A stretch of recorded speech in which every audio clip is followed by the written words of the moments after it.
Good afternoon, everybody. Welcome back to the Kingdom of Saudi Arabia. We're here in the capital at Riyadh for the next 3 days, bringing you meetings 52, 53 and 54 on the Jcsa English-speaking channel. Really looking forward to the action this weekend. We've got some big names returning, particularly in the saddle with Ricardo Sousa Ferreira and also the former champion jockey Camilo Ospina. They're both back in town this weekend, as is Mr. Saudi himself to my right. Rory Delagi is back for another 3 days.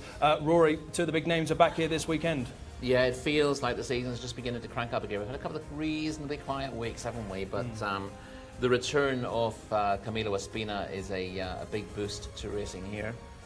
Champion jockey last season. There's work cut out to retain that championship. He'd be keen to do it. And a rider who was riding doubles and trebles constantly last year. So he'll be looking to make a big bang with his return. Obviously, we saw him at Taif, and he's been missing for a few weeks now. We're also seeing a jockey we never see in Taif, Ricardo Sousa Ferreira, who rides in the south of France generally through the flat season there and comes to Riyadh through the winter. So he just rides in Riyadh, never in Taif. But he sort of lit this place up last year as well. He was very, very successful rider, and I'd say he would have been pretty profitable to follow as well for those who are so inclined. And as Thursday cards go, you wanted quality the last couple of weeks. We've certainly got that today. 12 races, really looking forward to them. Yes, it looks like a decent card. It also looks a card where, you know, we've seen cards here recently where there's some very open-looking racing, but not particularly high quality, and it's quite difficult finding winners, as we found at times last week. There are a few standouts, apparent standouts through the card today. So even in races that otherwise look reasonably ordinary, there's a few classy horses in a lot of those races. So hopefully we'll have more winners this week, or more tearing of our hair. Indeed, we have a lot of short price favourites here today. You can get in touch with the show on the Jcsa English-speaking channel on YouTube. Get through the comments, write a comment for us with any selections today, any opinions that you have, or if you just want to say hello. But do write those in English if you can, and we'll give those a readout throughout the show. Really looking forward to the action today. I'm sure that Callum Helliwell is looking forward to it as well, and perhaps might be able to grab a word with our returning jockeys, either Ricardo or Camilo. Callum, what are you looking forward to? Thank you very much, guys. Yes, really looking forward to the return of Ricardo Sousa Ferreira out of France and here to Riyadh. He made a big post on his social media talking about how he was going to return, and I'm looking forward to seeing him here on the track. And Camilo Ospina, what hasn't been said about this man? I've missed him like a fat kid misses cake, and I cannot wait to see him back here on a racetrack, hopefully trying to re-in Adel Al-Faradi, who has been flying so far this season. And don't forget Farhan Al-Faradi, who rode even more winners than his more well-known brother last week as well. So plenty to look forward to in the jockeys and the race to be champion jockey here in Saudi Arabia. On the track though, race 7, probably the highlight for me. We've got Salam Al-Khair representing Lucas Gaitan, Aspar Racing, a team that we know are so dangerous. But Camilo is back, and he rides Medea, and I think that horse has an almighty chance, having run a big race last time out when he wasn't particularly race fit. So looking forward to seeing Medea take on Salam Al-Khair in race 7, 6 p.m. Saudi time, 3 p.m. UK time. But now they're already queuing up behind me in the pre-parade ring, so it means we must hand over to the man, the myth, the legend, that is Mr. John Blanc. How are you doing, John? I'm very good, Callum. I can't ever recall quite an introduction like that, but we are looking forward, as you say, to 12 races. Camilo Ospina rides his first in the 4th, so we've got a little bit of time to wait for the Colombian. Here is race number 1, though. Barca Al-Jahara, Abdullah Al-Hussein, horse number 1. 2, Bidawa, Salman Al-Rashid. Horse number 3, Bint Mastery, Khalid Al-Mamoni. 4 is Boa Shah, Abdulaziz Al-Faradi. Number 5 is Falkri, that's the man of Fahed Al-Faradi. And horse number 6 is Shamkat Tewek, that's the man of Osama Al-Sharani. Sweet is the man of Mohammed Al-Hubail. Number 8 is Atiya Al-Manan, Mohammed Al-Nasser. Horse number 9 is Al-Jafalia, the mount of Wiggy, Wigberto Ramos. Horse number 10 is Doro Field, the mount of Yusuf Al-Hussein. Horse number 11 is Haifa Al-Dareya, Mohammed Al-Nevzi rides. And horse number 12, last but not least, is Mezan Al-Sahab, the man of Mohammed Al-Daham. 12 of them go in the opener, and it's back to the parade ring and Callum. Thank you very much, John. Yes, they're already in the parade ring ahead of this opening contest for 3-year-old fillies. And we're going to start with horse number 1, Barca Al Jahora, who's walking around like a church mouse here in the parade ring. She's very, very quiet. She's not the most fluid of mover. She's carrying a little bit of condition down her middle as well, but we've seen these connections have success early on this season, and she looks very well in her coat. Let's get back to a horse we know plenty of. This is Bidouar, horse number 2 in behind here. Comes off the back of 2 pretty disappointing runs, but was a winner 4 starts ago. Looking a little bit warm behind the saddle. Certainly others will be more exciting in the parade ring for me, so I'll be a little less concerned about that. Let's go back here. I've seen one. Let's go to Sweet, horse number 7. Right back here. Mustafa, my cameraman, is going to be running all over the place here. Probably the biggest eye catcher I've seen so far. This is Sweet, coming over towards us now. Looks magnificent in the prelims here. She's a bit jig-joggy and she's getting a little bit warm, but she was a winner on her penultimate start and probably within a bit too deep last time out. She's certainly one to watch. Lads, I'll have a closer look at these in a second, but I do have to give you a paddock negative. Number 6 is getting very, very warm. It's very interesting, Callum, because number 6 is our market leader. That is Shamkat to Wake for Asama Al-Shirani. 9-4.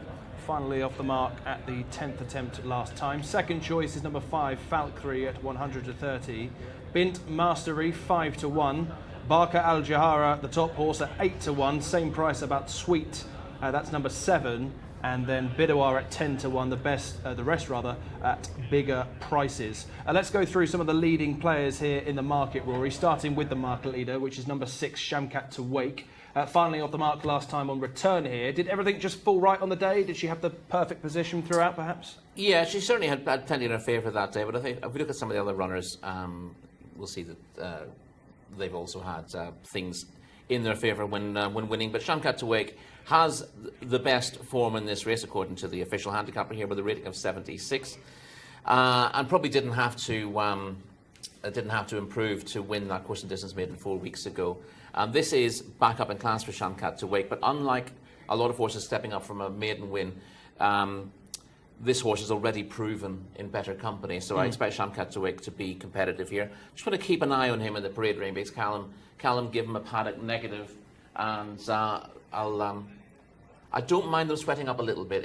Obviously we saw a good winner last week who sweated up really badly, so we'll have a look at him. We will. This is horse number 5, Falkry. Very quickly was a winner here over 1,600 metres in March. They're returning her over 1,200 metres. Is that to suggest they're giving her an easy time on return? Yeah, that's a possibility because she was placed twice over 1,600 metres last season, and I think that the drop to 1,200 on reappearance is probably a little bit of a negative. Callum, it's back to you. Thanks, team. Let's have a good look at Sham to Wake here, who has got very, very warm in the prelims. I know we've seen horses sweat up before and run big races, but I'd be really concerned about this one. I certainly will not be putting up with the paddock positive, lads. Not only is this horse getting warm, really quite aggressive in this parade ring as well. She's really getting over herself. Clearly ready to go, but lads, sweaty all over, and I cannot put her up for you. Negative from Callum in the parade ring. Much more relaxed as this horse, number 8, Ateya Al-Manan, who we may get a word with in just a few moments. Next in the market, Rory, is number 3, Bint Mastery, who made all last time to score on the second attempt. It certainly won't be easy to get to the rail and the lead from stall 11 today. No, and again, the tricky thing is trying to work out exactly what she achieved last time. She was quite impressive, made all the running from a good draw to beat Bint Wajah and Mezan Al Sahab, and we'll get a chance to watch the replay of this race very shortly. I think that's the biggest thing, is that it's a different kind of task today given the draw. She had perfect position here, she's right at the front, and she goes on to win in good style. She does, and the second and third are in those positions as well. Bint Wajah just looks a slightly difficult ride in second, carries her head a little bit awkwardly, but the front two end up pulling 7 odd lengths clear off the third. There was no real change in the order throughout. The horses who were drawn well got handy early and have made it count, but she's pulling clear of the line here. You give her credit for doing this. None of the front 4 had official ratings, but the 5th horse home was rated 64. That was drawn a little bit wider. It's a good performance. She's liable to improve again, and she's a player here. Just not the easiest to nail a figure to her at the moment. Barca Al Jahara is number 1, right at the top for the champion apprentice. Abdallah Al Hussein was 5th last time, 8-1 today. Yeah, her only win today came over 1,400 metres here in January. She's been keeping better company than this and given a few stiff tasks. She ran well last time over 1,600 metres until until her stamina was sapped. And the drop back in trip to 1200 should suit her for all 1400. It might be her ideal. I think she's effective at this trip, and dropping back makes her of interest despite the form figures not telling the same story. Next in the market is number 7 at 7-1, Mohammed Al Habail riding Sweet, who's only had 3 starts so far. She's still inexperienced. Can she be forgiven for her effort in the Asia Cup? Yeah, definitely, because it was the Asia Cup. That's a good enough reason. These maiden winners stepped up to Cup company straight away. It's a really tough ask for them. You know, in a maiden race, you're liable to be racing against horses rated somewhere between 40 and 65. You're stepping into Cup company and you're running against a bunch of horses rated in the 90s. So it's a huge ask for a horse to do that. So I'm inclined to just completely forgive that run from Sweet. She's not ideally drawn and stalled 10 here, but clearly she's another one who's unexposed and looks to be going the right way. Let's go back to Callum. Thank you, team. We're just seeing horse number 12 in the parade ring here, who is going to be the paddock selection for me. This is Mezan Al Sahab, who I'm looking at right now, walking out perfectly nicely, has been one of the few who have stayed very calm in this parade ring. Jumps out of stall 4, making the 3rd start today, finished in the placings last time. I think she is going to be a player in this contest. Okay, so that's Callum's positive, right down the bottom, Mezim Al Zahab. What do we make of her chances, Rory? Well, start today? we've just seen her in action, haven't we? She was 8 lengths behind Bint Mastery when 3rd in that race we saw on the VT. She might do better again, but she again was well placed throughout and faded late in the day.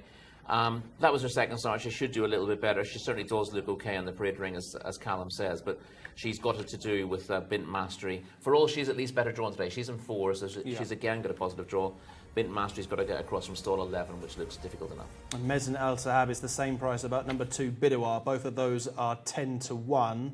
Excuses the last 2-3 times Salman Al Rashid on board today? Yeah, she's only 1 from 18 in her career, Bidawar, but tough task her last couple. She was a winner of a 0-70 handicap over this course and distance in February. She's been up to class since and been struggling unplaced in her last 3. She does ease in class and gets a drop in trip, so she should do a little bit better, and certainly while she might have had excuses for a moderate return, she could have no excuses today, and this will be the run to judge run. She's difficult enough to put forward as a selection, but she really should be running better than she has been. Lovely shots there of Bint Mastery, who is hacking down to post. Bigger prices include number 9 Al Jafalia with Berto Ramos, who was on the score sheet here last week. Yeah, Al Jafalia left her previous poor form behind when 3rd in the winners' race over 1,600 metres in February, where she was able to lead and kept on. If she doesn't need this run, she's got a rating of 65, she's got a little bit to find, but she was certainly found form in her final start. The fact that she took a few runs to warm up last year suggests she might need the run after 8.5 months off, but if she doesn't, she's not out of it. Atiya Al Manan, who we've already highlighted very briefly, with a 6th and 7th place finish on the first 2 starts. Mohammed Al Nasser coming from stall 2.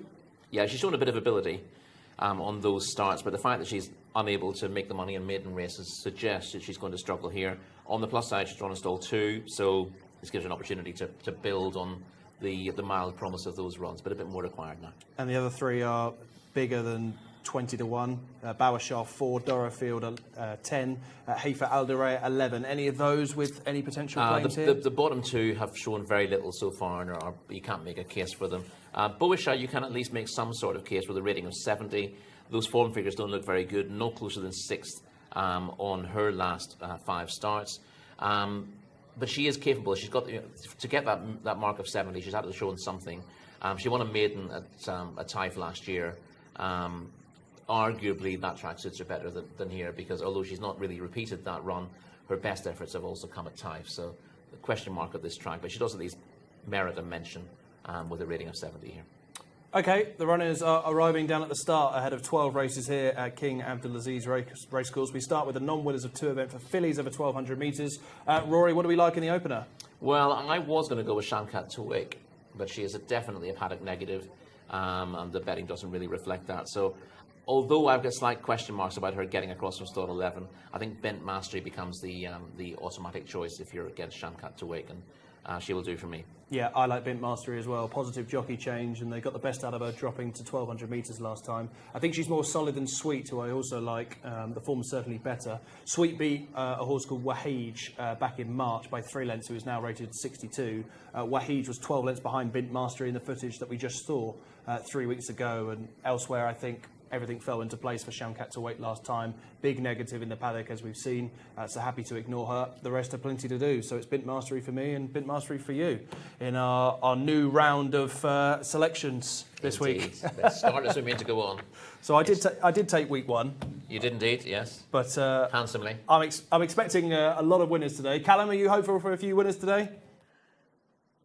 Team, I am as hopeful as you can be ahead of race 1 on day 1 of a weekend here at King Abdulaziz Racecourse. I love the confidence with you guys on Bint Mastery there. Really, really appreciated that, and I think the form lines make complete sense, and I'm glad I could help out in the paddock with Shamkat to Wake, who will no doubt now go and absolutely bolt up. I'm taking you both on, though, with horse number 12, Mezen Al-Sahab, who is going to be my play here. I like the draw, I like the improving profile, and I think there might be a little bit more left under the bonnet with this one, and Mohammed Al-Zaham is a jockey who I'm a massive, massive fan of. So hopefully they can both run a big race. And you did mention the selections. I hear Rory is going to be slightly more ruthless this week. So, Mark, your days may be numbered at the top of the charts. Rory was in incredible form on the first week here in Saudi Arabia when Tom, myself and him were here, and absolutely churned in the winners. So I think he's going to have that ruthless streak this week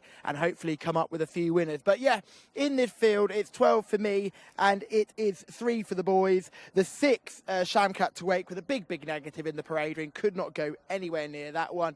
John Blance, who do you like in this opening race of the weekend? Thank you, Callum. I think I'll go a bit of each way thievery here on the dropping class with Sweet.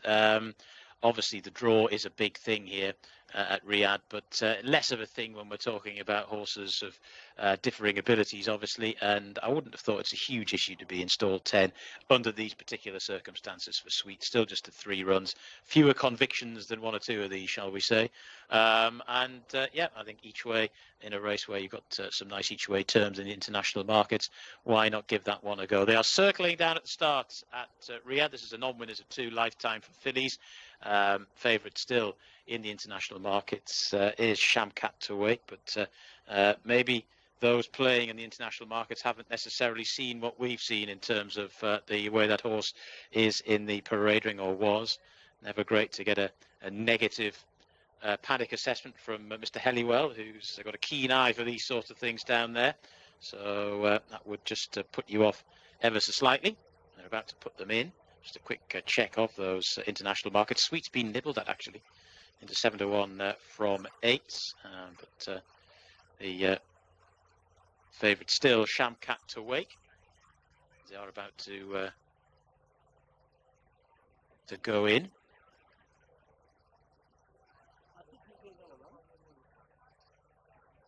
There in shot is the 10 horse, Doro Field, one of the outsiders. Bint Mastery, the one that Rory likes, gate 11.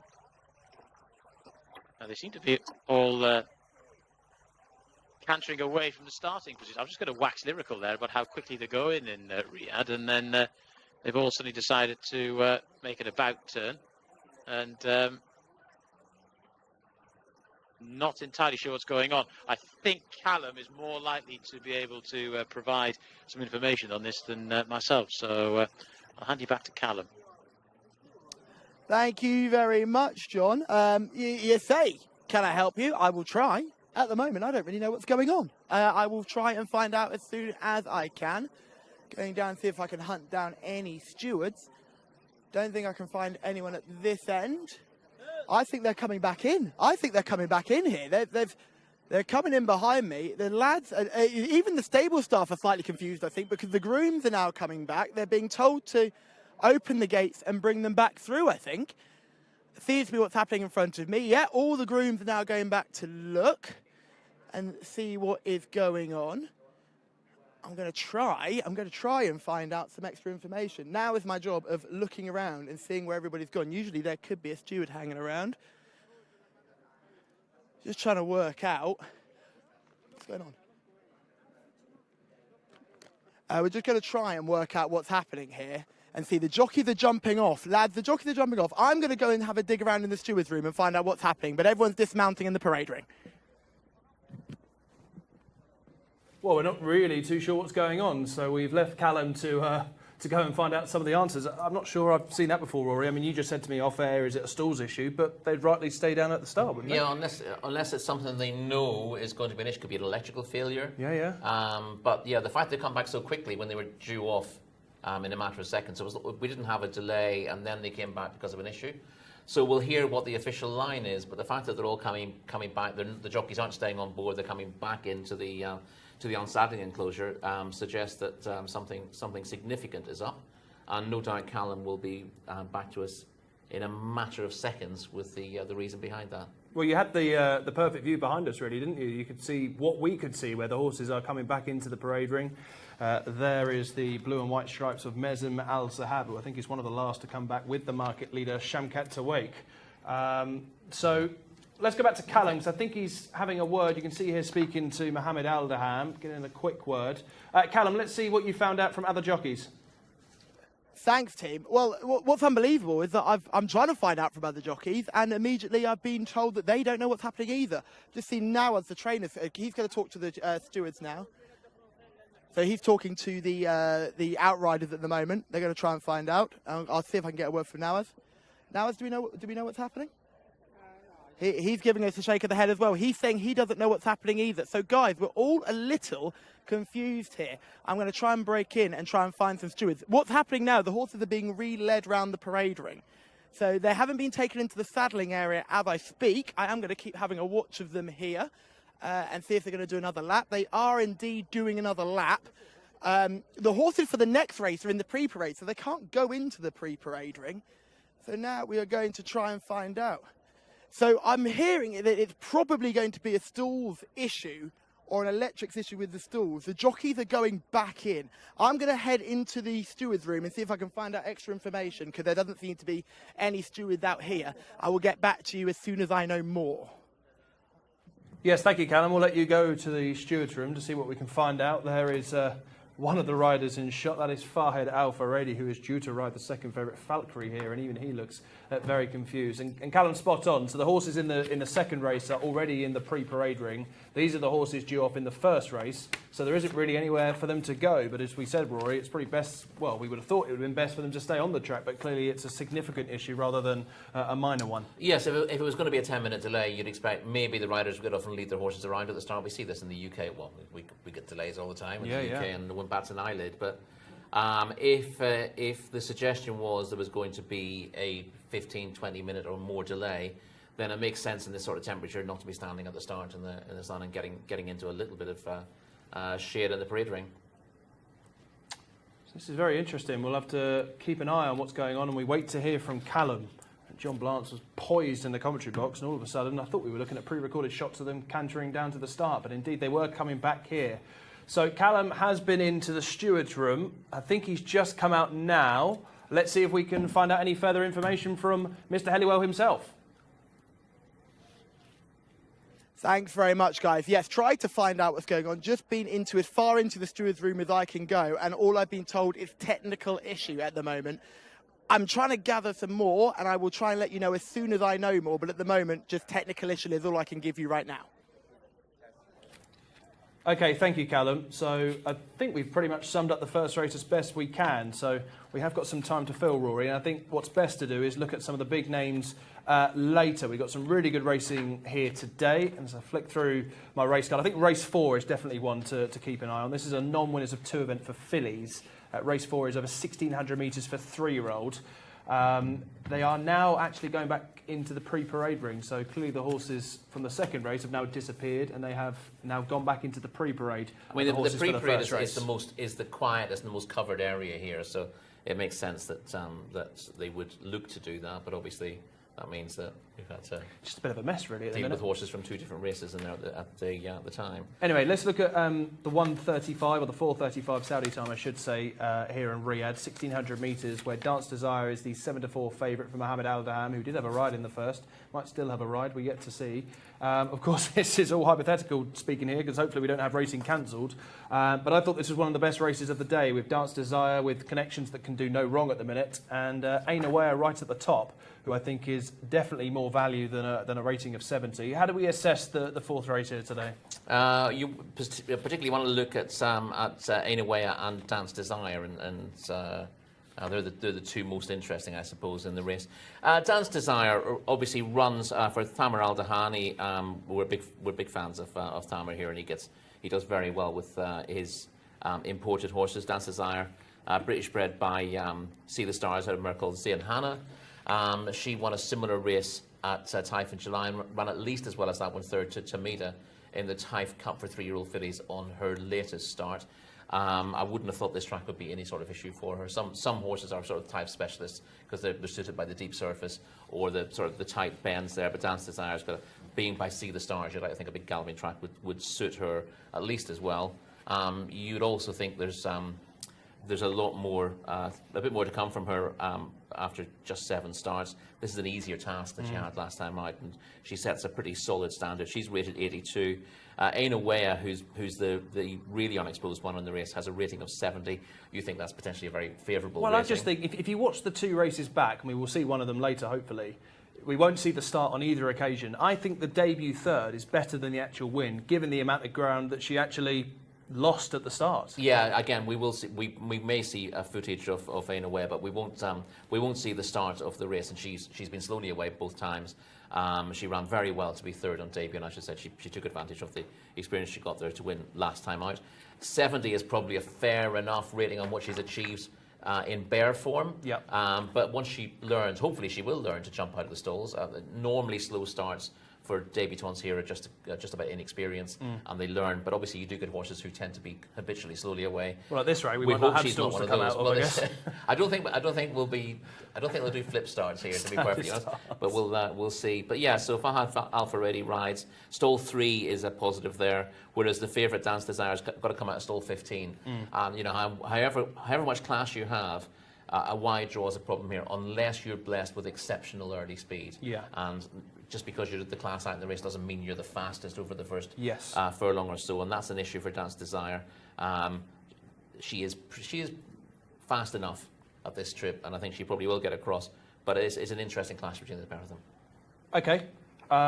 If you're just tuning in, we have a delay to racing. The first race was due off at 3:20. As you can see, that is definitely not the case. And we're not even really sure what's going on at the minute. We have our man on the ground, Callum Helliwell, trying to find out the answers. The best he's come up with so far is technical issues, and that would imply that the starting stalls are seemingly not working at the moment. Possibly could be something to do with the feed on the track, which we saw beforehand. We finally might have an answer, so it's back to Callum. Thanks very much, guys. Finally got an answer. I must thank Wigberto Ramos an awful lot, who's been really just in and out the steward's room trying to work out. There's an issue with the steward's camera. They can't see the race at the moment. That is our issue at the moment. The stewards have an issue with their camera. We can't see anything that's going on right now. So that's the issue. That's why they pulled the horses back. The stalls are all okay. The electrics on course are all okay. It's an issue with the steward's cameras, which is why we cannot go racing at this moment in time. If something changes, I will let you know, but we have to thank Wigberto Ramos for being my translator and getting some information for me. Well, I've got an idea, Rory. Why don't the stewards come and sit in here with us? Because we had a perfect view, as did John Blance at the top of the grandstand. I mean, come on. Well, if they're talking about the scout camera, well, I don't think they use the term scout camera here, but basically the camera that they may use.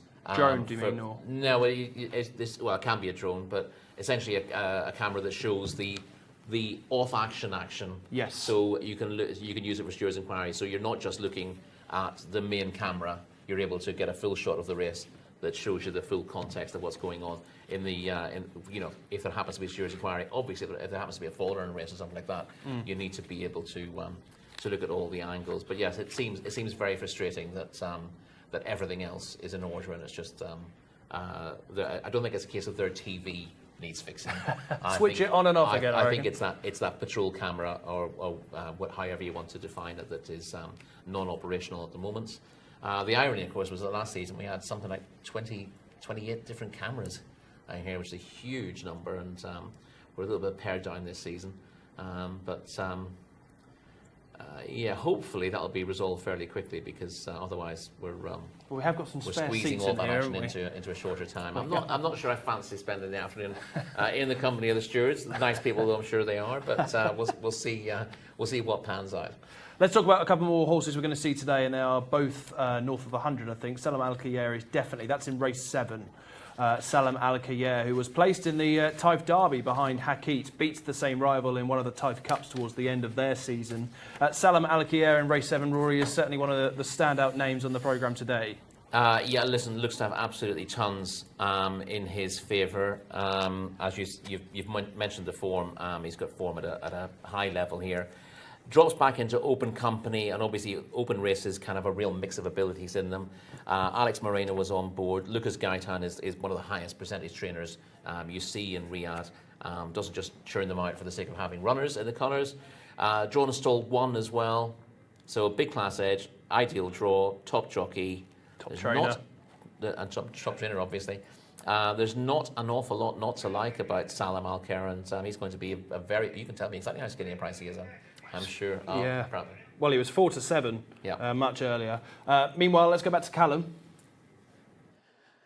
Thank you very much, team. Yeah, I've just decided to come into the pre-parade ring just to give you a sort of a vision of what's going on here. We've got horses in the first race that are being led back around again. We've also got horses in the second race. I can see Brock straight in front of me over here. He's obviously getting ready to run in our next contest. Jimmy Jerkins just popped up beside me as well. Jimmy, you've got a runner in the second race. This is all a bit of a concern, isn't it? I don't know what's going on. No one's saying anything, so I don't know if there's a malfunction with this gate or personnel problems up at the gate or something. I don't know what's going on. What we're hearing is it seems to be, and this is just what we've heard on the ground from some of the jockeys that have spoken, is that the stewards have lost access to a specific screen. For you as a trainer, you'll have your horse prep ready to run at this very moment. All this waiting in the pre-parade ring, is it a positive? Is there anything you can do to mitigate? Well, he's handling it well, so I wouldn't, if he was all over the place and getting sweaty, I'd be worried about it. And everybody's in the same boat, so you can't really complain too much as long as everybody's in the same boat you are. But we're lucky because we paddock schooled him the other day, so we gave him a dry run, so I think that helped him a little bit. But I don't know. It looks like they're heading home. Oh, hang on. Yeah. Great. You're spotting more than me. We're going to spot here. So now, those that are in the second race are being taken back round to the back stables. So they're going to go back to the pre-parade. If you're looking here, this is horse number 3 in our opener. Talk about horses not handling this occasion. This is Bint Mastery. Now, she's got very, very warm here. And if you're interested about Bint Mastery, you'd be slightly concerned about all this happening. They're still going around in the parade ring, but I would say Bint Mastery is looking to get back in order. I might be thinking, is that going to be the plan? Because 5 have just gone by. And if that's the case, then maybe they'll be looking to go back into the parade ring. But there seems to be lots of confusion down here, team. Is the only thing I can say is lots of confusion. Those that are in race 2 are now definitely being taken away. And there are a few horses that are in race 2 that have got very, very warm. But this is Bint Mastery. I'd be massively concerned about Bint Mastery here. Horse number 3 in this race is just got very, very warm. Nawaz is the trainer of this horse as well. I'm just going to go up to him now. Now it's got very, very warm. Yeah, it's very warm. We don't know what happened. Maybe the store, they can't see the horses in TV. They're waiting for that. Thank you very much. That's okay, thank you. So we just got some information there. Like I said, everyone is in the same situation that we're in. We simply don't know what's going on. But what we do know is some of the horses that are running in our first and second races are not handling this well. The favourite, remember we talked about the favourite bit in very warm in the parade ring, Shamak to Wake. Well, imagine this situation is not helping Shamak to Wake at all. If you're with the favourite, I'd be super concerned. But they are still walking Shamak to Wake around. everything has got warm here. I mean, I'm trying to find anything that's handled this. I'd say the 5, if you look at Valkyrie, has probably handled this a little bit well. Mustafa, just round to your left there. This is Valkyrie that we're just seeing in shot, probably handling things well. The 8 as well, Ayata Al-Manan, has also probably handled this well enough. But again, they're not being taken back around, but there'll be certainly some concern here. We're just trying to find out what's going on. Again, the lack of information has been slightly disappointing. I cannot lie. Another horse that's handling this well is the 4, Boesha. This horse has handled this exceptionally well.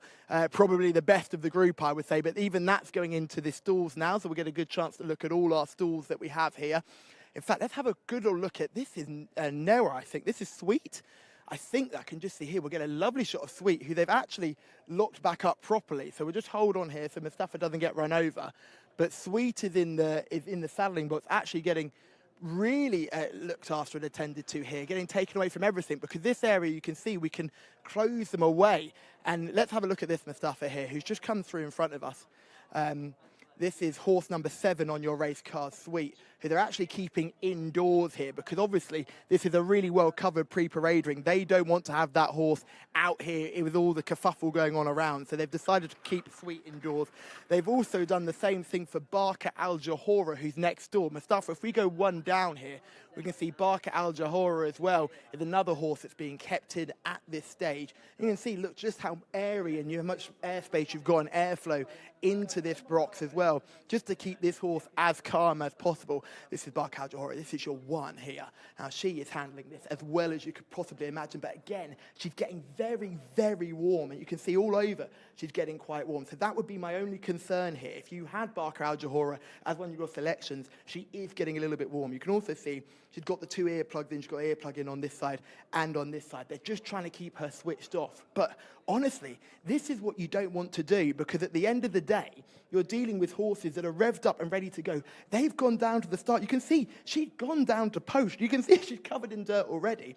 And what she's had to do now is be pulled all the way back and brought back in. This is a massive concern. There's barely any horses coming out behind us now. You've got the 11, the 3, the 6, the 9, and the 12 are the only horses still walking around. The 12 being one of my selections in this race as well, who was the Mezen Al Sahab is still going around here, but most of the other horses are all very much inside. And you can just see here, let's come back to horse number 1 here, Mustafa, because Bint Al Jahara is just grateful that they're just allowing us to get up close to her. The other thing you notice is she's got the tongue strap on. So just look under here.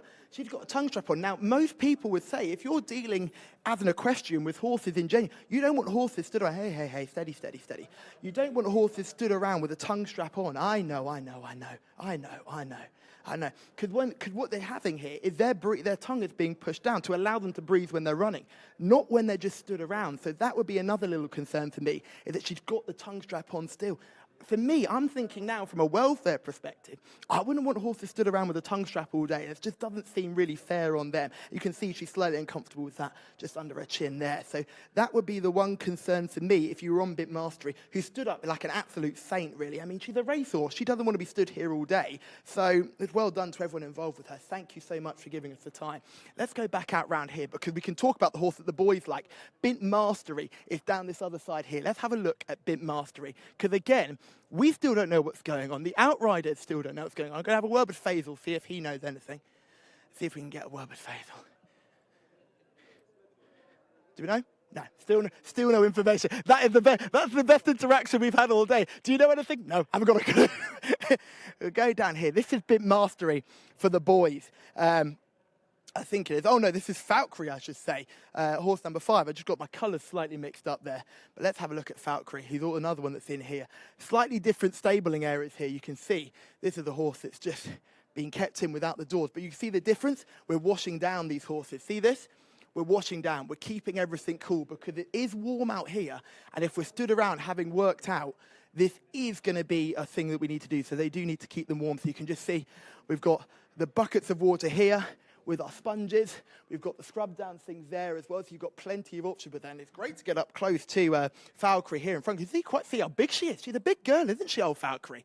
When you stand into her, she is a big, big girl, bless her. Hey, I know. Absolutely bored out your mind here, aren't you? Absolutely bored out your mind. But hey, this is what happens when you keep a racehorse in. They're going to stand up. They're going to get a bit worked up. You can see, look at her ears. She's interested to see what's going on because now she's on her own. We're talking about herd animals, animals that don't handle being stood on their own very well. She's handling it as well as they can, but they've given her a proper wash down to try and keep her cool. She's still pretty warm to touch, so you can certainly see she'll need plenty of water, but hopefully you'll be A-okay. Okay, lovely? Yeah, I know. Notice she's got a ring bit on as well, rather than the tongue strap. She carries a ring bit. That just gives the jockey, is that ring bit or a chiffony? No, it is a ring bit here. So it just gives the jockey just a little bit more control to play with. So this you often see on horses that pull a bit hard. They'll have a ring bit on, but she's got the cheek pieces, nose band as well. And earplugs have come out. So you'll notice here the earplugs are out. Usually they'd be in, but they don't want her stood around in earplugs. So she's just going to wait here for a little while and we'll see what's going on. Let's go and see if we can find some more. They're just going to check. We're going to find out the earplug. They're going to take the other one out. Let's have a look at this. They're putting the earplugs back in. So they're taking the other one out. We'll just wait here. This is what you want to see. These are the earplugs we talked about. Sometimes we have horses that often get a little bit worked up with sort of the cotton buds we put in, but these are proper earplugs you're seeing.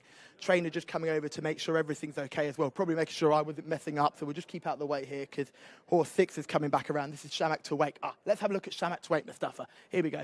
This is going to be interesting. This is one of the favourites who's just getting... Shamak, okay? I keep finding you. Everything's okay. Trainer said everything's okay. So Shamak to 8 and Bint Mastery, both by the same trainer. Both horses are staying okay, and both are okay? There we go. That's what I needed to hear. Both of them are okay. Let's have a look at Amat Al-Manan here. This is the grey. Just stood in front of me now. Mustafa, I'm going to make Mustafa's working even harder today. The poor boys, he wasn't ready for a big day today. He was telling me this morning. This is the big grey in the field. This is Ayata Al-Nahan. Are we bringing them in? Are we taking that? They're still going around? No, they're coming in. More horses are coming in here. The 12 have just come in as well. So clearly, just keep out the way here, Mustafa, just to be safe. So yeah, lads in the studio, it's all going on down here, but everything but from racing is happening at the moment. Oh, I'm getting an announcement. Are we good? We are good to go, apparently. This is a good sign. We are getting waves through. I'm getting a thumbs up. Are we good? We're going to do a lap. Are we perfect? Yeah. We're going to go. We're going to race? Yes. We are going to race. We're going to race. So, boys, back to the studio with you. Hopefully, when you come back to me, they'll be in the parade ring. Oh, Callum, full plaudits to you. It was dark when you started talking. Thank you very much for keeping us up to date with what's going on in the pre-parade. And hopefully that is now a green light to racing. Stellar job from Mr. Helliwell there. He can go for a lie down on some of that nice green grass. From the pre-parade ring, you can see the orders now to go back to the paddock. All systems go, we hope, Rory? Yeah, let's hope so. The question is whether you change your mind about what you want to be with in the scenario where everything's been to the start, come back, and some of them have handled it better than others. I mean, there have been 3 or 4 horses that have done about 30, 40 laps, and 2 of them include the leading protagonist. I mean, I would have found a nice, quiet, dark box to stand in for 20 minutes, not be doing laps in the sun. Just also hearing as well that the first race is going to be due off at 4 o'clock local time, so that is in 15 minutes' time. So we're running about 40 minutes late here, and we're yet to get underway. So 4 o'clock for the first of 12 races here. The jockeys are certainly ready to go. They've all weighed out, and the horses are now coming back into the parade ring. And we've got a perfect shot, Rory, just behind us of the 2 of the market leaders, Bint Mastery and Shamkap to Wake, numbers 3 and 6. As I say, I think it's just a negative just to keep them walking around for laps and laps and laps. Yeah. They've got themselves all hot. Some of the others have just stood in their box and waited. I was interested. I'd like to talk to Callum about this. I'd have thought that actually walking them quietly is as good at keeping them cool as sticking them in a box. But Callum will have a view, and I think he's got Keith Otterson with him. Thanks very much, team. Pleased to be joined by Keith Otterson here, clerk of the course. Keith, can you please tell me what's been going on? Callum, we just had a call. We had an email regarding an administrative situation that we were just dealing with before we could send horses out to start the first race. That's all been cleared up now. We're happy with the situation, and the first race will be at 4 o'clock, and then we'll push the other races back in their time slots as they would have been from then on. Okay, perfect. So we are going to try and catch up with time in time. We heard from the jockeys talking about stewards and cameras and that not being available. Is that the truth, or was that just the rumours and hearsay of a racing paddock? It was just a very broad administrative issue that would have affected the timing of the first race. So we've had to push that back to 4 o'clock. And we noticed that there were horses, obviously, in the pre-parade ring looking forward to the second contest. They've been taken out the back now. Was that on your call, or was that to do with the yard stewards? Who made the decision to, let's take these second horses out and actually pull it all back to the start? It was a group decision from veterinary, from racing operations, from stewards. It was a simple operation there, just to make sure we had enough room for the horses back in the saddling boxes. We were just deciding whether to unsaddle these horses, but then we got the go-ahead for the first race to go at 4 o'clock, so they've remained saddled, and we'll go from there. We won't be catching up time. We'll be announcing the new race times as soon as we've got them.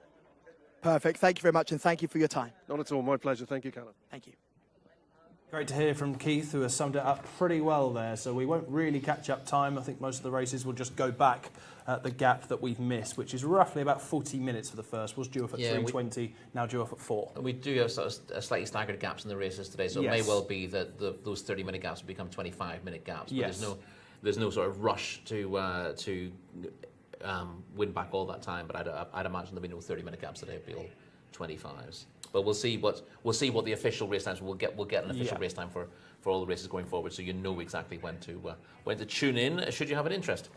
Indeed, as the runners now are back down to the start, or on their way back down to the start. So we've got around 10 minutes until the scheduled off time, the new scheduled off time of 4 o'clock.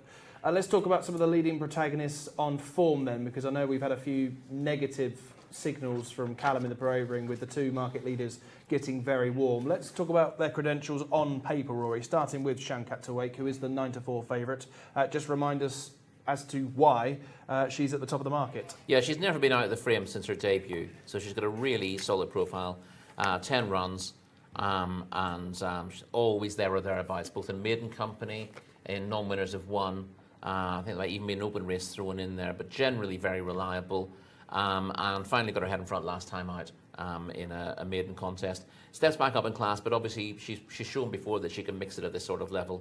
And on the ratings, she is narrowly the pick of the field with a rating of 76, which puts her a pound clear of Valkyrie on 75. Bint Mastery doesn't have a rating because she's only had the 2 runs, but she obviously won her maiden last time out, winning by 3/4 of a length from Wadja and pulling 7 1/4 lengths clear of everything else in the field, which includes our third horse, Mezen Al Zahab, is also in this race, number 12. Bint Mastery, we saw some of the form earlier. Let's revisit it again. Different kind of task, as we mentioned, from stall 11 today. Yeah, again, we don't get to see the start here, but the winner came from a good draw, as did the third, and she was able to dominate from the start. So not an awful lot changed in this race. The horses with ability, with a good draw, got out there and dominated.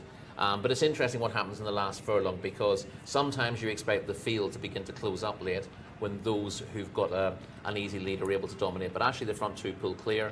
They've gone 7 1/4 lengths clear of Mezen Al Zahab, who runs in this contest as well. And has been supported as well, I should say. Yeah, I mean, she's well drawn here. She's drawn in stall 4, whereas Bint Mastery's got stall 11 to deal with. So once again, Mezen Al Zahab is well drawn and should go forward and be well positioned. And it's just a bit of a question. You know, we know that Bint Mastery, when she gets out in front, is capable of winning a race of this nature, but we don't know how she will cope with slightly better rivals than she met last time out, and whether she needs to dominate, and whether she's going to be able to dominate from stall 11. So that's a little bit of a question mark for her, but she looks like she's progressing all the time. She's only had the 2 runs, took a big step forward from debut to win last time out. That form looks okay. It doesn't look exceptional, but it looks okay. And you'd have thought, looking at it, she'll improve again. The negative is that she looked fine until she went to the start, and then Callum reported that she got very warm and got a bit flustered afterwards. Trainer Nawaf Wanas was more than happy with both of his fillies. Bear in mind, he's got Bint Mastery and he's got Shamkat Tawake, who's the favourite here. He doesn't make the market, it's worth bearing in mind. Yeah. There's sometimes this notion that the prices of horses are somehow predicated by the confidence the stable has in them. I don't think that's often the case at home, and it's never the case here in Riyadh. Yeah. Third choice in the market is Valkyrie. Farhed Al-Faradi's having a really good time of things at the minute. He is, yeah. He's showing that he's well worth watching as a jockey. We talk a lot about Adel Al-Faradi, but Farhad showing that the talent runs through the family as well. He's had a few winners at recent meetings here. And Valkyrie was a winner last time out herself. She was placed twice before winning a 1600 metre maiden here in March. That was her most recent run. She's got a solid chance on that form, but she dropped back to 1200 on return. And the question is whether she's going to be as effective at the trip, or whether this is kind of a stepping stone for her season and it's a race she'll just need, and that's why they're running her as a trip which may end up being inadequate for her. And Sweet also towards the top of the market can be let off for last time. This is an easier race than last time, I guess. It is. Again, she's drawn wide-ish in stall 10 next to Bint Mastery. She won her maiden 2 starts back and looked okay. She was placed over this course in distance on debut. Won over 1400 metres second time out. She's running the Asia Cup last time out. I've got absolutely no problem giving her a pass for that. That would have been too tough. And this is much more realistic. She looked to be getting a little bit upset the pictures we saw a couple of minutes ago. Again, you know, she's been waiting to run for 25 minutes. So it's unsurprising that a few of these are maybe boiling over a little bit, and Sweet looked to be one who was just showing signs of impatience. I don't think we're going to be seeing any sort of track records in this race. No, well, you never know what you're going to get. But obviously, you wouldn't be surprised if 1 or 2 of the form horses ran below form because of the fact that the race has been delayed. And my late father told me when I was a child, he said, if there's ever a delay to a race, you can't back the favourite. He told me that before the 1987 Gold Cup, where he had backed Forgive and Forget, and he basically tore his ticket up in front of me and said, this can't win now because the race has been delayed for an hour and a half because of snow at the track. And he said, favourites never win when there's a delay because, you know, they all get upset and you tend to get shock results. And indeed you did. Forgive and Forget was only 5th, I think, in that Gold Cup, and the Thinker famously won it. Before you were born, no doubt. Before I was born, and sadly I remember it like it was yesterday. I'm hearing it's 1987. I don't think I said 86. No, did I say 86? I don't think. Oh, okay. 86 was Dawn Run. 87 was a Thinker. Yes. Right. Yeah. I'm sure I said 87. I was minus 10 then. Yeah. Minus 10.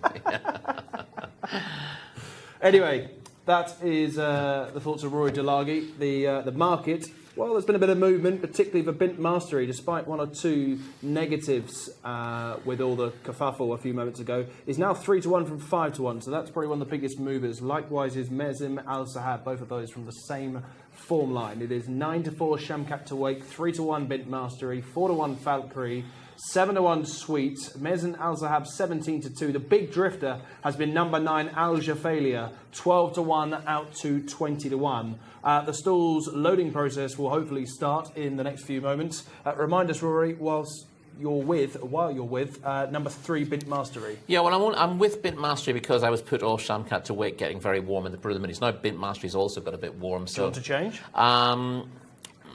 No, I'm going to think about it. This wouldn't be a race I'd approach with the same sort of confidence given the delay. I think that immediately, you know, whatever angle you think you have into it has probably disappeared because of the unknown of the delay. But Bint Mastery, there is a question about how well she'll be able to get out of stall 11, but she's got early speed.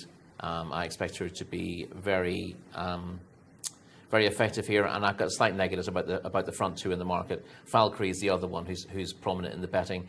She's coming off a layoff and she's running at a trip well short of her winning distance, so that's a bit of a worry for me. Yeah, I'm against Shamkat to Wake and Falkreath for the reasons that you've highlighted. Bint Mastery for me. Just hearing as well that it is 25-minute gaps between racings, which is great. So between races, I should say, which hopefully means we can save us some time a little bit later. So 25 minute gaps between races. 8:35 local time we're hearing for race 12. So we're losing about 20 minutes by the end, so they've done a good job to catch up time. Of course, that's what we're hoping for. Everyone's still got to behave between now and 8:35. Yeah, I don't think, obviously, we have had an issue, but it doesn't sound like the kind of thing that's going to recur. Hopefully so not. Everything should be smooth from here on in, as we've seen in the past. Things usually run like clockwork here, so touching wood, that's how it goes for the rest of the card. The second race will be due off at 4:25, and then as we've said, it will be 25-minute gaps, 4:50, 5:15, 5:40, so on and so forth.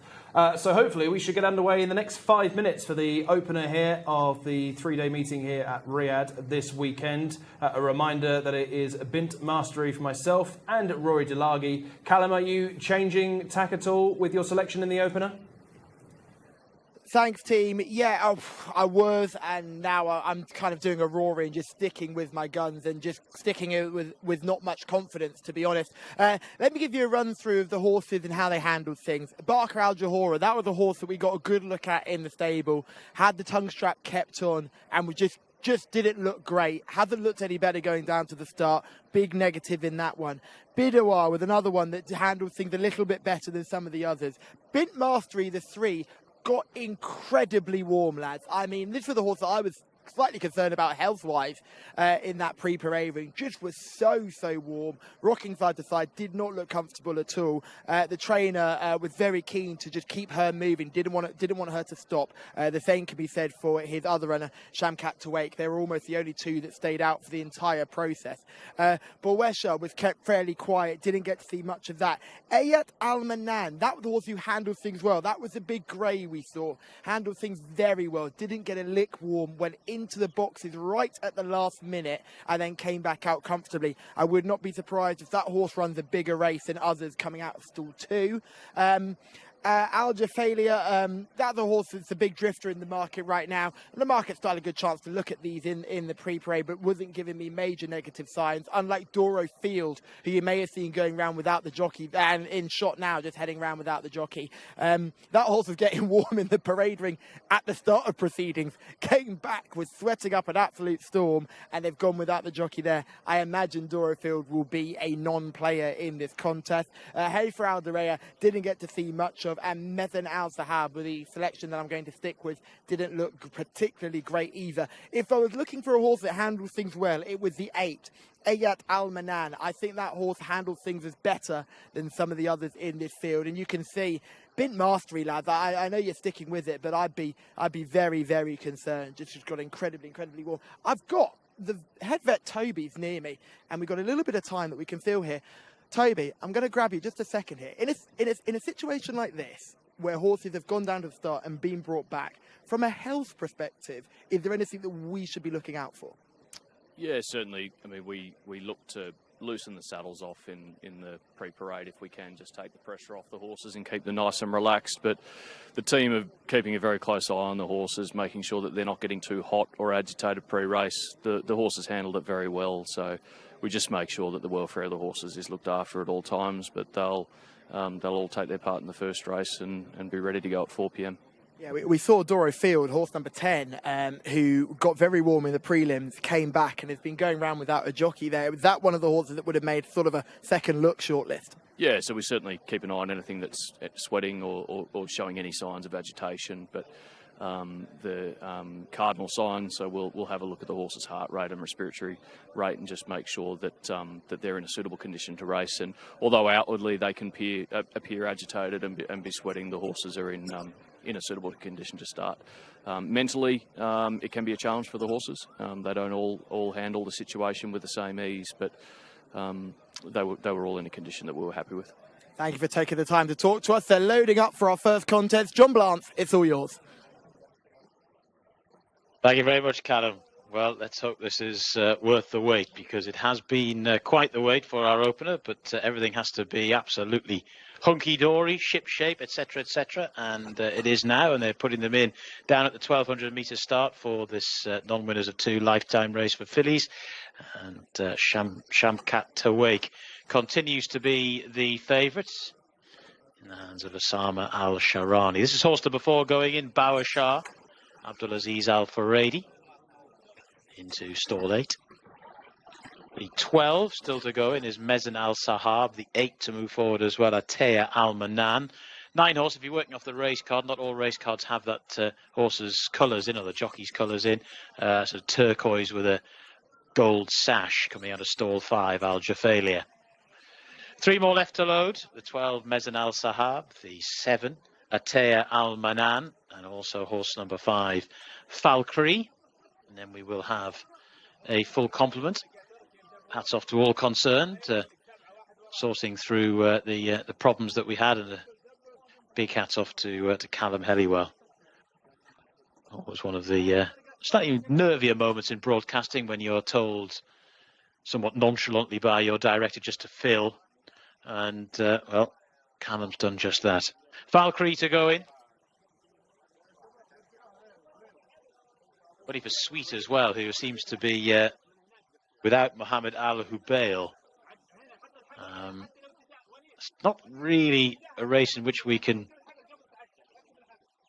stomach another delay. Falkree's gone in, and so Sweet seems a bit reluctant. She's only on start number 4. She's run a couple of decent races, but she's in now. And Mohammed Al Hubail will be in as well. We're ready for the long-awaited opener here at Riyadh this afternoon.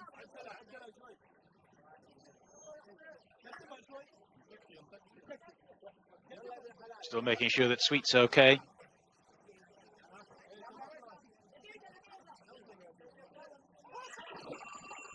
Gates back and away they go. They are racing. Mezen Al Saab was a little bit slowly away. Nice start right up the inner by Hafa Aldareya, and that one speeds into the early lead. Followed then by Falkree, the blue colours there, the sheepskin moustache and sideburns. Also prominent right on the rail is Atea Al Manan, the grey horse. Right round the outside, the black and red colours there of Bint Mastery, rather wide on the course. They're then followed by Mezen Al Sahab, the slow starter, who's now trying to get into it. Field trails all the way back to Doro Field, who's your back marker. Also towards the back is Bawashar. So they're starting to make this long sweeping turn, and the lead is in the possession of Haifa Aldareya, just about out in front to. In second position now, Samkat Tawake, who's taken up a good posse there just off the leader. Followed then by Bint Mastery in third. Right round the outside is Sweet, coming a very inefficient line, but is getting into this. Down the lane they come, inside the final furlong and a half. The leader's running around all over the place, Haifa Aldareya, and is now being tackled and almost passed by Shamkat Tawake, the international market favourite. And it's Shamkat Tawake now that goes on by half a length as they go inside the final furlong, and it's Shamkat Tawake who's lengthening away in the closing stages and racing up towards the line. Shamkat Tawake has won the opener to, in second, Haifa Al-Dahara. The third horse home was Bidawa, who stayed on well, and it looked like Bint Mastery has held on for fourth. Shamkat Tawake came into this race with 1 win from 10 starts. Pretty consistent level of form, in all fairness. There are always 1 or 2 people, once you get into a record like that say only 1 win from 10 runs. Does this horse really have what it takes to win on a regular basis? Well, at this level, this horse was the top rated filly in the race, and she's been good enough here in a time of 1 minute 14.47 seconds. That's not even close to anything like the track record, but it's been good enough for Shamkat Tawake today. Haifa Aldareya has finished in second, Bidawa was third, and Bint Mastery has finished in fourth. That was the 1, 2, 3, 4 Sweet.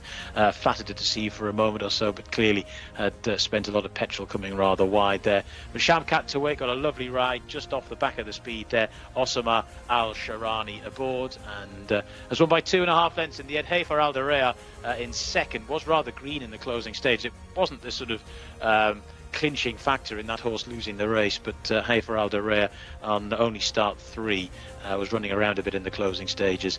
Bidawa in third, and Bint Mastery has run an okay race there to finish in fourth, as that's the 1, 2, 3, 4 on the first race of our 12 race card here at Riyadh this afternoon. Obviously we're a bit delayed now, but we'll be doing our best to keep the races to 25-minute intervals as the afternoon progresses. But Shamkat Tawake has won the opener. 11 still to go.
I think we can all give up on my paddock judgments here, and I've got this horribly, horribly wrong. But a good win here for horse number 6, your international market leader, Shamak Tawake, who has won despite looking absolutely horrendous in the prelims and getting even warmer during the delay. Naif Wanas is your winning trainer. He was confident to keep his horses out all the way through, pointed to the sky as well. I think he needed some higher power to get this horse to victory, but he's warranted that confidence to keep them walking, keep them moving, and she has justified success under Osama Al-Shahani, who was getting 3 kilo claim as well. So a good win for a jockey who doesn't get too many opportunities here in Saudi Arabia.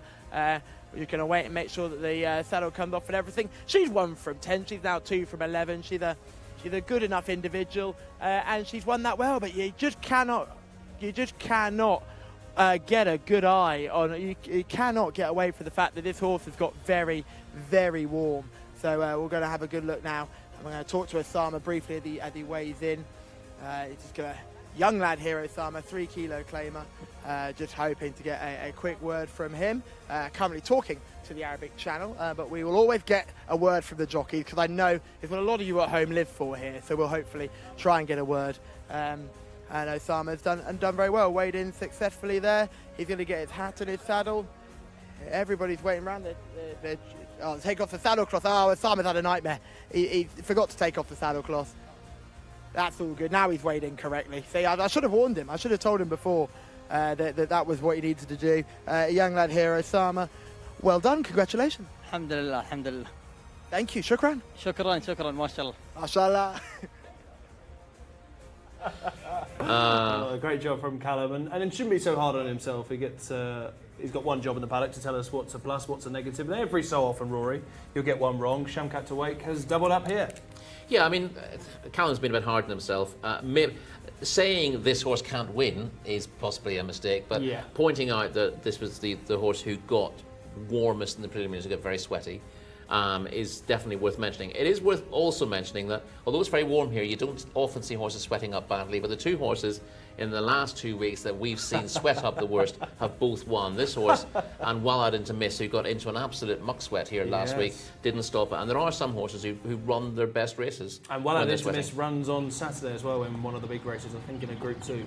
Let's watch the full race back, Rory. Shamkat Tawake was away well enough, sitting in 3rd. On the outside is the other market principal, Bint Mastery, who was always going wide. But as soon as Shamkat Tawake got to 2nd, which is roughly a 3rd of the way through the journey, could have been called the winner a long way out. Yeah, I mean, it's just you expected the leader who got a really good start. That was Haifa Al Dareya from stall 1, the ideal stall to come from. That's got a flyer and got a fairly easy lead. But you would expect that, given that's been 9th and unplaced in 2 starts, that it wouldn't see the race out at a strong pace. So Shamkat Tawake is in a really good position, just tracking that leader, even though it has to be pushed along to keep tabs at this stage. Bint Mastery just moved into 3rd, but she was caught wide from the start. And although she tries to bridge the gap, she ends up finishing 4th.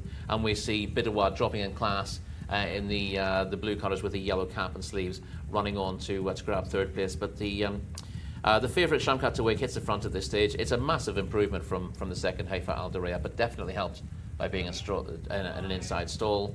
The 3rd was also reasonably well drawn as well.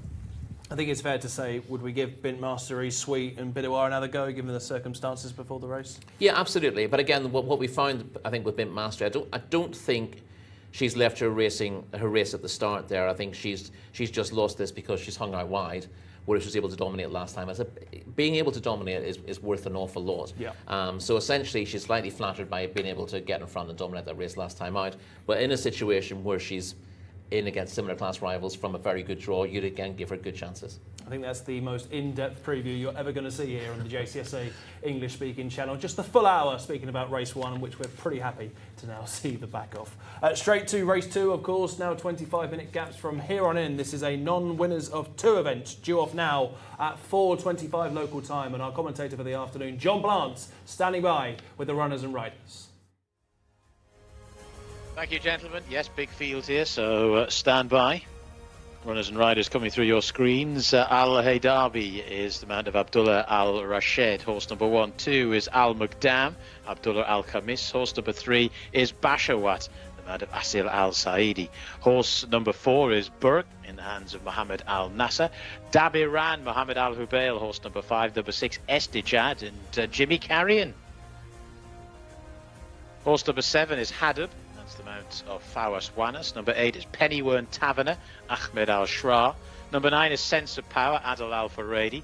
Number 10 is Shamastar, Camilo Ospina, who gets that leg up on that, not in the original race card, so it's going to be Camilo's first outing today. Horse number 11 is Tabashir, Abdullah Al Hussein. Horse number 12 is Talentum, Abdullah Al Kradis. Horse number 13 is Tawaj, Abdulaziz Al Furedi. Horse number 14 is Torquay, in the hands of Sultan Al Mimoni. Number 15 is Walad Al Dawahi, Tariq Al Mansour. Number 16 is Macho Boy, Alexis Moreno. Number 17 is Star of Laziz, Khalid Al Mimoni. Number 18 is Tireless. That's Callum Helliwell's horse, now with Al Mudiani. Horse number 19 is Dahakar, the man of Essa Al Shamari. And horse number 20 is Carder, the man of Mohammed Al Nevzi. 20 got a post here, 21, 22, 23, 24, not required. Back to Callum.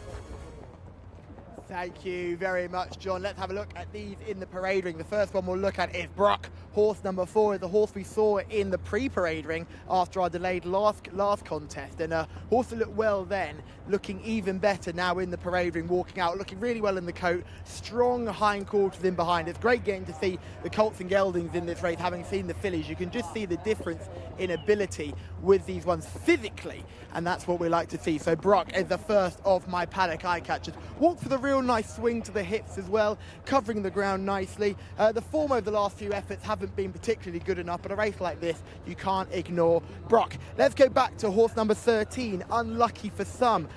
This is Tawaj, who I thought was a real eye catcher in the parade ring. Right towards the back. I'm at the complete wrong place to find Tawaj, but I'll come back to him as he comes to me. Horse number 13, a very, very good looking individual, this one, Tawaj, under Abdulaziz Al Faredi in the saddle as well. Just getting a good look at him now. Look at the strength of Tawaj, a real good looking sort, shining up in the coat, but looks like he's carrying a little bit of condition. Probably more of a horse that I absolutely love and a horse that I want to take home rather than a horse that's going to win today. I imagine this horse will come on from this run physically, but certainly a real big eye catcher for me. Just look really big, well and strong. But the paddock eye catcher is horse number 18, Tireless, who's coming around to us right now. Has got a big jig jockey in the parade ring, but they've taken off the second handler. They've just gone with the one, and it seems to suit him a little bit better. He still is getting a bit jig jockey, having a good old snort with the cross nose band on, but certainly a horse I want to be on the side of, because if we get the side-on view of him, you'll see why. Here's a proper horse. Look how well Tireless looks. So for me, this is the play. Horse number 18 in its non-winners of 2.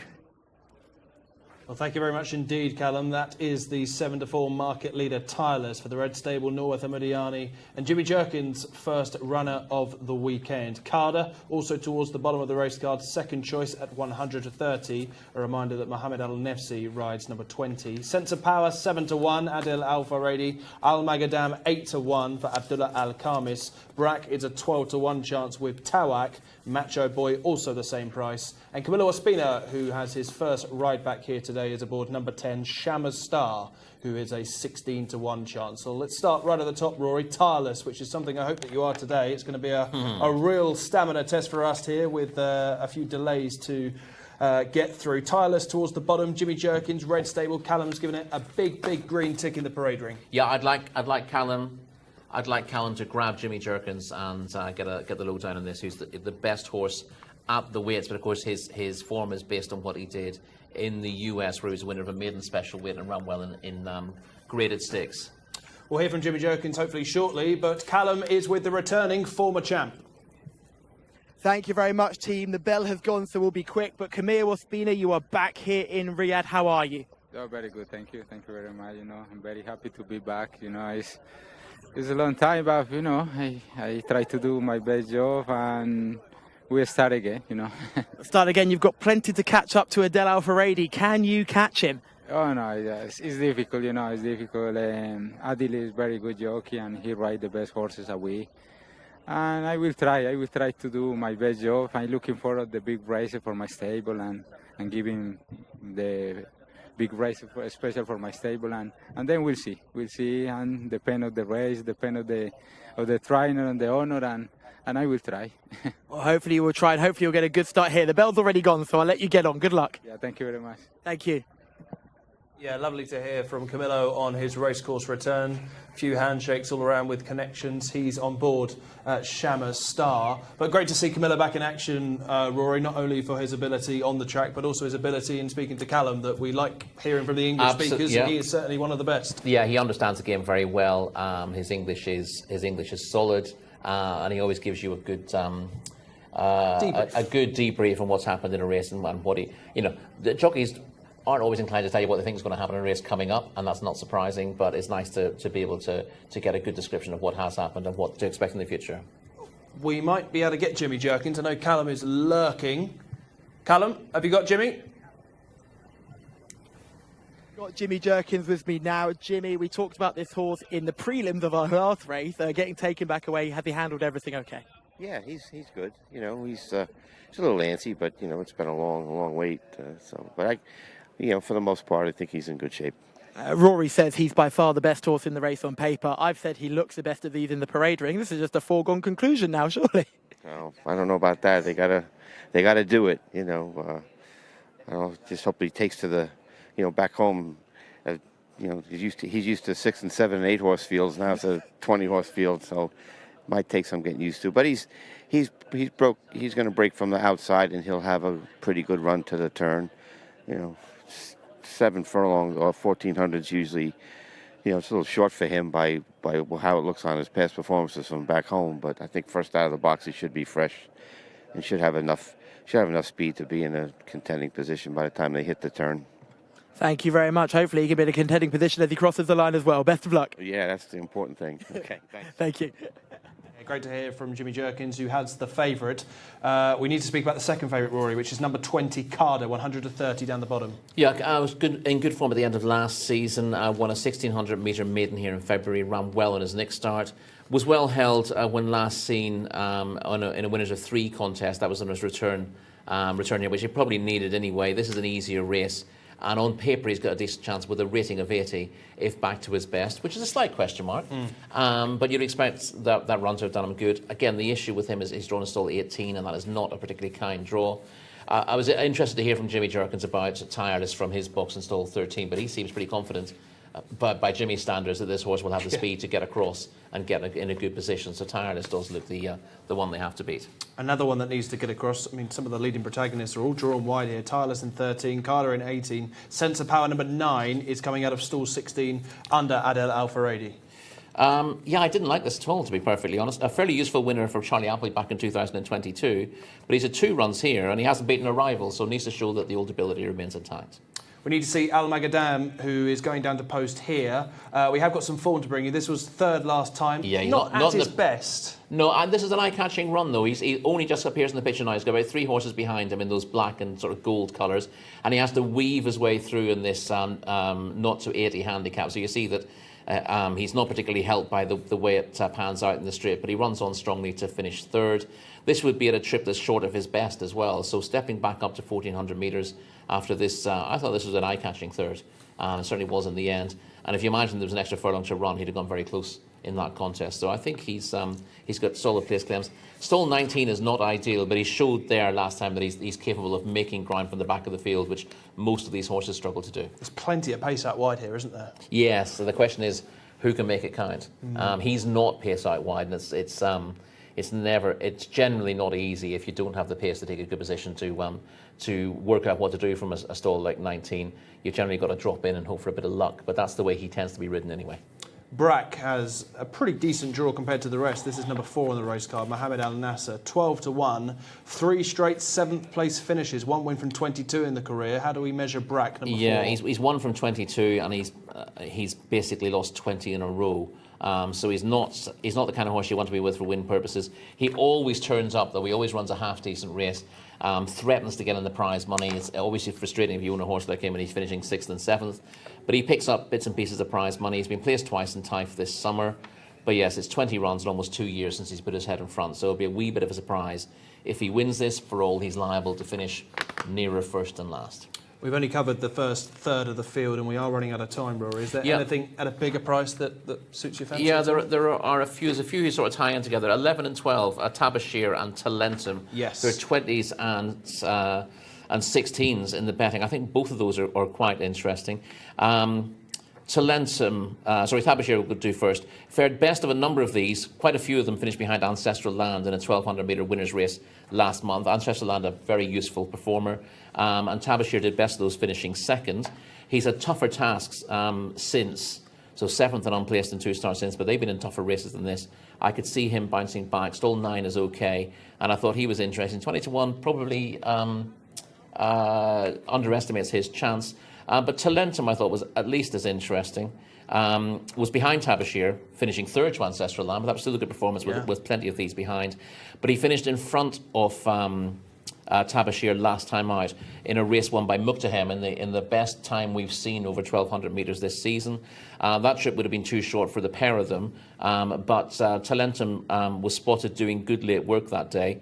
He'll improve for the step back up to this trip, and he's got a good drawn stall too. I think he will hit the frame, and he's one of a few at sort of big-ish prices who are not without a chance. Shamastar obviously needs a mention as well. We talked to his jockey. He's ex-Irish. David Marnan used to train him. Won over 1,200 metres on debut.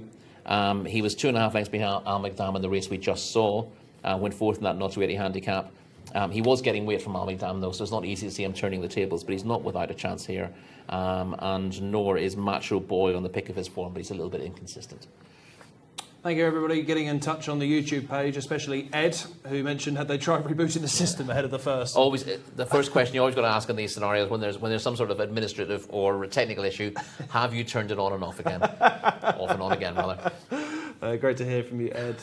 Also, 1 or 2 other comments on the page. Do get in touch with the show today. Any selections, any opinions, do let us know. Speaking of opinions, Rory, I get the feeling that you like one at a bigger price here. I do, but I'm not. I think Tireless is a class act. I mean, when you look at the rest of these, a lot of them are quite. This could almost be a handicap with most of them. But Tireless drops in here. He's got a rating of 85 based on that US form. He's been tried in Stakes Company in his last 2 starts and wasn't at all disgraced. And he was a winner of a maiden special weight prior to that. So he's the class act if he can show his form. And to be honest, Jimmy Jerkins doesn't tend to go overboard about his horses. He will say if he's reasonably positive or negative about them. And he was, I thought, by his standards, pretty positive about Tireless. Okay, Tireless for Rory. I'm going to go with one of the bigger price ones that you gave a mention to a moment or 2 ago. That is Tabashir, number 11. Who I think has the pick of the form behind Ancestral Land, holds a few of these on that line, definitely can be excused for a wide trip in open company last time, and prior to that had all sorts of traffic problems up the straight in a 0 to 100. I think he saw it out pretty well, and is value here today. So it's Tabashir for me at 20-1, big price, certainly one of the bigger ones I'm going to flag up throughout the programme. It's Tireless for you, Rory? Tireless for me. Once we do this competition based on some kind of starting price point system, then I'd have been tempted by Tabashir or Talentum. I might have gone for Talentum off the 2, to be honest. But I think those 2 are both interesting at big prices. But in terms of finding a winner, Tireless will hopefully justify that confidence from Jimmy Jerkins. Okay, final word with Callum. Thank you very much, team. Yeah, Tireless is the play for me in this one. I think he's got a massive chance here. Hopefully he can show enough pace from stall 13. John Blance, only a few more to go forward. It's all yours. Thank you very much. Yes, with my stateside hat on, Tireless certainly seems to be the one here to beat. Obviously, gate 13 is going to be a little bit tricky, but Tireless might just be a little bit better than this lot.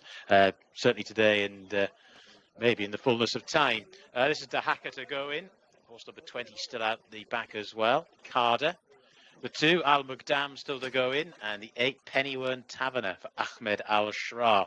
A winner of 1 of its 37 races, Pennywern Taverner. Not exactly prolific in the wins department. This is the Hacker going in at stall 3.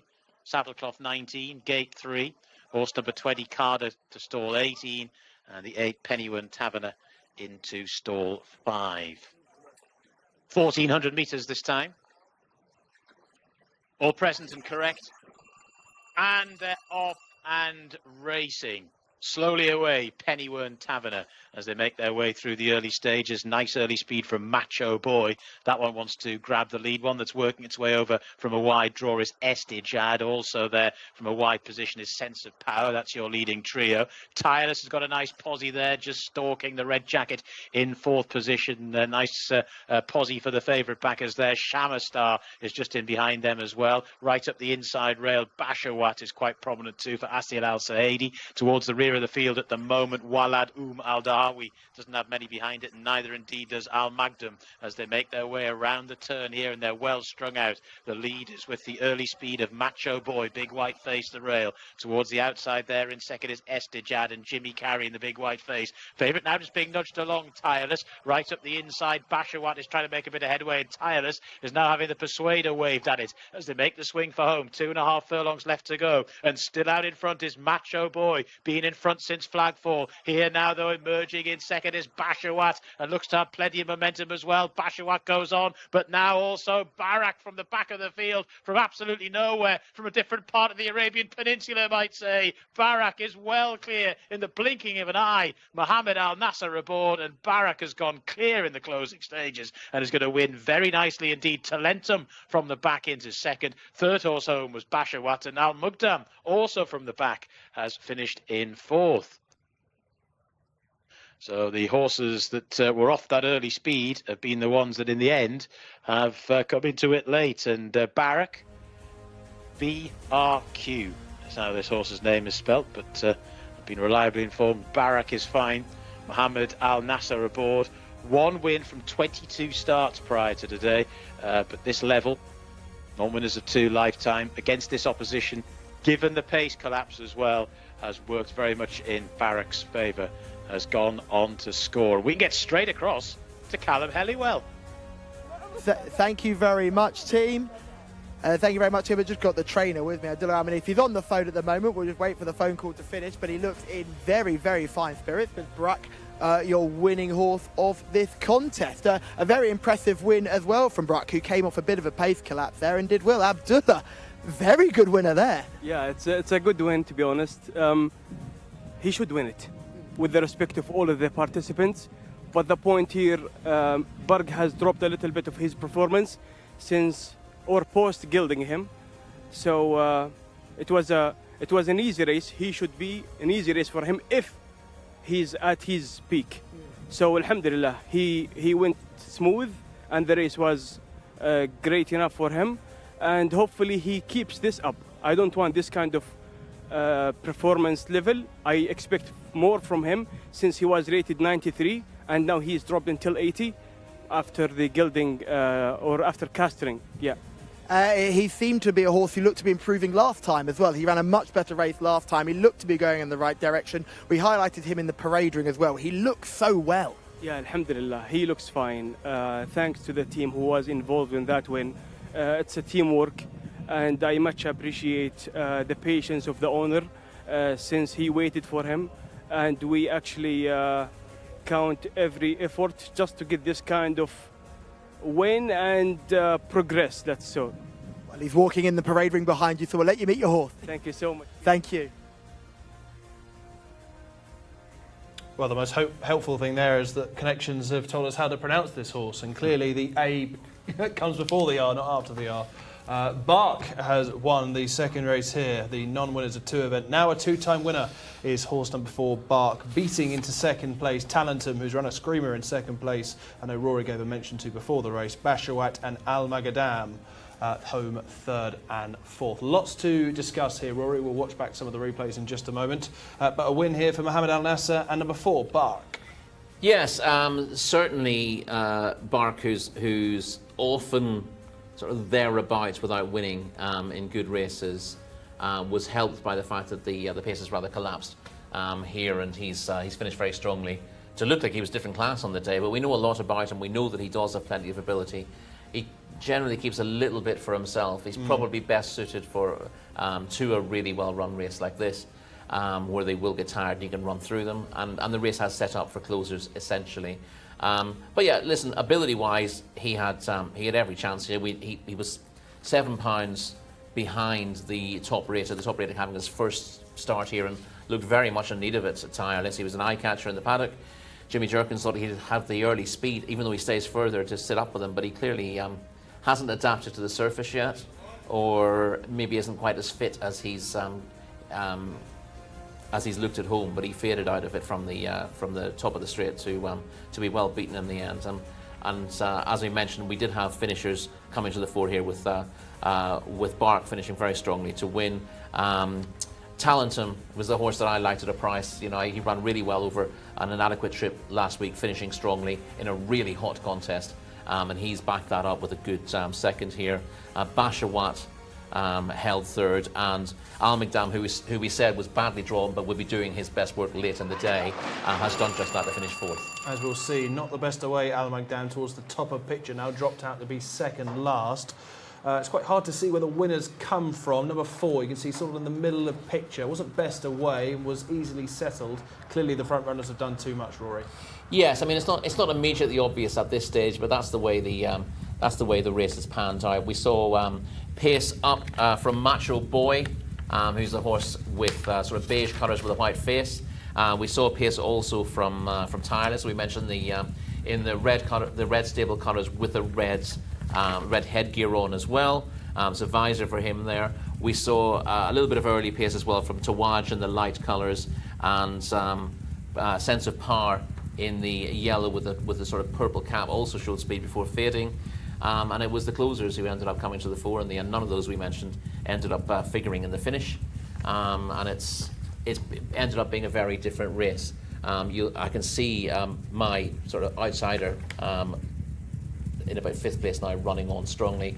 Bark now moves to the outside of the leaders at this stage and goes on well. Bashawat, I suppose, did show early pace. Yes. And as the one who's fared best of those on the pace to finish third. You see Talentum now running on into second. And I don't think we'd ever see Al Migdam until the line. He's come late and wide from a very difficult position. He's one to keep on your radar because he's now shaped extremely well in his last 2 starts from difficult positions. And hopefully he can get a slightly better draw and a better run through next time. Indeed, Bark, now produced in the 3-path, has gone on to win for 3 kilo claimer Mohamed Al Nasser, has got the better in the end of Talentum, who's run a creditable race in second. Back in 3rd place was Bashawat, another pretty pleasing run for connections under Abdullah Al Sayedi, and Al Magdam was home in 4th. 4, 12, 3 and 2, the result of race number 2. Now we have our first purebred Arabian race of the afternoon here. Not as good as the second, which comes up much later throughout the programme. But we race here for 3-year-olds over 1,400 metres. John Blant standing by with the numbers and the names. Thank you very much, Mark. Yes, it's not a huge field here. We've got 15 in all. We can take a look at them now. Runners and riders for this Arabian horses fillies contest. Etabat Al Sengar is the man of Abdullah Al Khamis. Horse number 2 is Asilat Al Kiarat, the mount of Ayed Al Turisi. 3 is Basikar Fawas Was. 4 is Renad Nawef Al Mudiani. 5 is Dama Asil Al Saidi, and horse number 6 is Lian Al Amima. That's the man of Nawaf Al Farouz. Next up is number 7, Mesa Fahed Al Faredi. Horse number 8 is Mohamed Al Medam Abdullah Al Kradis. Horse number 9 is Munira Osama Al Sharani. He's on a double. Nofa Jabal Oud is horse number 10, Khalid Al Memoni.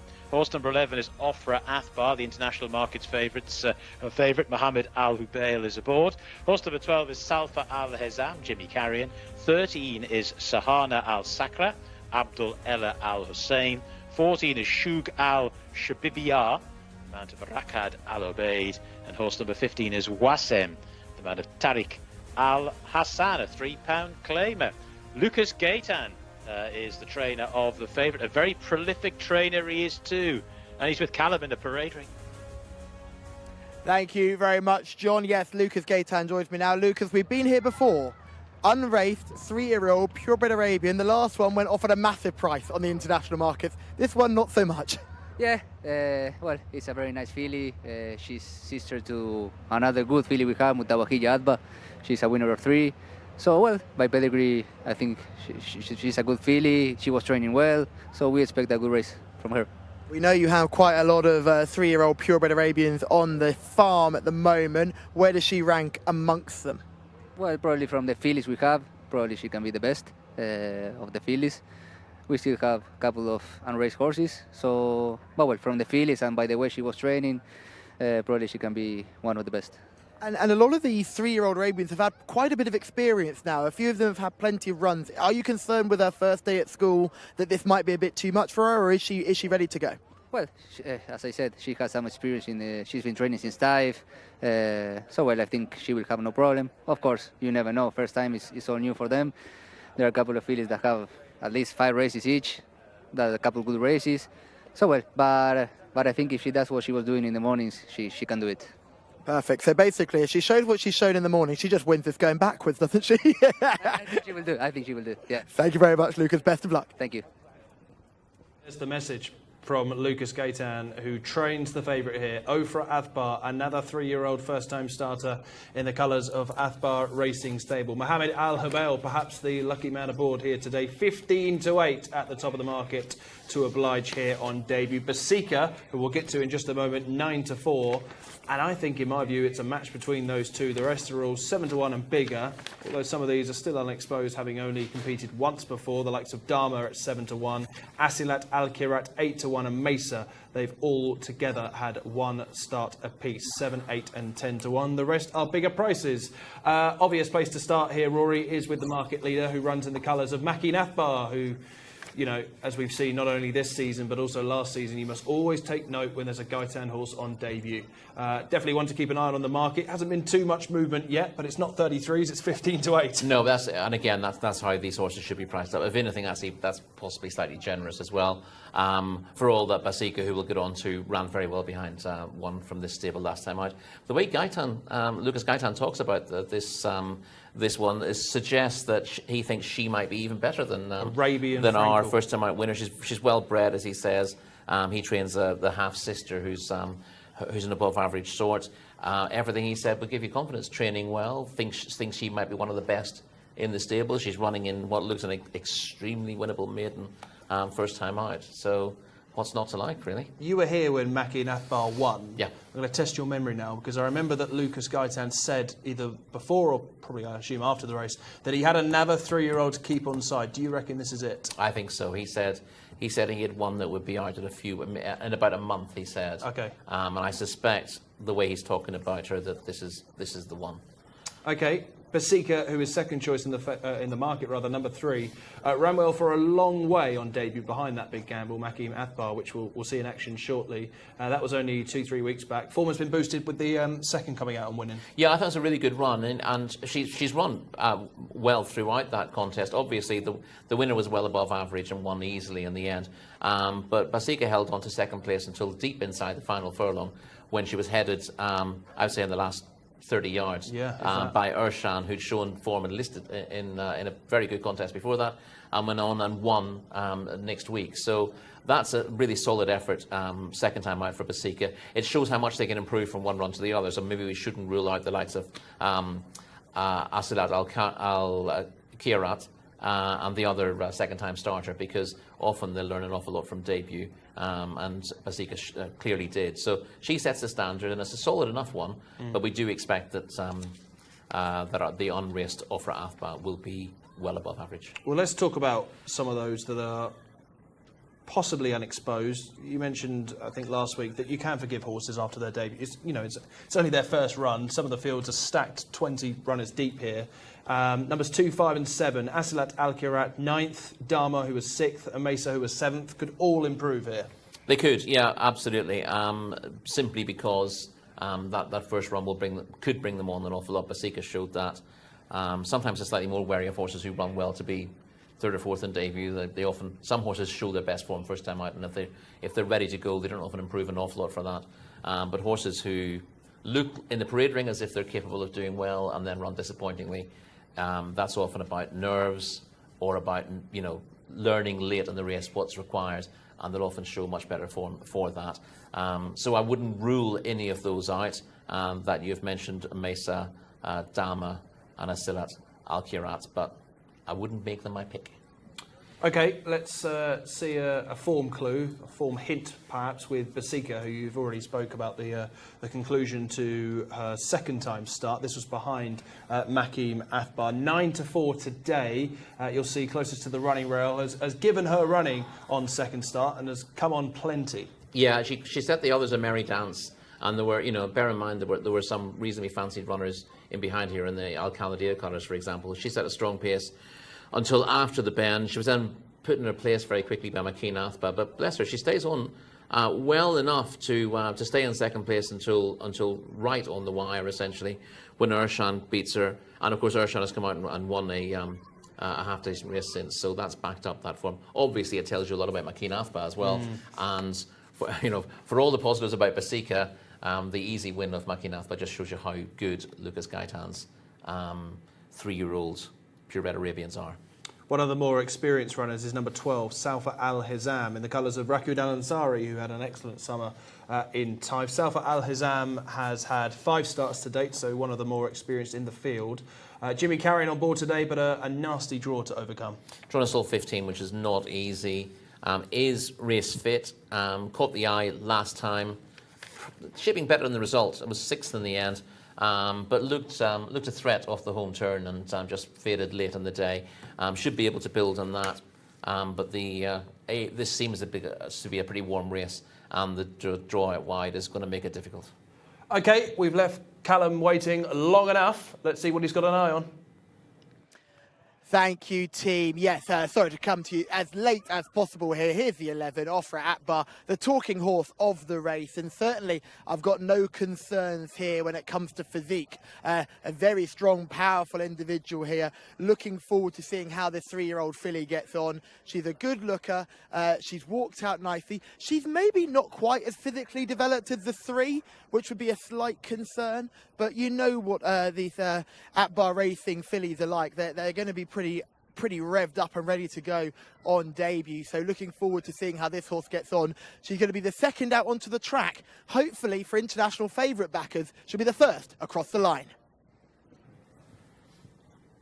Thank you very much indeed, Callum. Not really the market movement we expected yet, but as you said, Ofra Athbar, and given all we know about Lucas and the fact that Jcsa was beaten by another one from the stable last time out, it's just very hard to get away from Ofra Athbar. And if the trainer had said something like, well, she might just need this run, or she might want further in time, you think, okay, well, maybe not today. But he could hardly have been more positive about it, really.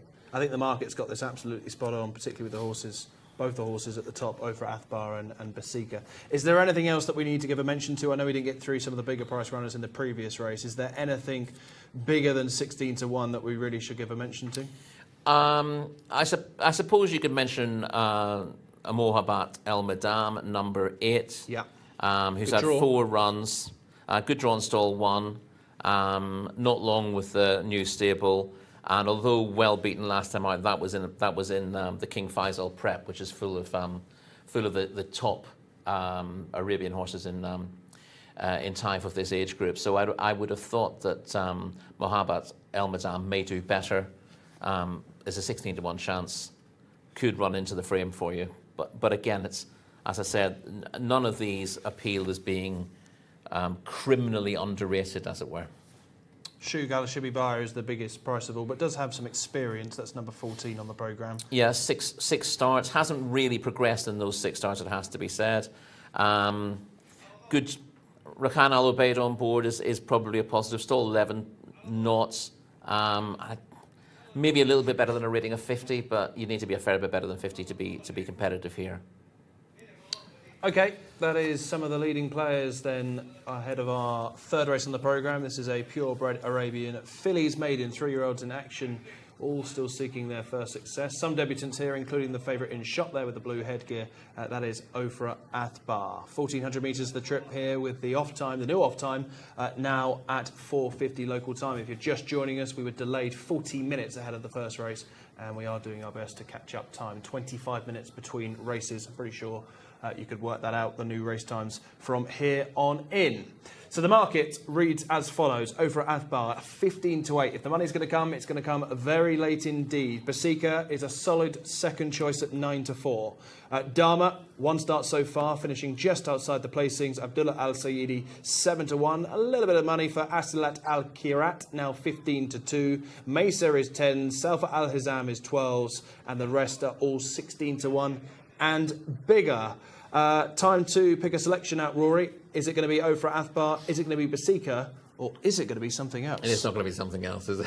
And I do respect Basika's chances here. I wouldn't want to knock her at all, because I thought she ran a really nice race last time and will probably improve on that. But all the signs suggest that Ofra Athbar is going to be an above-average recruit here, and I don't want to be contrary for the sake of it.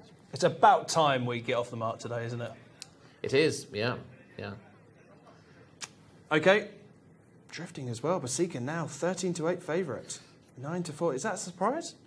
It's a bit of a surprise, yeah. 13 to 8 Basika, 9 to 4 Ofra Athbar. Interesting. Well, Basika's definitely better than average for a race like this. Yes. And you can almost certainly mark up her performance last time out, given how hard she went early on. I think it's a win-win really for Lucas Gaitan. If Basika wins, then we think McKean I suppose Athbar's the one question that Callum didn't put bluntly to Lucas Gaitan was, is this better?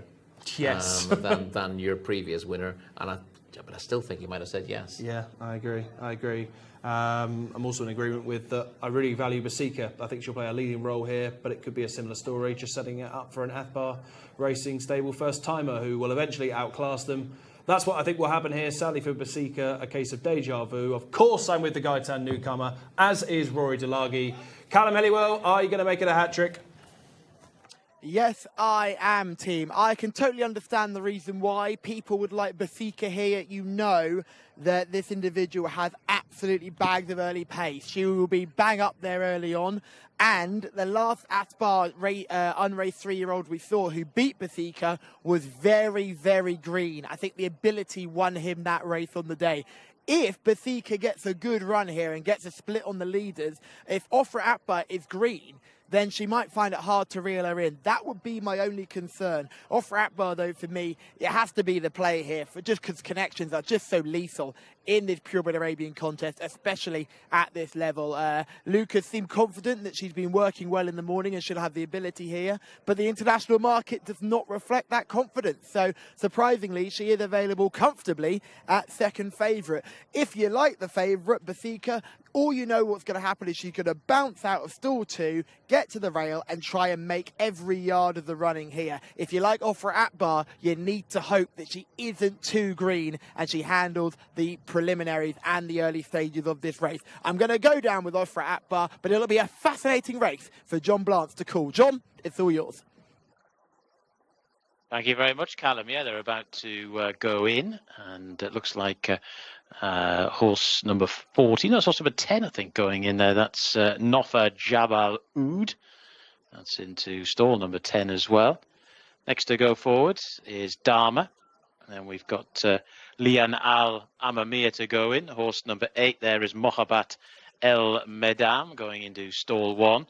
There's horse number 7, Mesa, Fahid Al Faredi riding that one. The 15 is Wasem. Tariq Al Hassan rides. The 8 going in as well. Oh, sorry, that's the 9 going in, Munira. There's the 11, Ofra Athbar. It's the 15 backs away there, Wasem. But Ofra Athbar was the international market favourites for a long time, but isn't at the moment. Basika with that particular honour. Basika yet to go in. Wasem again just playing up, has been brought forward 2 or 3 times now and has not been playing ball. Shahana Al Sakra still to go in as well. There is Shahana Al Sakra with the blue sheepskin noseband.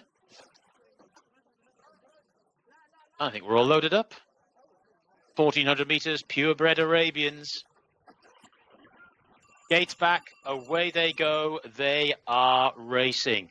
See where this early speed comes from. Well, Basika has gone forward, but tracked by Ofra Athbar. So the market principles sitting 1 and 2 early here. The die has been cast. Lian Al Amamia is racing there in third. Then after that, Nofa Jobal Oud, who's in the red and black colours.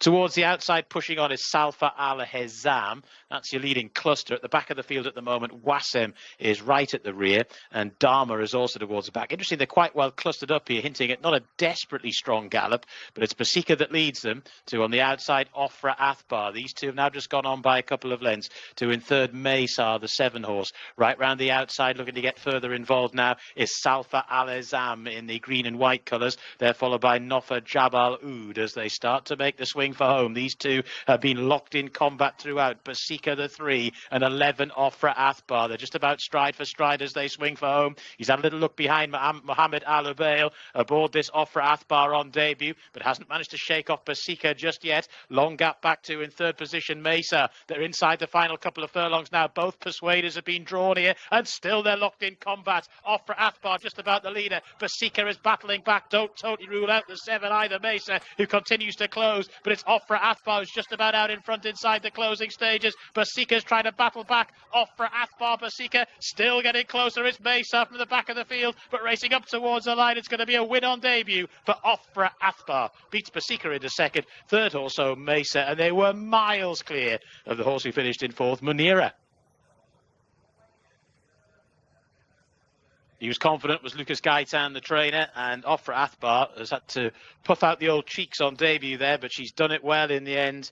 She's battled hard with the best horse in the race on all known form, and they were at it hammer. Well, I say hammer and tongs. It didn't look as if they were going overly fast in the early part of the race, but they certainly locked on. And, well, it was not quite affirmed in Ali Dar, but it wasn't too far away in the closing stages.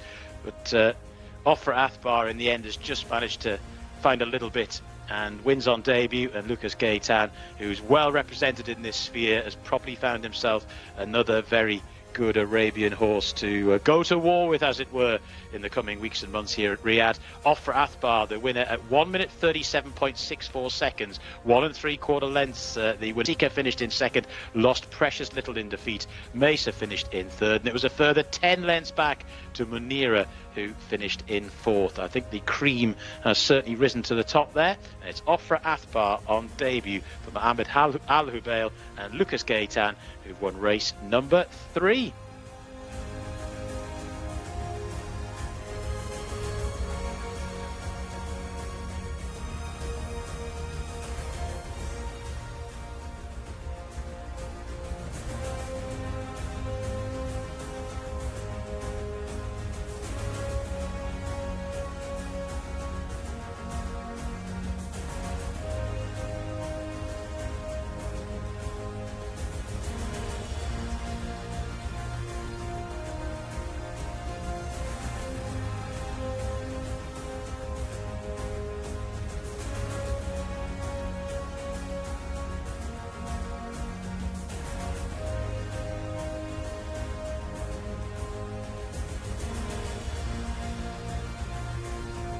Ofra Athbar defies the market drift and lands this contest. Race number 3 for 3-year-old Arabian fillies.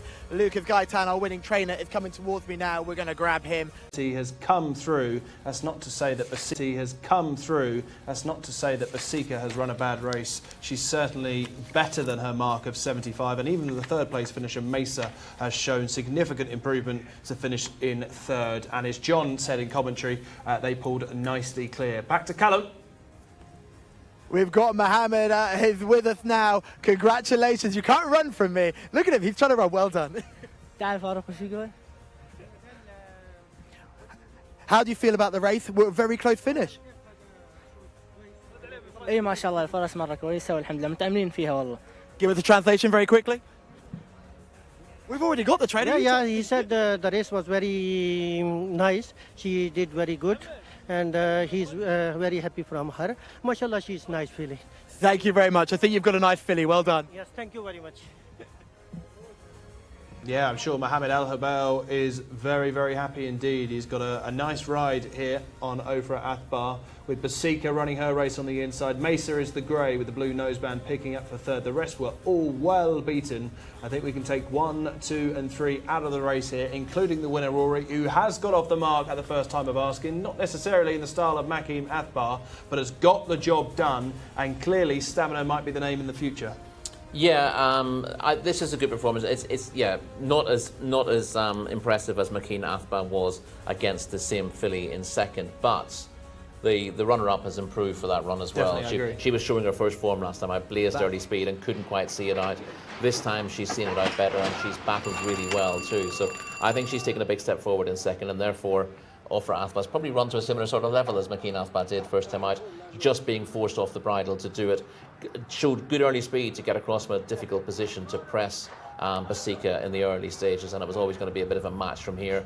The one thing that might have spoiled the party is if they got into a battle really early and tired themselves and left something else to pick up the spoils. But neither jockey were giving anything away, particularly on the bend for home. It's a long sweeping bend here, and neither were giving anything away. When they joined each other early on, they didn't go hell for leather, and you saw the field closed up briefly. But from this point onwards, they're beginning to press the button. They're beginning to ask for more, and it's a proper battle between them for a long, long way. And it was only half a furlong from home that you could be sure that the winner was going to take it, and the runner-up was eased in the last 50 yards. To make it look a little bit more comfortable, but the two of them have run really well. They're probably better than the Bear Result in terms of how far they've come clear of the third, who has herself improved from that debut effort. So yeah, lots to be positive about in this race, and the race time will tell you plenty, although I think they slowed it down a little bit after a furlong or so. So 137.64 for that is not a bad time for purebred Arabians of this age, and these two are going to go on to better things. You probably wouldn't want to run either of these very quickly on the back of that and give them a little bit of a break to recover from the race, but the pair of them are worth noting for the future. Not that we would tell Lucas Guyton how to train, but would it be sensible to keep the winner at a lower grade before tackling better company next time? I think that tends to be the way with Lucas. He looked for stepping stones to big races, whereas we see 1 or 2 yards who are more than happy to stick their horses straight into really good races on the back of a maiden win. But I think Lucas likes to go sort of, pop and then go for a big target. So he'll find a suitable opportunity for her, no doubt. But she's clearly a 90+ filly on this effort. And hopefully she can be placed to advantage soon, but not too soon, because I think this might have been quite a punishing run. As you can see, the front two have ended up getting tired because they got in a battle, and you never know what kind of mark that will leave until you try to run them again. It clearly meant a lot to the rider as well, Mohammed Al Habal, who scored on Ofra Athbar. Second place was Basika. A word on the third as well, Mesa, who has been the big improver. I know Basika's certainly increased her remark, but Mesa's certainly. Yeah, Mesa was only 7th on debut. We just touched on that beforehand, that we'd expect these horses, particularly at this age, to be developing, more rapidly than thoroughbreds at the same age. So she's gained a lot of benefit from that debut and run well to be third. I think she's probably, she comes out as almost the same horse as the second on the figures, given she's not been beaten far. I would say that the runner-up is a little bit better because she's had to work really hard. Whereas the third was able to sort of pick up the pieces a little bit late on, but at the same time she's beaten the rest very easily. But you would have Makim Athbar currently over Athbar. I don't think there's an awful lot to. I wouldn't be making that kind of judgment based on one run for either of them, because as I said, I think the runner-up improved a lot from the 2 runs, so that it's maybe a little bit of a dangerous logic to use to measure the distance that she's been beaten in 2 runs. But just McKean. Possibly. McKean's not on the bridle, so there could easily be more to come. Whereas we've seen Ofra Athbar have to work really hard, so she's had to show exactly what she can do in the day. Whereas McKean might be hiding something. And Ofra Athbar was a winning drifter as well, out to 2-1 on the off. Another winning debutant for Lucas Guyton and the Athbar Racing Stable. We're back with the thoroughbreds now for race number 4. Back with fillies as well. Non-winners of 2 events, 1,600 metres. John Balance, it's over to you again. Mark Francis, you are too kind. Thank you. Let's take a look at the runners and riders. Enoea is horse number 1. Fahed Al Faredi is riding. Al Mosalema is the man of Ayed Al Tarizi, horse number 2. 3 is Al Nouri, and that's Abdullah Al Saidi. Horse number 4, actually that's a jockey change to what was in the card, but anyway it is Abdullah Al Saadi. Horse number 4 is Dance Desire, Mohammed Al Daham. Number 5 is Motabasila, Camilo Ospina takes the mount. Horse number 6 is Night of Desire, Khalid Al Mamoni. 7 is Returnel, Tariq Al Mansour. 8 is Adamat Al Amir, Ahmed Al Shra. Horse number 9 is Agay, Mohammed Al Hubail. Horse number 10 is Al Jamanu, the mount of Yusuf Al Hussein. Horse number 11 is Alwar, Alexis Moreno. Horse number 12 is Aventurin Al Arab, Mohammed Al Nasser. Number 13 is Brandaisi, Abdullah Al Rashed. Number 14 is Diamond Shadow, Abdulaziz Al Faredi rides. Horse number 15 is Fatina, Anthony Campos gets the leg up there. Horse number 16 is Jory, Nawef Al Mudiani. Horse number 17 is Mothelar, the mount of Khalid Al Amzi. Horse number 18 is Retail, that's the mount of Adil Al Faredi. Horse number 19, that will be Trixie Lady in the hands of Eddie Castro. There she is. And horse number 20 is Wabar, Abdullah Al Kradis. 20 go to post for this 4th race on the card. And it's back to Callum in the parade ring. Thank you very much, John. Let's have a look at a couple of these gorgeous fillies. The first one is Anawea, horse number 1 here. She was a winner last time out, having finished 3rd on debut, and she is a gorgeous animal.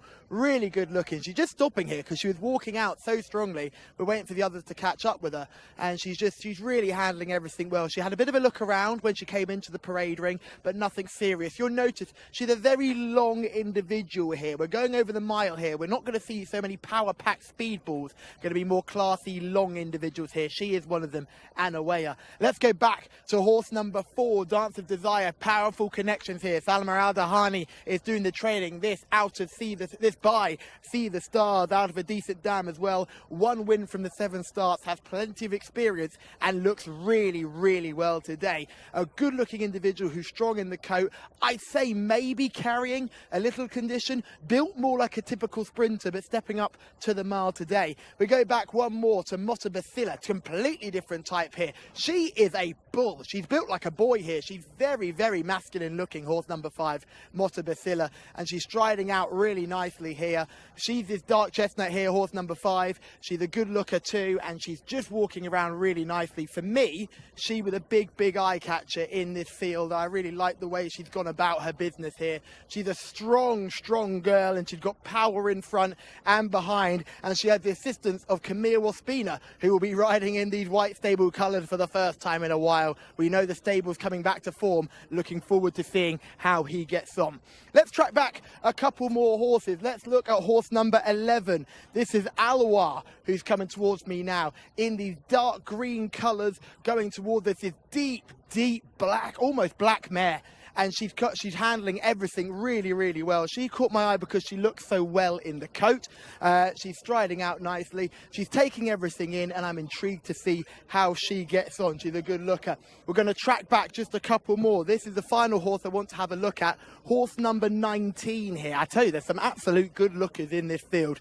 Trixie Lady is horse number 19. Now, she's having a good look at everything going on around her. But for me, she's the one that I'm really keen to have a good old peep at. She's striding around quite nicely here, but she's built very differently to a lot of these. She looks much more physically mature than some of her rivals in this contest. So lads, I've still not found a paddock eye catcher yet, but horse number 19 certainly makes the shortlist of a real high quality field.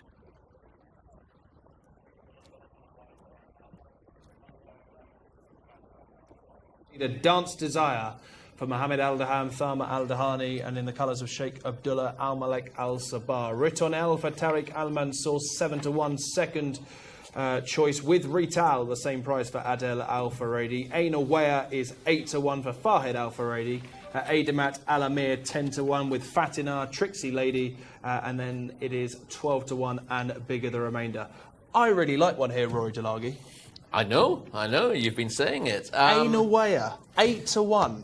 Yeah, she's got a little bit to find on the ratings, but I get why you like Ada Wea, and we're going to see her in action very shortly.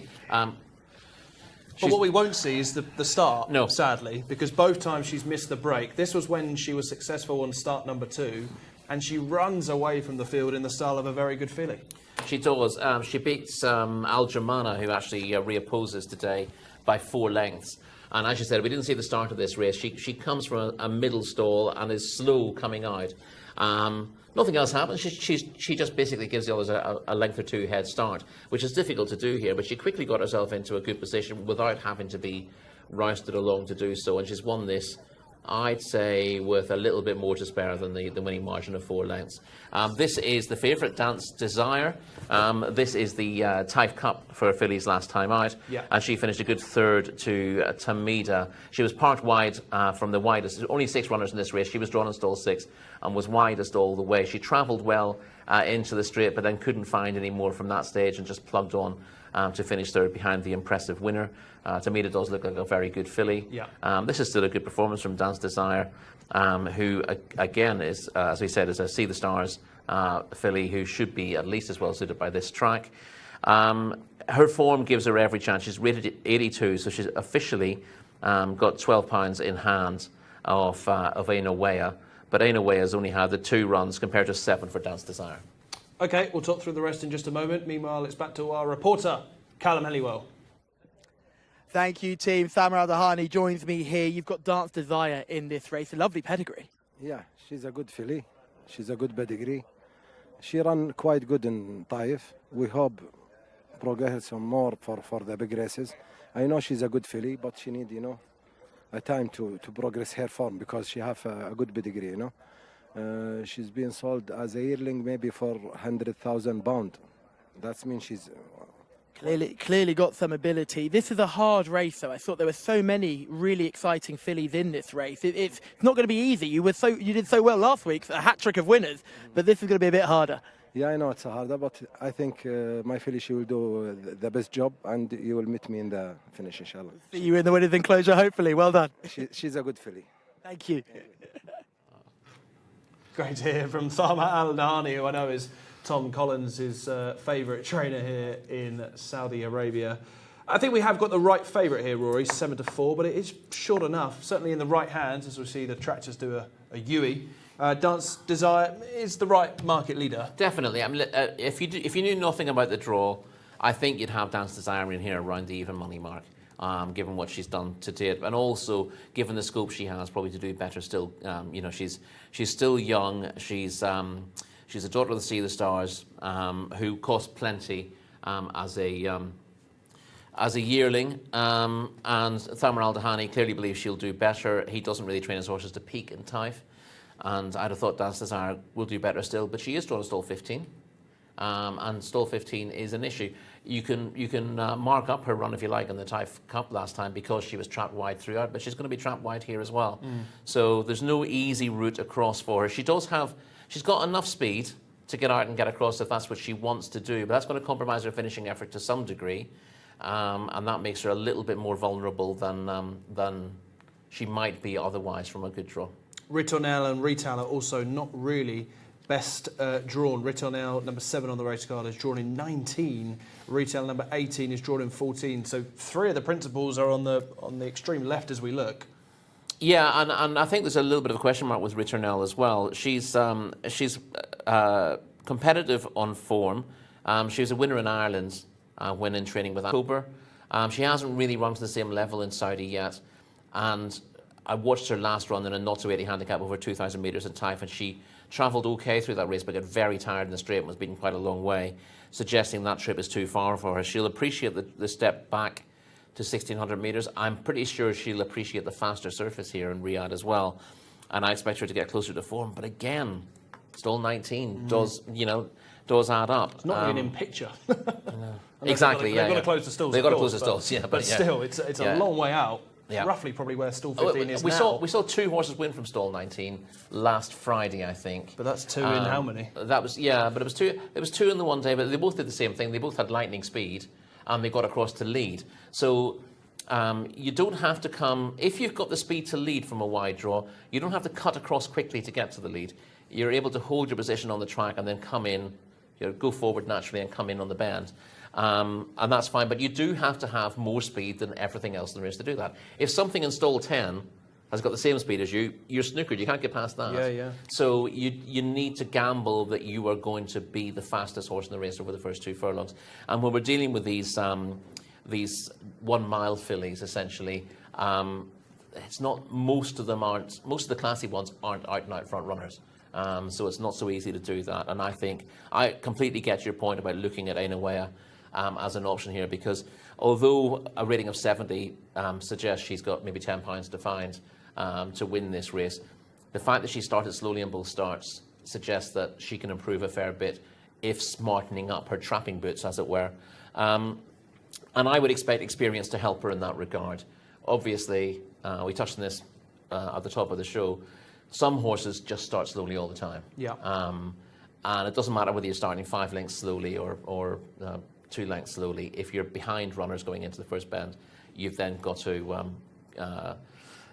ride your luck to a degree. Now, I'm hoping that her slow start last time out was just a little bit of inexperience still hanging around. And after winning that day and showing the benefit of her debut experience, she will be sharper all round, including at the stalls.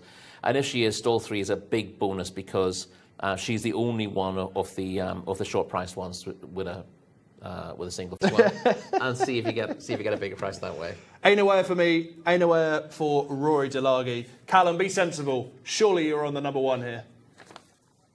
Oh, sorry, guys. I'm so sorry. I'm not going to be with you at all here. I was looking back and I decided I'm going to go again with a horse who I didn't even flag to you in the parade ring, but just blew me away. And it's no surprise that I'm drawn to another Nicolas Bachelard runner here. Al Jamanu here, horse number 10 in your race card, coming out of stall 6.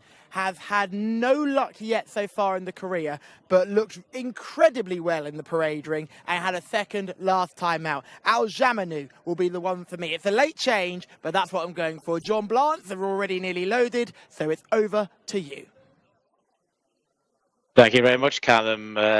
Dance Desire is difficult to look past, but I take on board that bullish confidence from Mr. Francis there in the presenter's chair as they load up. Ainawea, the horse we've been mentioning, about to go in, the 11 to come forward as well. Alwa, still got the 10 to come forward as well. Al Jamanu, and then we've got after that the 12 horse, that will be Aventurine Al Arab. 19 to come forward as well as Trixie Lady, and the 5 who goes into stall 1 is Motabasila in the hands of Camillo Ospila for the White Stable by Premium Tap. So, he's nicely bred, not nicely behaved. Camillo, I'm sure, is delighted to be back. Even more delighted when his second ride behaves in such a manner. And, well, she's not having this at the moment, is she? She's being led away. Going to try this again, but she is not happy. Not entirely sure Camillo's desperately keen on proceedings either.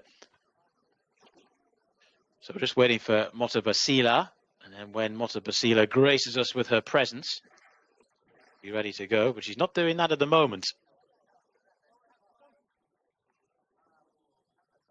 Again, rearing up spectacularly, and Patience will be wearing a bit thin here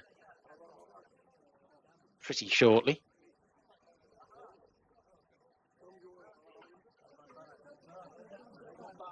I'm going to try again. Motabasila currently a 12-1 chance on the international markets. She's inching closer to the starting stalls, but she's reared up 3 times now. So she's just about in. Motabasila.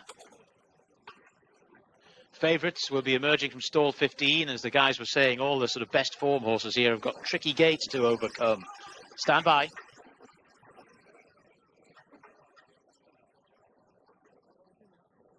Being attended to there in the sort of middle part of the draw, but they're off. and racing. Slowly away was Adimat Alamir as they make their way through the early stages of the fourth on the card here at Riyadh this afternoon. And after all that carry on prior to going in, Mota Basila has come through to take it up from gate one. She's showing good speed. Also prominent there, Ritournelle gets into a decent posse, as indeed does Alwa.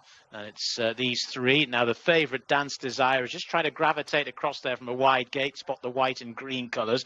Just in behind them, we've got Age, who's taken up a prominent posse. And then Aina Wayar has got a nice position right up the inside rail, about 3 lengths off the lead. So they're sorting themselves out. And it's Alwa that's gone on here. Alwa it is who leads them at the moment, just to. In second position, Mota Basila, just being nudged along now by Camilo Ospina. Dance Desire has made nice headway into third. One that's making headway around the outside is Night of Desire, ticking 1 or 2 off right round the outside, coming the longest way. Field trails all the way back at the moment to Adimat Alamir, the slow starter, and also towards the back is Trixie Lady. But as they swing for home, it's Alwar who's just about taking it up. The favourite is drawn alongside Dance Desire, but it's being worked at. Still good headway from Night of Desire. These three across the track now staying on. We've got Aina Wayar, who moves into fourth and still has a bit of momentum. Down towards the closing stages they come now, though. Just over a furlong and a half to go. And it's Night of Desire, the yellow colours, who's hit the front. Goes on quickly by a couple of lengths. Here now down the centre of the track comes Aina Wayar, and over on the far side Dance Desire is trying to battle on, but it's Aina Wayar who goes on by a couple of lengths, just lugging towards the rail,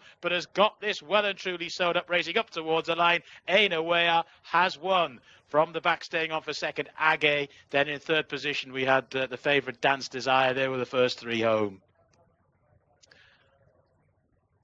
Hats off to our esteemed colleagues, especially Mark Francis, who was really banging the drum for this one.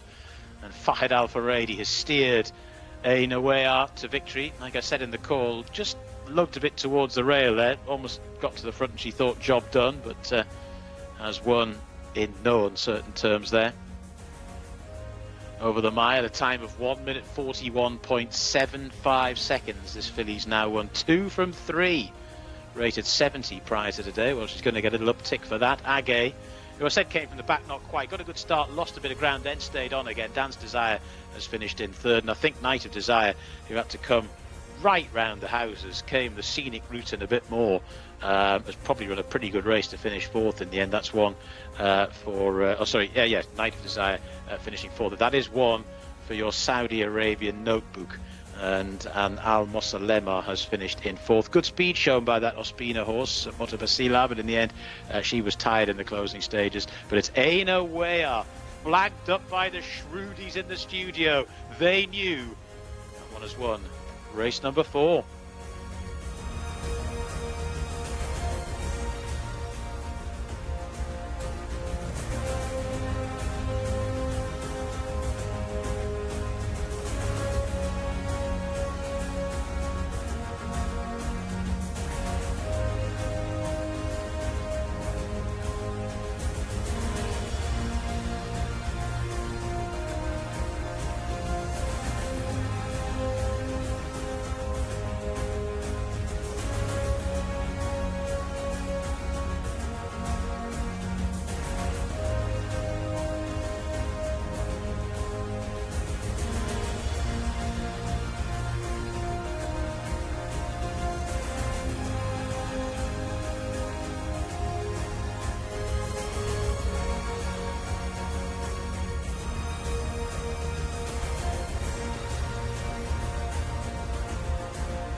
Oh, Mark Francis.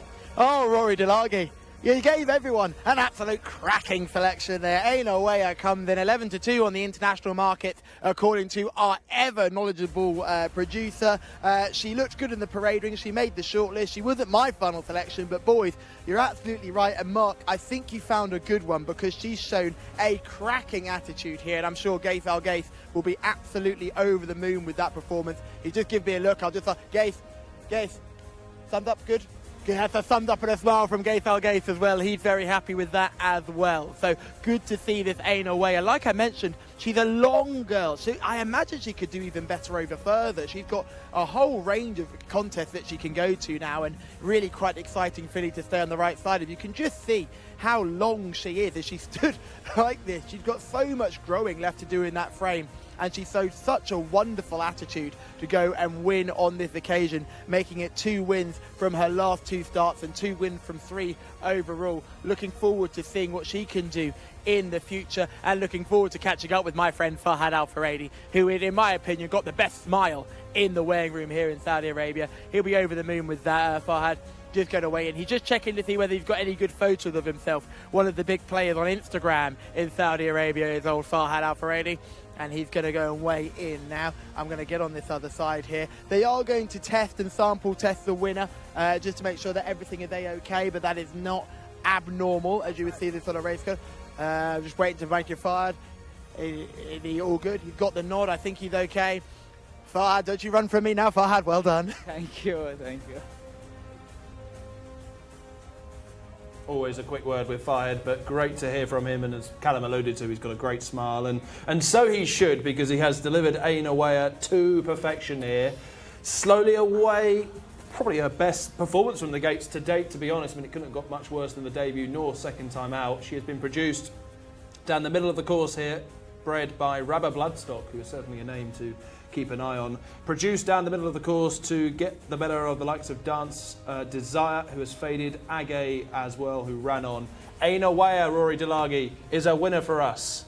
Yeah, very nice, very nice. And I had to show you my notes before we went off there, just in case you thought I was following you in. Again, she wasn't brilliantly away from the stalls, Aina Weah, but the key to being in stall 3 is, because of the configuration of the course, even if you're a little bit behind the leaders there tends to be space for you to get into. And you can see here, in front of Aina Weah is space. Mota Basila is the horse who's gone to the front from a low draw. That was drawn in stall 1, and you would have expected that anyway. And of course, the job now that Fahad Al Faradi has got to do is just keep her out of trouble here. Track the leaders, and then work out whether it's going to be okay to come through the inside with a run, or whether he has to work a little bit wider. Now, it becomes obvious on the turn that Mota Basila is beginning to feel the pinch and is dropping back.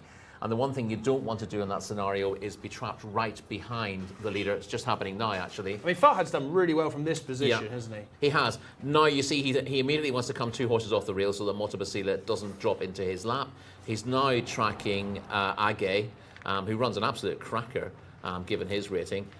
Moves wide of that between horses, and he's got his sights set on the leaders. And the one who looks to be going best at this stage is Night of Desire, again a relative outsider, daughter of Night of Thunder, who is rated 64. She's done really well to get across from stall 16 and kicks for home at this stage, but that just gives him something to aim at in the last furlong.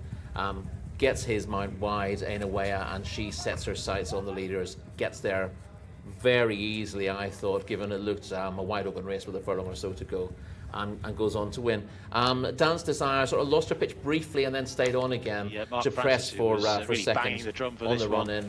And that's a decent run from her from stall 15. I know it looks slightly disappointing on paper, but she'll keep going forward. We mentioned earlier on, or Tamara Al-Dahani mentioned, she cost about 100,000. She actually cost 240,000. There you go. She raced in the colours of Michael Tabor's wife on the flat in the UK. Aina Weah is the winner of race number 4. A lovely winner for me and Rory. Straight on to race 5. John Blance, who's running? Well, it's my job to tell you, so here they are, the runners and riders for race number 5. Abab Al-Mouj is the mount of Adil Al Faradi. Horse number 2 is Aldafla, Nawef Al Mudiani. 3 is Anna Kailaja, the mount of Khalid Al Mimoni. 4 is Asil Al Foz, Abdullah Al Kradis. 5 is Moscow, Tariq Al Mansour. And 6 is Nakila Mohammed Al Hubail. Horse number 7 is Nawan, the mount of Fahid Al Faradi. Horse number 8 is Rabab Al Khair, Rayan Al Toesh. Horse number 9 is Remal Al Moqtara, Ziad Al Jabri. Horse number 10 is Bint Bidawiya, that's the mount of Asl Al-Saidi, that's a jockey change. Horse number 11 is Osula, Nawaf Al-Fairuz. Horse number 12 is Kashasha, Mohammed Saeed. Horse number 13 is Tilda, the mount of Camilo Ospina. And horse number 14 is Tours, Abdulaziz Al-Faredi. So 14 got a post here for another fillies non-winners of 2 lifetime. We'll be able to compare the times as well from the previous race here over the 1600 metres, and it's back to Callum. Thank you very much, John. Let's have a look at a couple of these in the parade ring. Horse number 1, Abab Al-Mouj, looks really well in the coat, but was getting very worked up in the parade ring. She's beginning to settle down now, which is a positive. She's 1 from 3 and was second last time out. There's plenty of ability there, and she certainly seems ready to go, shining up magnificently in her coat. Let's go back a couple, though, because there's a runner horses that I want to have a good look at. They come in the shape of horse number 6, who is Nakila. A very, very nice looker here. Probably more precocious than plenty of these. Looks to be fully grown into her frame. She's still a little bit long, but I thought she was showing real good strength in her hindquarters. You can see a clear poverty line on display as well with her. She's a good-looking individual. Another horse that's very well in the coat. Let's go back to Nawam. Horse number 7 on your race cards, 1 from 6 in the career for Nawam. Got that tongue strap on. You can see the tongue strap's on very tight with her. She's biting down on her tongue, and you can just see the redness on the tongue there. You hope she put that in her mouth eventually, but aside from that, she looks absolutely gorgeous, doesn't she? Really shining up well, striding out like a good thing, and certainly one to keep on the right side of. Like I said, she's only got the 1 win from about 6 starts, but certainly one to keep on the right side of. Look at the way she strides out. I said she's not got the most beautiful of walks, but she's powerful. And you can see she's not getting sweaty. She looks perfectly calm and ready to go, but she's certainly ready to go racing. And I imagine she'll be like a coiled spring when she goes down to post. And let's have a look at one more, which is Rebab Al-Khair, horse number 8, who's just coming by 2. This is another one that I thought looks well enough in here. A very different demeanour to what we've seen in front. She's a bit of a leggier type and still has some more growing to do. Team, I'm going to go with the paddock selection here of horse number 7, Nawan. Probably a big price on paper, but I couldn't take my eyes off her in the parade ring. Yeah, 16-1 shot, Callum, to give Fahed Al-Faredi a double here this afternoon. Certainly not beyond the realms of possibilities here, although myself and Rory are going to tackle those towards the top of the market. Al de Fleur is the 15-8 favourite here. Anna Kalajaya is 5-2 second choice. Ibaba Al-Mouj is third in for Adel Al-Faredi at 11-2. Co-third favourite with Nakila. Rimel Al-Mogatara for young Ziad Al-Jabrai at 10-1. Moscow 12s, Nawan and Tilda 16-1, and the rest are bigger prices. Let's start with the 3 at the top of the market, which, funnily enough, Rory, are the 3 at the top of the race card, who I expect will be the the top 3 on your shortlist. Where would you like to begin? Well, let's do them in order, I suppose. Abab Al-Mouj, the top one, beat Rimal Al-Mutara at Taif in July. Matched that form, went second in a course and distance winners event here last time, and ought to be competitive again. Still unexposed.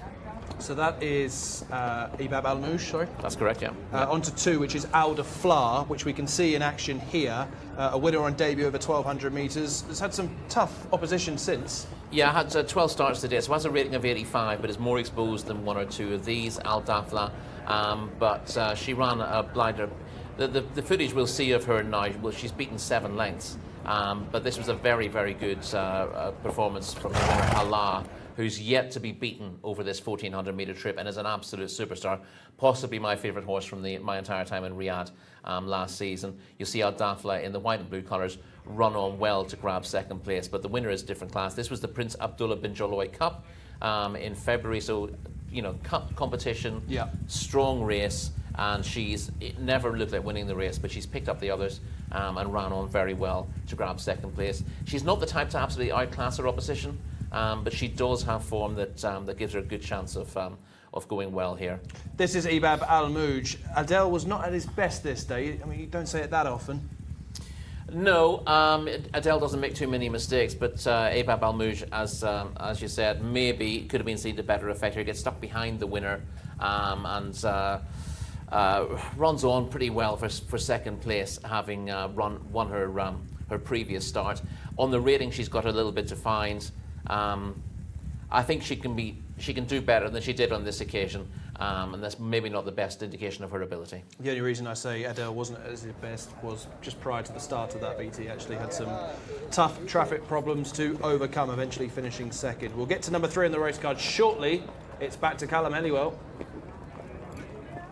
Thank you very much, boys. Yeah, we're just going to be very careful here. Horse number 14, Tours. This will be the paddock negative for me in this race. If you like Tours, don't let that put you off, though, because my last paddock negative absolutely hacked up. So Tours is just getting very worked up here in the prelim. And this is the problem for Tours, because they've stopped just as they're trying to keep everybody in order and get people mounted up. But the gentleman leading up Tours is doing remarkably well. He is staying totally calm, but Tours is absolutely ready to go to the track and getting very warm in the prelims. But we saw what happened in race 1 with the horse that got very warm, absolutely bolted up. So if you like Tours, don't let me put you off.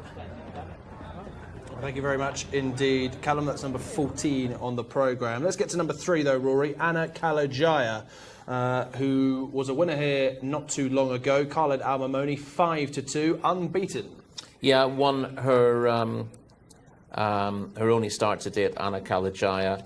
That was in a 1400 metre maiden here 4 weeks ago. This is a good stepping stone for her as she steps up in class. She doesn't have a rating at the moment. She's drawn in stall 14, which will make things easy. But she did look very promising that day, and you respect her chances stepping up to non-winners of 2, which is basically the smallest step she could take up the ladder. Do you know the horse that Anna Kalajaya beat into second? I normally write these down, but I haven't this time. Well, you'll know this name. Yes. Greener Truth. Ah, yes. Last indeed. week. We ran away with, I think it was the last race on the Friday, perhaps. But yes. The form looks good. So the form has been frank since. Definitely. As I said, the worry is stall 14 here, which I don't think is easy to overcome.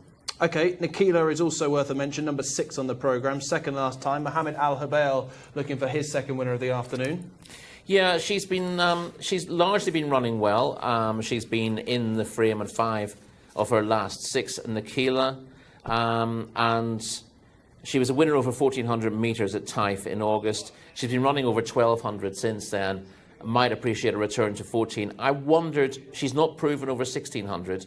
And the question is whether you think she'll improve for this trip or whether you think the trip is potentially a worry.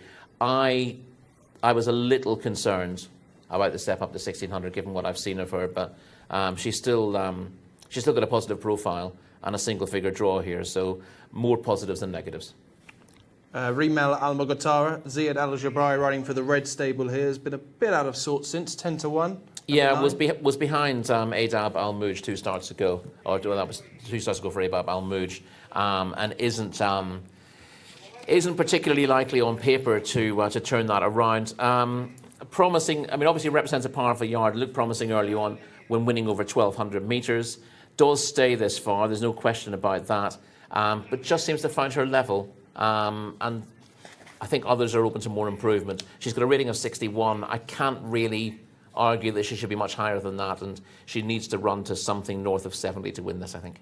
OK, obviously Callum gave a mention to Nawan in the parade ring. Number 4 is also worth a mention, Asil Al Foz, who was only a length behind Ibab Al Mouj last time. Won her maiden the start before. She's fit and she's in form. And she's 20-1, which is a big price. Still one. As you said, for a filly in form.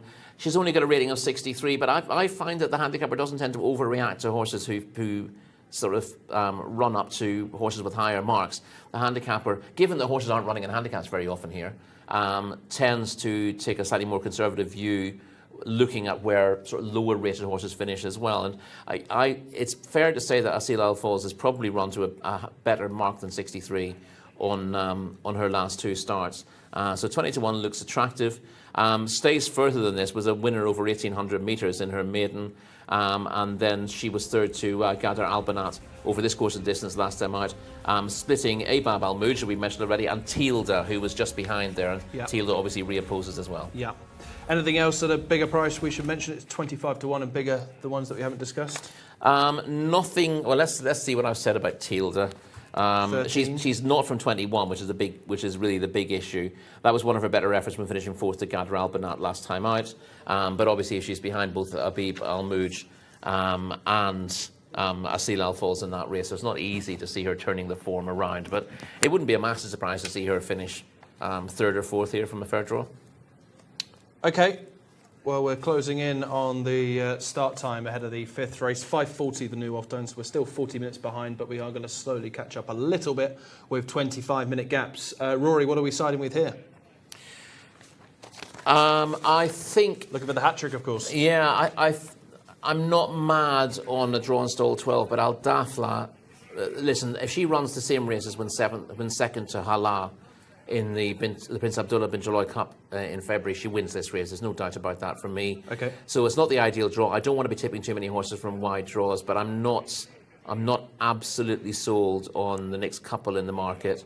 So I'm going to go with Al Dafla. He's around a 15 to 8 shot. Well, I'm going to go with something drawn wider and take a chance on Anna Kalajaya. Form has been boosted, as we said, with Green of Truth coming out and winning.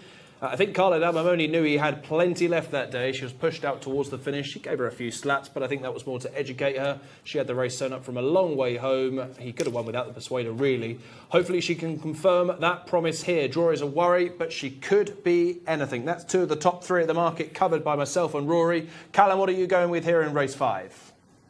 Thank you, team. You're on a great roll right now, and I wish you all the best in your bids to get a hat-trick. I'm taking you both on, though, with Nawan. That was my paddock eye-catcher, and I'm sticking with this filly. Hopefully, she will run a career best effort, because she will need it to feature here. But Nawan is going to be the play for me. Just looked like a coiled spring. Absolutely ready to launch and go forward in this, our 5th contest of the day. I cannot stress enough while I'm here, though, credit to everyone involved with the running of the racing tonight. They are rattling through this card, and these 25-minute gaps are getting hit on the money. The loading process, as I mentioned, is being done very quickly. So, John Blanc, in race number 5, it's over to you. Thank you very much, Callum. The first couple are making their way in. Nawan was the first to load there. Fahid Al Faradi is riding that one. We can see Remel Al Mokhtarar in the background there, the red stable colour. Ziad Al Jabri, a jockey I'm desperately familiar with over in Saudi, but that is a reflection of my ignorance and not Ziad's abilities, I'm sure. We've also got Anna Kalajia to come forward as well. The 8 to go in Rabab Al Khair. You can tick them all off as they make their way in. Well, I certainly will be. Nakila to come forward. Mohammed Al Hubail rides that one. But I've said this before and I'll say it again. A feature is how quickly they get these horses in. There are other jurisdictions who could do with looking in and taking a few notes. Aldafla to come forward. Strong fancy in the studio for Rory. The 9 is Rimal Al Mokhtarar. 14 is Tours. Abdulaziz Al Faradi aboard Tours, just a little bit reluctant to go. In the 8, Rabab Al Khair, Rayan Al Toesh. So ready for the 6 as well, Nakila. Once again, we're over the 1600 metres, the metric mile as it were. In goes Tours. In goes Rabab Al Khair. The last one to go in will be Nakila. Down at the mile start. Got the lovely drone shot there of the beginning of this race as well. They're ready.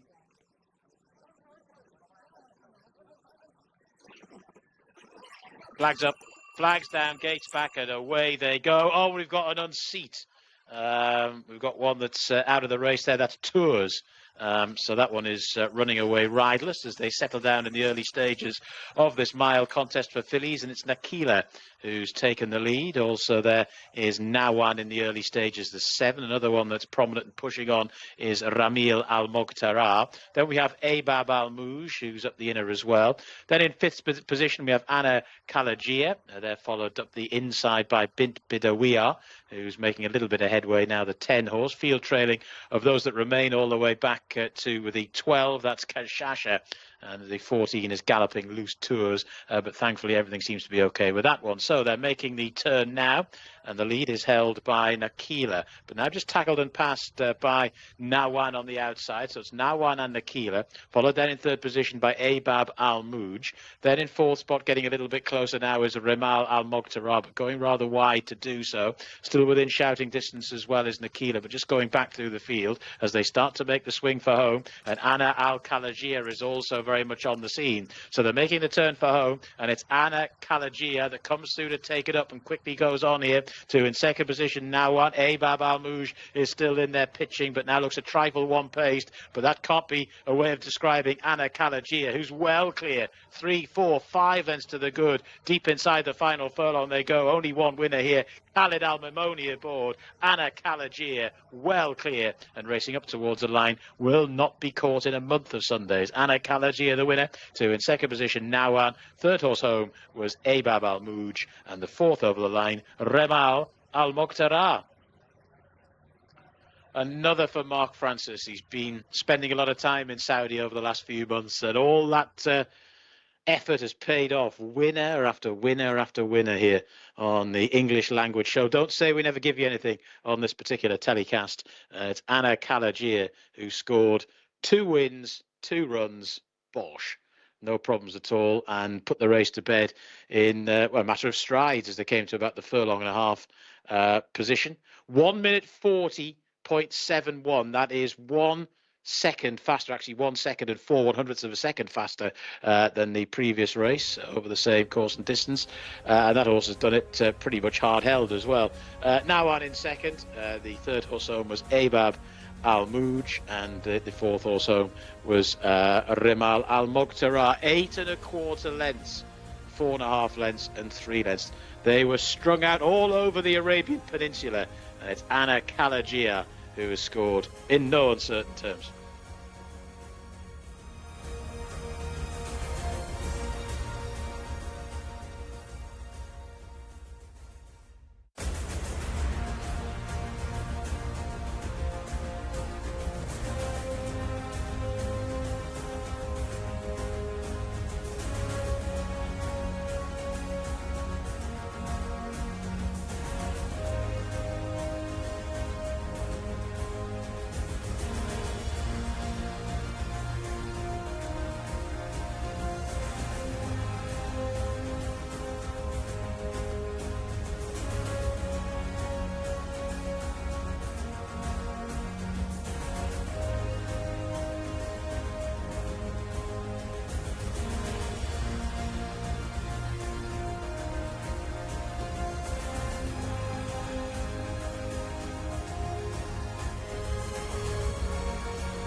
Not 1, not 2, but 3 winners in a row for Mr. Mark Francis, who put up Anna Kalagia after a very good debut, and she has stepped forward again to land her second consecutive race, maintain a 100% record and make it 2 out of 2, and give Khalid Al-Mamoni his first winner of the weekend. So well done to everybody involved with this horse. She's done very, very well. I had a brief chat with the trainer.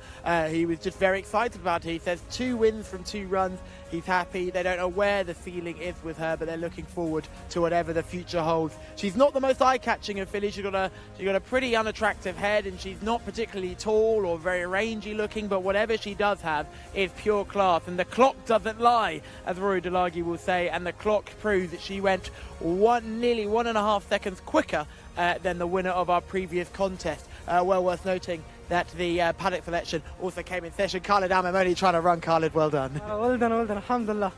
Thank you. Thank you, thank you. Aye. Anna Kalagia makes it 2 from 2 under Khalid Al-Mamoni, winning from stall number 14, produced on the outside once again. Got the better of Abab Al-Mouj, eventually, who came home in 3rd place. Nawan, a really good selection from Callum, in 2nd. And I think the best filly has certainly won. She's hacked up in the end, Rory. She's gone clear by 8 1/4 lengths, which we saw on the screen behind us, is exactly 1.5 seconds clear of the rest. Yeah, good. This is a filly who was hard to weigh up on the basis of a quite an impressive maiden win. no rating coming into this, but the form had been franked, as we said, when Truth. You'd fancy it won again, wouldn't you? last week. Yes. Yeah, that caught the eye when finishing second. But that's a decent performance. Listen, there were 3 horses of particular interest in this race. The 1, 2, and 3. Al Dafla was the filly with the best form in the race, and we showed the replay of her finishing second in a cup contest here in February behind the brilliant Hala. She's not turned up at all. No. And again, that just shows you that horses coming off layoffs here generally very hard to win unless they've got a proven record of going well when fresh. And that's a bit of an error I've made to side with a top-rated horse coming off that kind of layoff. And Al Dafla was absolutely beaten all ends up after 3 furlongs, and has barely run past a rival. We had a little bit of drama at the start when number 14 Tours unseated the rider. Yeah, galloped through the line okay as well, Tours. So she's okay. We wait to hear from Abdulaziz Al Faredi, but hopefully he's okay as well. But 5 horses have gone clear at this stage. Nawan, who was Callum's pick, I thought a good shout by Callum as well. Yeah, really good. She was quite a big price here, around 16 to 1. She's made the running and belied some moderate recent efforts to put up her best run in a while. Hung on in there for a place as well. But Anna Kalajaya was always travelling really well. Swept through on the outside of those 3 into the straight and cleared away to win by an impressive 8 1/4 lengths, with 4.5 lengths between second and third. And actually, you've got to say, looking at the replay, Nawan, who was caught for second, has actually gone away again. And looks like she will actually do better over further still. So to set the pace, get caught, and then stay on again to get a clear second place is a likable performance. And maybe you say that Abab Balmouj, who's finished third, a little bit disappointing, having got there and then faded again late on. Anna Kalajaya, though, the winner to race number 5 in the studio, are in excellent form, we're pleased to say. On to race number 6, which marks the halfway stage in today's programme. This is a local bred handicap, 0 to 60 for apprentice jockeys, Hands and Hills race series. This is a 1,600 metre race, 4-year-olds and upwards. We can have a quick glance at the market. Where the market leader here is Hudhuri at 9 to 2. So we've seen some very short price favourites throughout the day so far. Hudhuri 9 to 2. It's a very, very open race, it's safe to say. At Nasser Alanea at 9 to 2. Ain Al Ghazal 7 to 1, third choice. We've got a bit of time here, Rory. Without sort of giving the name away, could you tease your selection here for race 6? Absolutely not. I'm never putting my selection out 10 minutes before a race is due to finish. Was that joint favourites then, 3 and 6, Hodori and Nasser Yes, Al 3 and Anaya? 6, 9 to 2. Okay, well, first of all, Hodori has got stall 1 to work from. Form figures 6, 6, 7, 9, 7, but these low-grade handicaps, really hard to weigh up because a lot of horses will be plying their trade in open races and look uncompetitive and suddenly drop into a handicap where they're capable of winning and suddenly look a different proposition altogether. 1 win from 37 would be the concern. We'll hear more from Rory in just a few moments, but this is a local bred handicap, 0 to 60 for apprentice jockeys. It's a Hands and Hills race series. I know a man who loves this series. It's John Blance. Well, you actually interrupt me, Mark, just while I'm making a note here to never ask Rory Delagi for an early selection. Horse number 1 is Al Rila in the hands of Tariq Al Hassan. Horse number 2 is Amani Al Khail, Abdullah Al Hussein. 3 is Hodhuri, one of those joint favourites that Rory was talking about. Sultan Al Mimoni is aboard. Horse number 4 is a non-runner. Number 5 is Kalalat Delmon. That's the man of Feras Al Sunyatan. Horse number 6 is Nasir Al Anaya. That's the man of Mohammed Al Nasser. Horse number 7 is Waradom Ayad Al Turizi. Horse number 8 is Ain Al Ghazal. That is the man of Mohammed Suleiman. Horse number 9 is Nayazi Rakan Al Obeid. Horse number 10 is Sata Tariq Al Mansour. Horse number 11 is Al-Azma Osama Al Sharani. Horse number 12 is Bint Always Abdullah Al Saidi. And horse number 13 is Layli Al Majd Abdullah Al Kradis. Kadrak Ali is the mount of Abdullah. No, it's not. It's Ryan Al Toej, and horse number 15 is the mount. That's Yala AC Care, the mount of Selman Al Rashid. So 1 or 2 slightly different jockeys there that were listed. Callum Helliwell is in the parade ring. Over to you, Callum. Thanks, John. Let's have a look at these in the parade ring. Make sure none of the jockeys get run over, none of my team get run over. Horse number 3, Hood Hurry. This is an absolute gorgeous individual. Caught my eye immediately. Hard to tell with these greys, but there's definitely a poverty line on show. There's definitely a bit of fitness on side as well. Has been running well enough without winning, but you look at the form figures that read 6, 6, 7, 9, 7, but you have to remember most of these fields are 20 plus runners, so Hood Hurry hasn't been running badly. This is a level of competition that I think this horse can thrive in, and certainly is doing nothing negative for me in the parade ring, maybe just carrying a touch of condition. Let's go back to horse number 6. This is another one that looks very well in the coach. This is Nasser Al Naya, a very good looking individual here, big strong type. Look at the thickness of the neck and the shoulder and the back end as well. Beautiful quarter marks, exceptionally well turned out. Horse number 6, Nasser Al Naya. Looking forward to seeing how this horse gets on. Certainly makes the short list. We'll go back a couple more. Horse number 11 is the next one we will take a peek at. A completely different type on paper. This is Al-Azma. Al-Azma, who's coming towards us now. Very, very tiny. Al-Azma, basically a pony. The gentleman leading her up is certainly not a tall man, but she's even shorter than that. So Al-Azma, she's a 5-year-old mare, but she's certainly not got too much size about her. I quite like the fact that she looked relatively fit in behind, but she is carrying maybe a lick too much condition for my liking. But the hindquarters look positive. I'd be looking elsewhere. And the final horse we want to look at is horse number 15, Yala Ase Care, a horse we know plenty about after Taif and Riyadh last season, a horse that needs to find some form after a couple of low-key runs. But if you want a horse that looks well and ready to put the best foot forward, I think she would have a very good chance. Horse number 15, Yala Ase Care. For me, lads, it's between horse number 3 and horse number 6 as your paddock selections. I will get back to you when I find out which one. Yeah, thank you very much indeed, Callum. I think, Rory, this might be the hardest race to solve on paper today, particularly when there's just 2 kilos between top and bottom. Yeah, listen, not to 55, not to 60 handicaps would be absolutely the bottom of my list of races I want to look at, because I suppose one way you can look at these, if you're able to collate the form easily, is just take out all the runs in much stronger company. So were these horses running against horses in open races who might be rated 80 and higher, or in higher grade handicaps? Just look at them when they're given this sort of opportunity in a not to 55 or not to 60. And a lot of horses just come alive at this level because they can compete. And when they can't compete, sometimes they just don't give any kind of run at all. And a few of these are in that bracket. A lot of horses who've been very disappointing looking. I can't say number 14 is growing on me, Kadrak Ali in the parade ring. Yeah, you can give a chance to a number of horses who come here with duck eggs against their name, and I'm probably going to take a swing at something with that kind of profile. Let's remind ourselves of the market. Hadhuri is the 9-2 joint favourite with Nasser Al Naya. Ain Al Ghazal 7-1 is joint third favourite with Bint Always. If you're wearing Borussia Dortmund colours of yellow and black, you're doing pretty well in the market. Callum, it's back to you. Mark, yes, more yellow and black colours to look forward to here with the trainer of Hudhuri. Looking forward to this horse. I thought this horse looked really well in the parade ring. Yeah, but I train Nasir Al-Naya, not I train... We're getting our yellow and black colours confused here. Nasir Al-Naya, another horse that I put up for the parade ring as well. This has been a nightmare. What do you think about this horse? Be careful. It's a handicap race and 4 branties with not used whip. Our horse, he was good last year, but we spent all the summer here in Riyadh. We didn't go to Taif. He ran first week. He was a little bit heavy. We hope he ran good today. Mohamed Al Nassr doing the riding. One of the very good jockeys at this level amongst these apprentice riders. It's a positive to have him on board. Yes, we're happy to have him. He's a good jockey. He have a good hand.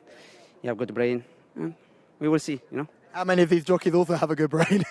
Few. How are you planning to, what are the instructions for this race? Because they tend to be run really quickly, these apprentice jockey races. Yeah, like what you say, always the apprentice race, always the race will be fast. And we will see, you know, it's dependent on the horses. If he can go to the lead, you know, easy, it's okay. If no, just wait a little bit, because, you know, like what you say, it's a apprentice race, always from the gate. Well, the bell has gone. Your jockey's getting up. I'll let you find a good position to watch. Good luck. Thank you. Thank you.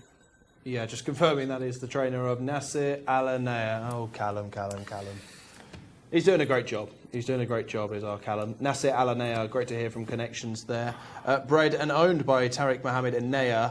Nasser Al-Anaya, look, this is such a difficult race, as we highlighted, Rory, but certainly got leading claims here, as I say, in a race where they're all very, very similarly matched. Yeah, hasn't won yet, Nasser Al-Anaya, but has been competitive at least in maiden races, and should appreciate this kind of test, which should be as easy a race as he's been in thus far. Only 10th in return, but actually ran better than the bare result there, chapped wide and covering a lot of ground.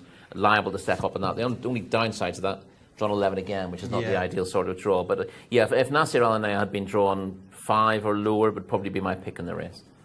Okay, also in yellow and black is number 8, Ain Al Ghazal. Very easy to get some of these mixed up. Ain Al Ghazal is a mare for Mohammed Suleiman, who has come in for the ride. Yeah, she's a hard one to weigh up because she's been off the track for a long time before finishing down the field on her return to action. But she did make a little bit of late headway there, having looked. She got behind early, didn't show an awful lot of speed, just looked rusty all round. But did enough at the end of it to think that she might come on a fair bit from the run. Again, stall 15, though, is problematic, particularly for a mare who doesn't show much pace. Okay, Bint Always is number 12. Abdullah Al Sayedi is still a maiden after 7 starts. 7-1 today. I give this a chance. Again, fairly lightly raced, so less exposed than a few of these Bint Always. And you can look at her form in 2 ways. You can say basically she looks reasonably disappointing, but actually she's only had 1 go in handicap company at this sort of level, and she caught the eye there. She wasn't beaten very far. And I thought, having dropped a little bit in the weights, back into a contest like this, stall 4 to work with, I thought Bint Always would be competitive. She's been reasonably well found in the market at 7-1, but I ended up coming down on her as my likely selection in the race. Okay. It did take a few goes because it was negatives for everything, and then I was like, okay, right, something's got to win, so you have to start marking a few of them up, despite uninspiring form figures, and she was the one who got the tick in the end. Okay, let's speak about 1 or 2 more towards the top of the market, the international market. Kahilat Delman, which is number 5 in the programme, 8-1 for Ferez Al Saneitan on start number 25, seeking victory number 2. Yeah, again, I was intrigued by the draw, and I thought Kahilat Delman at this level might be interesting enough. When last seen was running over 2,400 metres, which she clearly didn't stay, so this trip is a little bit more suitable, but I said in the last race, you've got to be wary of horses coming back off a layoff here. And again, my notes on Kahilat Delman are that she's got a decent chance on the best of her form if fit after a layoff. But my experience is that horses are less likely to be hard fit when coming back at this time of year if they haven't raced at Taif, for example. So that puts me off Kahilat Delman. Otherwise, there are more positives than those last 3 form figures of 9-9-0 than you would think. The draw's okay. Her past record early in the season gives her a chance as well, but fitness is the bugbear. With that theory, does that mean you're going against Wood and Son later? Well, Wood and Son's quite a hard one to be against, and of course the one thing about Wood and Son is, of course, he won on his debut in Riyadh last season when he was unfancied as well. I think it's about 25-1. Of course, it was a local Group 1 as well, so it's a much easier task for him. I think he's vulnerable. Was he about 2-1 on? Yeah, he is. I think you wouldn't want to be throwing your last shilling at him at 1-2 coming off a layoff.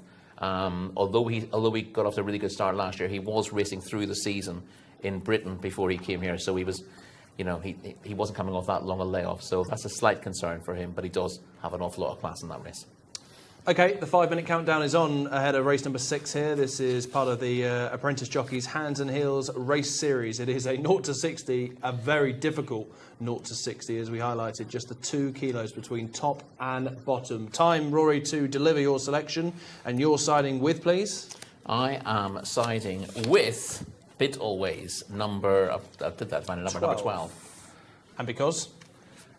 Because any one of these could win, quite frankly. The big positive with her is that she's won one of her better races when last running in this sort of company, and this is a drop in class for her.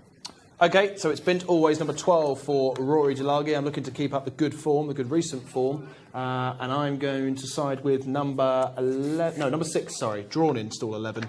That is Nasir Alanea, again drawn in stall 11, but this really is one of those where you could have 5 or 6 on side and still not have the winner. Callum, it's over to you for the final word. Thank you, team. Yes, I want to apologise to Mohammed Al Khalifi, who I got his horse completely wrong. I thought he had Hoodery, who will be my selection in this contest. So we're going 3 different plays in this wide open contest. But Sultan Al Mimoni with a 2 kilo claim against some of these jockeys who are only able to claim 1. I am very, very keen to get stuck into. This is a young rider who is clearly very talented, gets the lowest draw of the lot here on a horse with plenty of experience who's been banging on the door without really finishing in the money. So Hudhuri, horse number 3, is going to be the play for me. They circle down at the start, still yet to start loading yet, so I have a word about a couple of the others here. Nasser Al-Anaya, I think, looked very well in the prelims as well, so certainly would not be going against that one for Mark Francis. You know what, over a mile, we've seen in the last race that the draw out wide shouldn't be a problem if you're good enough. This rate might be slightly different because the golfing class won't be as big as what we saw in our last contest, so maybe that might make it a little more difficult to be able to come across from 11, but I wouldn't be too concerned. I did think Yalla Care looked very well. Horse number 50 in the bottom weight here. The bottom weight in a very, very tightly compact handicap. Jumping out of stall 8, I wouldn't be surprised if Yalla Care runs a better race than we've seen it recently. And Sarta as well with another one that was a little bit of an eye catcher, not quite good enough to make the group. We saw that mare, horse number 11, Al Azma, looking very, very petite in the parade ring, but she's certainly got enough fitness in behind you. Just be concerned about the condition she was carrying, but I've been wrong before about horses carrying condition and actually running a much, much better race. But for me, Huturi is the play. You've got the jockey, you've got the recent enough form, you've got the draw. Surely we will have the win. But you know, it's horse racing, so highly likely this thing will be pulled up, knowing my luck recently. Waradom is a horse we know plenty of, has the 1 win from the 19 career starts. Ayad Al Tarisi in the play on this one, only able to claim 1 kilo here. Last 2 runs have been largely disappointed, but if you go back 3 starts, there's a 2nd place effort there and a 6th place effort before that. So Waradom, you imagine, just slip down to this mark of 60, could have every chance in this competition. And Cathlat Delmon with another one who I didn't want to give too much of a mention to. Nayazi is horse number 9 in this, another horse we know plenty about, but that's got Rakan Al Abeid on board. He's able to claim 2. I still think a very, very underrated jockey here in Saudi Arabia, and I think certainly someone that is worth following. He's had a couple of winners since we've been here. Another one who we might be able to see at his best in this competition, because sometimes you really do need to have the right jockey in these apprentice hands and heels races. I remember speaking to His Royal Highness Prince Bandar last year about these Hands and Heels series, and he's very keen on the quality of the horses to keep on improving. I think we saw a 0-80 handicap for Hands and Heels, which allowed the professional jockeys to ride in as well, which was certainly a look to the future. They want to see high quality Hands and Heels races. The selection for me will be Hudhuri, horse number 3. John Blance, could you please call me home a winner? Well, there are no guarantees in this game, Callum, but I'll do my best as the horses are about half of them in. Yeah, watch out for those quite similar colours there of Nasir Al-Anaya, Hodhari and Armani Al-Khail. Certainly keep me on my toes in the next few minutes.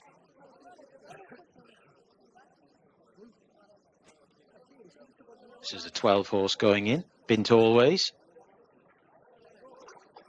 Horse number 1 is Al-Rila. Kadrak Ali still to come forward. Kadrak Ali, they're the green colours. The 7 is Waradom, who's to go forward as well. Horse number 3 is Hodhari. Then we've got 12 and 13, Bint Always and Layli Al Majd. In goes Hodhari. Good gate in post position 1.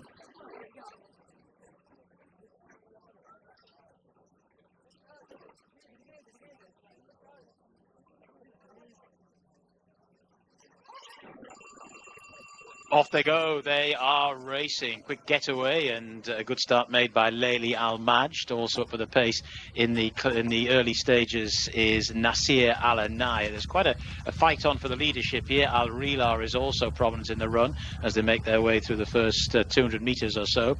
Also up for the pace as well is Yala Asikher. But it's a pretty well grouped up field that makes its way through the first couple of furlongs. Right towards the rear of the field at the moment, Kalalat Delmon, and also towards the back of the field, just being nudged along in front of Kalalat Delmon, is Amani Al Khail. So they're heading on down towards the end of the back straight, and it's Nasir Al-Anaya that leads them.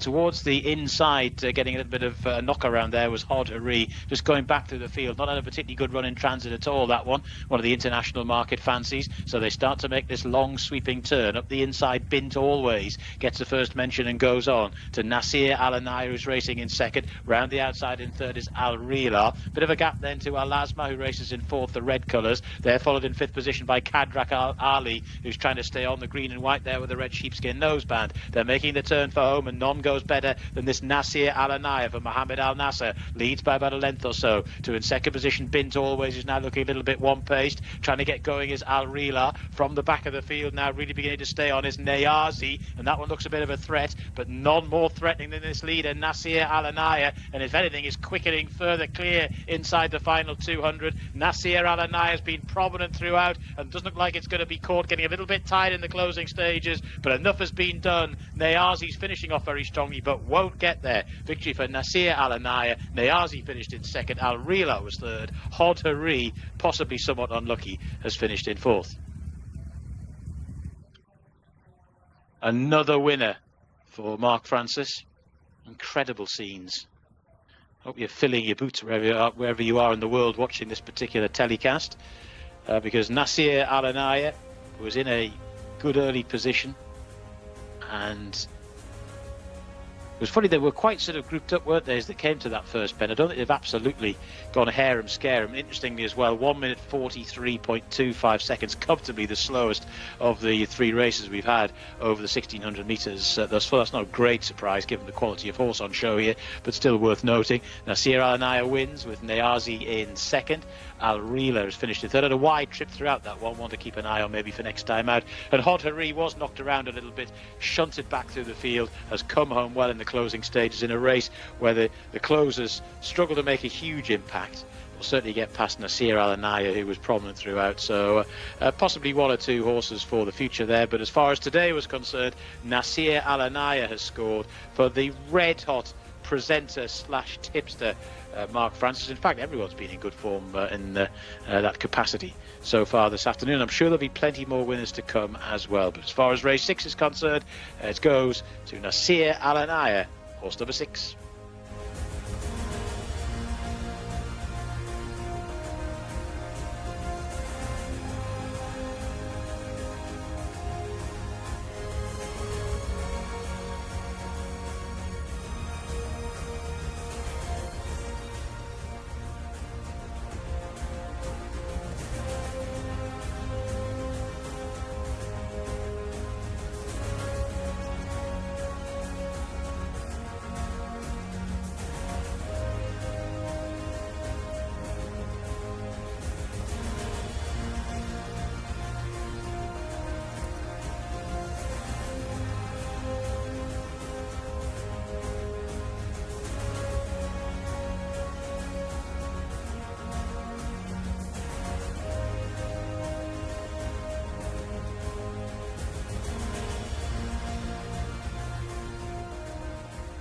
One, two, three, four. Let me hear you scream if you want some more. We have 4 winners for Mark Francis, who has just tipped up Nasir Al-Anaya to victory here in this Apprentice Jockeys contest. And Mark, it was never ever in doubt. If you followed Mark's selection, it was never in doubt. This horse is absolutely bolted in underneath young rider Mohammed Al Nasser for Mohammed Al Kafili. who is a very good trainer, who we spoke to just before the race, and we actually got the wrong horse. So he'll be over the moon that he's proved me absolutely wrong and made me look very silly there. This horse is a big, strong type, and hadn't had the win in the career yet so far. Breaks the maiden at the 16th time of asking, but did very, very well indeed. Mohamed Al Nasser, your jockey, has ridden a very confident race and never really looked in danger. Trainers over the moon as well. Lovely scenes here. We mentioned how well that horse was turned out. It looked like a horse ready to put up a big win, and he did indeed. Mohamed Al Nasser, only a 3-kilo claimer, is a very, very young man. He looks like he should be going to school instead of riding races. He's just taken off the saddle cloth to make sure that everything's okay. He's got the saddle and the hat. We'll make sure he gets his saddle cloth here and picks it up. Make sure he doesn't forget it. Well done, Mohamed. Congratulations. Thank you, thank you. Thank you. Thank you.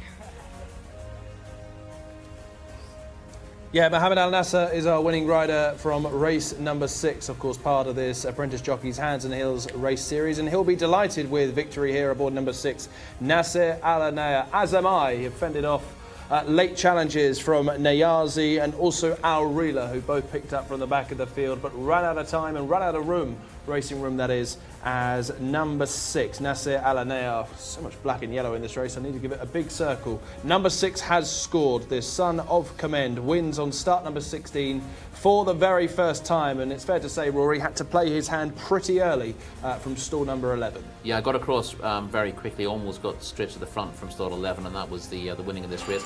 We'll see it again now. You see breaks just in front from 11 and works his way gradually towards the rail. We also had speed from my selection, Bint Always, who was drawn in stall 4, and she's gone forward on the rail, but at this stage our winner has managed to work his way a length or so clear of the others. Just keep an eye on Hoduri. Hoduri right on the inside in the yellow with the black. It's going to get a nasty bump here somewhere. Yeah, this is Callum's selection. Coming up fairly shortly. He looked okay at this stage, but the horse next to him is putting a bit of pressure on him, and that has not helped Hoduri's chances. Recovers from that to finish 4th in the end, but that might have been for him. There you go. Just there was one horse width there, yeah, and I think there were a little bit of a knock-on effect there from others. Well, Layli Al Majd, I think, was the one coming across from wider out onto Sata, who was the horse next to Hoduri, and he's ended up being squeezed out and lost quite a lot of ground. Run on again for 4th, possibly an unlucky loser, but it's worth pointing out that Hoduri now won from 38 in his career, and you take that with a little bit of a pinch of salt. At this stage, Bint Always is beginning to feel the pinch in front, and that's given Nasser Al Anaya the office to go on. Goes clear at this stage, and although you briefly look like Niazi rather out wide is going to throw down a challenge, you'll see that just carries his head a little bit to one side and doesn't quite go through with the effort in second. And even if it had, I think it would have got within a length or so of the winner. Don't think it would have gone past. And that's another good winner for you. Around the 9-2 shot, our winner there, Nasser Al Anaya. Indeed, Nasser Al Anaya has scored for Mohamed Al Nasser. That's in race number 6, beating Niazi, who was the eye catcher in second place. Al Rila and Hoduri, who, as Rory said, despite that bump down the back straight, has done well to finish in 4th place.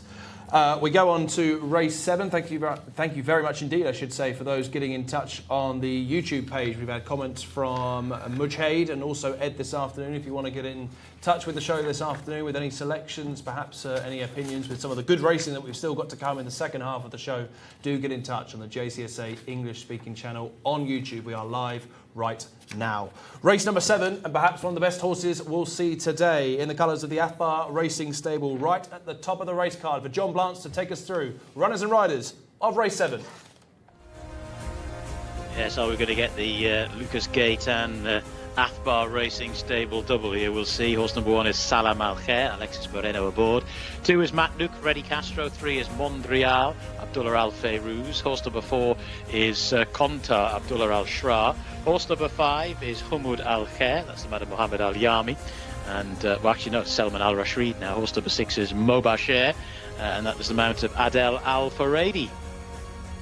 Number 7 is Mulazem Mohamed Al Dahan. Horse number 8 is Western City Ricardo Sosa Ferreira. Horse number 9 is Al Abjar. That's the mount of AS Al Odib. Horse number 10 is Al Kafu Abdulaziz Al Faradi. Horse number 11 is Al Kayed. Jose Rodriguez is aboard. Horse number 12, Autumn Foliage. Abdullah Al Saidi is riding. Horse number 13 is Lahab.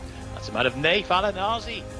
Naif back. Horse number 14 is Lanfranco Mohamed Al Nevzi. Horse number 15 is Morkib Osama Al Sharani. Horse number 16 is Medar Camilo Ospina. Number 17 is Rayan Mohamed Al Hubail. Horse number 18 is Rich Harry Khalid Al Mimoni. Horse number 19, Super Fluidity, in the hands of Abdullah Al Lawfi. So that's race number 7. It's a good contest, and for a good contest we need a good paddock guide, and for that we have Callum Helliwell. Thank you very much, John. Joined once again by Lucas Gaitan. Lucas, it's interesting to see this horse who was running for 250,000 Real last time, running for 18,000 Real here. Yeah, but well, it's the only race he has from now till January for his age in a mile. So, well, he needs to keep in competition, to keep the fitness. If not, it will be from September till January. That probably is our main target in January. So well, there was no other choice, and he's here today. So, with this being the case, is that why we're seeing such a strong field assembled as well? Because it's not an easy race, is it? It's not an easy race, of course. When he won the Cup in Taif in great style, probably tougher horses than this one. But well, no race is easy, and this is not the exception. I think there's good horses from King Abdullah's stable. So well, we will see. Of course, he has the pressure to be the top-rated horse, probably the better horse in the race. But well, he has to show once again that he's the best. And when he won in Taif last time, there was a lot of tail swishing when he was out in front. Is that a concern? Well, this horse, he likes to run like this. He likes to go to the rail. Today he has his draw number 1, so probably he will have to do the same. We will not change anything. So we will see. Let's hope we have the best of the lucks, and he can show once again, as I told you, that he's the best in this field. Well, you're running for 18,000 Saudi Real. Hopefully you pick up every single penny of it. Best of luck. Let's go. Thank you. Thank you.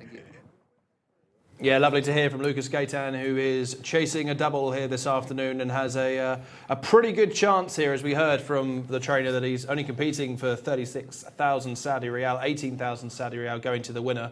Here he is reversing placings with old foe Hakit, and is certainly one of the best horses we'll see today, Rory. Yeah, and turned the tables of Hakit on pretty comfortable terms. This is the Taif Cup for colts and geldings back in September, and he was drawn well, but he didn't go straight to the front. He sort of pushed through on the inside. Look at that tail after a while. The tail does go round, but you can't really knock the way he's going about it. And he ends up going away to beat Hakit in the white stable colours by 6 1/4 lengths, with Sadin a further 4 1/2 lengths back in third. And those are proven performers. You know, the Taif Cup is a competitive race. It's worth pointing out this is a different sort of track, but I don't see for a second why Salam Al-Khair will not be suited by this track.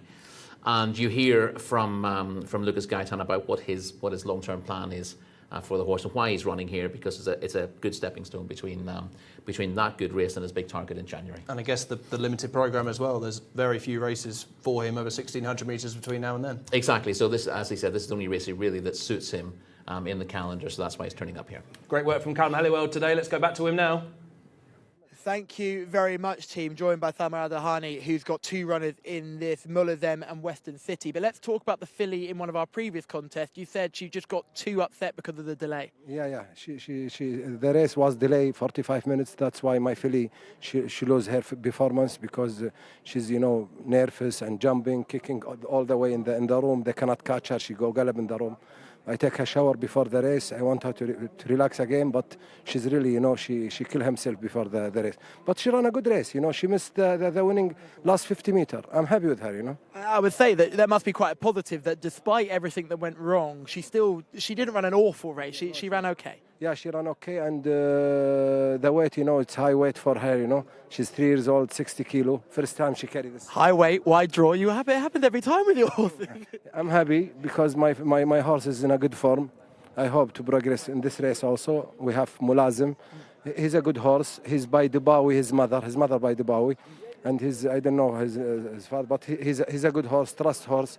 All the time he run a good race, but the main problem, the udder for the race. Today we changed the udder, you will see. because he need this other because he's a base horse, you know. He's not a stayer. He's only one base, you know. Yeah. And the other horse, second race for him, he was training with Joseph O'Brien, and he's really good in all weather. But you know, he ran only 2 times in England. This is the 4th race for him. We hope to run him a good race, you know. Western City just learning on the job. Ricardo Sousa Ferreira just with us as well. Ricardo, welcome back. Good to see you. How are you? Thank you. I'm good. I'm very happy to come back here. And you've got the ride here as well on Western City. The exciting horse, ex-Joseph O'Brien horse. So very exciting. Yeah, sure. I think the horse have a class, but second race in Riyadh, I hope improve it. Well, best of luck and good to see you. Thank you. Thank you.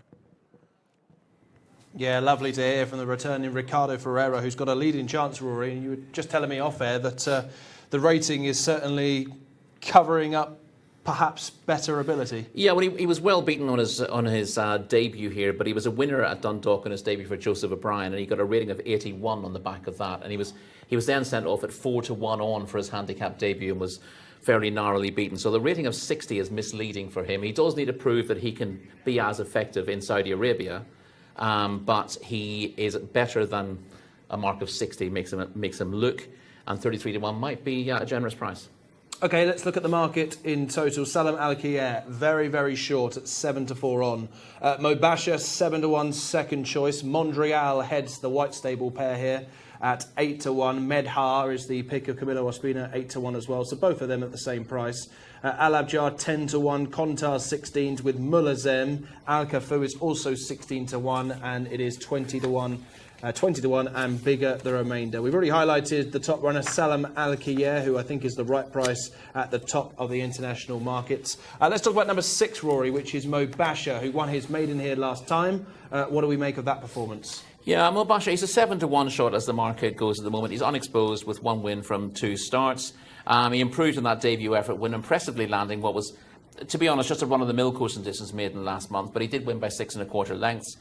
He's got a bit of work to do on the ratings, but he's clearly completely unexposed, and it wouldn't be a massive surprise if this son of Commissioner, which is a good pedigree, was going to take a step forward, and has drawn in stall 5, which is a solid place to be. Medhar is the pick of Camilo Ospina. That's number 16 on the programme. Only beaten 2 lengths in the race with similar conditions last time. Has got a horse rated in triple figures to worry about today. Yeah, but he ran into a very, very good horse last time out. He made the running and tried to beat a horse called Arabian Pleasure off the front in a course and distance open last time out. And you'll see as we join the issue, Arabian Pleasure is just about to get the measure off him from the bend. The two of them have come clear at this stage. Arabian Pleasure, the horse in the Prince Saud colours, the white with the blue braces and the cap. But Medhar had made a really brave effort to make all the running at this stage, and only cracks really in the last 100 metres. The winner's unbeaten. He's one of the, he's come from left field slightly. He won once last season. He's won twice this year, proving himself at Riyadh as well. So finishing second to him is a better performance than it looks on paper. And although stall 13 doesn't make it easy for him, he gets Camilo Ospina now, and he is not a horse to underestimate. Does that mean that Camilo Ospina is selected correctly, in your opinion? I think so, yes. I mean, Mondrial is the same sort of price and has a better draw. Abdullah Al-Fairuz rides that one, but I do think that in terms of what they might be capable of in the future, Medhar looks the slightly better long-term prospect. So the draw is not ideal, but I think if you're the stable jockey, you're not just looking at riding the best horse in the race, you're looking at giving feedback on the best horses as well. So you'd rather say, oh, I'll ride this horse you know all about from stall 2. Yeah. You want to ride an exciting horse, even if it's not got an ideal draw. So he might not, the draw might scupper him, and Mondrial runs better in this race, but I can understand why Camilo was actually chosen to ride Medhar here. Number 9 is Al Abjar, who's a very interesting horse. Must be one of the highest rated maidens in the country. Rated 87. Without a wind. And he's not from 15. It wasn't discredited at all when 5th in the Taif Derby and the Taif Cup in his last 2 starts. And if he runs to that sort of level from what's a fair draw, then he's got solid place claims again. You're always worried about a horse with that kind of win record for win purposes, but he's been running well enough to think that he should hit the frame here. I do need to give a mention to one that's a huge price. That is number 14, Lanfranco. Well named. Wasn't exactly the horse they hoped with a name like that in Britain. Not the, I remember a very good horse called Lanfranco years ago that Lester Piggott won the Futurity Stakes on, and then rode it in the Derby, and I think he was second in the St Leger. Oh, wow. So that Lanfranco was a little bit not the same one, sadly. better than this one. This Lanfranco, who raced for John and Thady Gosden, was unplaced on all 4 starts there. Did show ability, had a BHA rating of 68 when he left the UK. He does need to adapt very well to a new surface if he's going to be competitive, because you know, even if this was framed in the UK, he would probably struggle on these terms. Okay, I think that's a few of the runners summed up. Is there anything else that you want to mention, or is this pretty straightforward? Yeah, listen. If we had a 20-minute delay to this race, it wouldn't be hard to talk about all the horses. Yeah. This is we've got an outstanding candidate in Salam Al Khair here. Yeah. Who's an odds-on favourite and deserves to be, given the form he brings into the race and the draw that he has. But there are probably the winners of another 20 races through the season in here. Mulazem and Western City. We mentioned Western City briefly, didn't we? Yeah. Mulazem's the first string for Tamer Al Dahani. It's a 16-1 shot or thereabouts. He was an easy winner of a maiden here last month, and he ran at least as well when third to La Forsul, and of course in distance non-winners of 2 last time out, despite being drawn very wide. He seems to still be going in the right direction. Mulazem will win more races, but obviously rated 78 against a horse of the class of Salam Al Khair, who's rated 104. And is only giving £4 away to Mulazem. Gives you an idea of the task that he faces. But he's definitely going the right way. As I said, that maiden win was very impressive. The horses he beat weren't superstars, but he bolted up. And then he's run at least as well, as I said, last time out, where he didn't have the benefit of a good draw. He does have a good draw here. He's one of those. I would quite fancy him each way if that was the way we were playing it. But of course, we're just looking for winners here. We are. Doesn't matter the price. Yeah, so you can't really get away from Salam Al Khair. Yep, Salam Al Khair is the class act. I'm not going to go against him for the sake of it. I think he's the best horse we'll see today, perhaps. Hard to oppose with all things considered.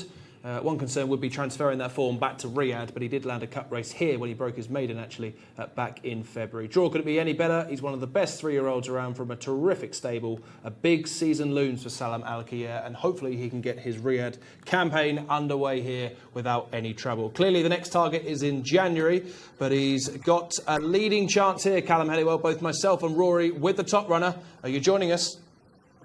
Oh, boys, I'm taking you on. I am taking you on with Medea, the white table runner under Camillo, coming out of stall 13. And the reason why I'm doing it is I have slight concerns about Salam Al Khair, and they are very, very slight. I think a tie victory where the runner-up may not have run to form, for me, it smells a bit. I get a sense that he might have been a wee bit flattered by that performance. And the other thing is the tail swishing. I'm a little bit concerned about that. Yes, he is night and day ahead of these on ratings, has the plum draw, comes here off the back of a win, has won around here in Riyadh before, as Mark Francis has mentioned. But yeah, guys, I'm going to take you on. I think that Medea bumped into a real good horse in Arabian Pleasure, who still remains unbeaten and has big plans ahead. As Rory mentioned, now rated in the triple figures. He gave Arabian Pleasure a fright. I mean, Arabian Pleasure came alongside him, took him on, and Medea fought back. And if we're thinking that the white stable horses weren't in the best of form at that point and they have come forward as a yard, I would be thinking Medea, who looks very well in the parade ring, very exceptionally turned out. No surprise there, obviously, as a white stable runner by Practical Joke. That's not a surprise to see the horse doing what he's doing here. But yeah, that's going to be the play for me. We've got stall 13 to deal with. We'll have to get across. Not too many options to get across over this mile trip. I think this is an absolute cracking race, but only a cracking race because there aren't too many options for 3-year-olds to stay within their own age grade over a mile, as Luke has told us. So, as they go forward, John Blance can take us through this race. I'm hoping, John, that Medea can cause a wee bit of a shock and beat the hot pot favourite. Yeah, they're loading them up for this open contest. Once again, we're over the mile. Horse number 12, Autumn Foliage, is not desperately keen on the idea of going in. Stripe colours there of Rayan into a wide stall. Al Khair goes into stall 6. Horse number 8 is Western City in the white distinguishing cap there. The 2 is Matnook to come forward. Favourite, of course, horse 1, stall 1. Best horse in the race. Should get a really good run in transit as well. Medar to go in as well. There's horse number 1. Salam Al Khair. First leg of the Lucas Gaitan double saluted earlier on. What will it do here as well? We will see. Moving forward now, the international market's favourite. 6 is Mobasha. The 9 to move forward is Al Abjar. There's horse number 16. That's Medhar in the red distinguishing cap. 3 white stable runners, of course.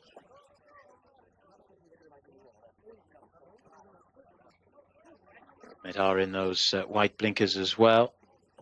Quantar still to go in. Waiting for 3 as well, Mondrial.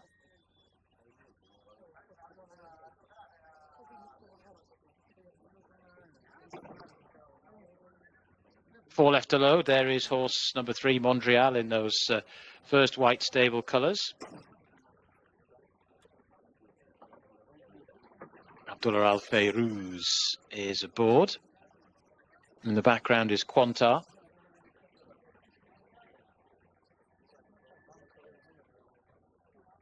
They're all rated to one degree or another a good bit inferior to this favourite, Salam Al Khair. But there might just be 1 or 2 angles into this race at bigger prices. There will be a second and third here, even if Salam Al Khair wins by half the length of the straight. There might just be a little bit of value to be eked out. We will see. Moving forward is Lanfranco. Lanfranco is in. Right out the back is Medar.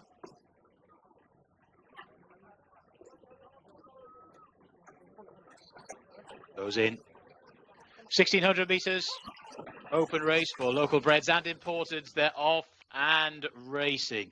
Very, very slowly away was Lanfranco. That was the tardy starter as they sort themselves out in the early stages. Mondrial in the first white stable colours there. The green cap has kicked on into the lead, followed by the favourite Salam Al Khair, who's taken up an absolutely lovely spot there in second position. Mulazem is racing in third in the green distinguishing cap, followed then in fourth position by Medar, who's not too far away. On the inside of Medar in the striped colours is Mobasha. That little quintet have already just broken on a little bit from Western City, who's trying to get going up the rail. They're followed towards the outside by Matnook, field trailing all the way back to Morkib, who's just about your back marker as they start to make the turn.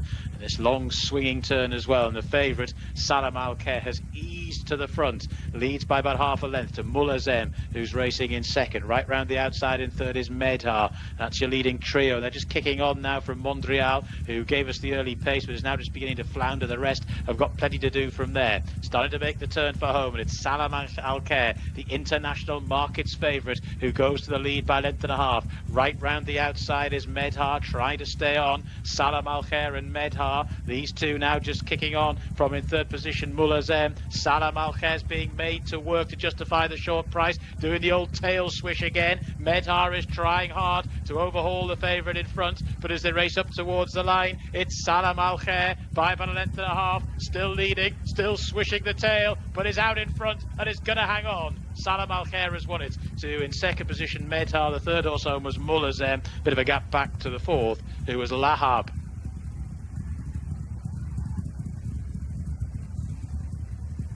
Yet another winner for Mark Francis.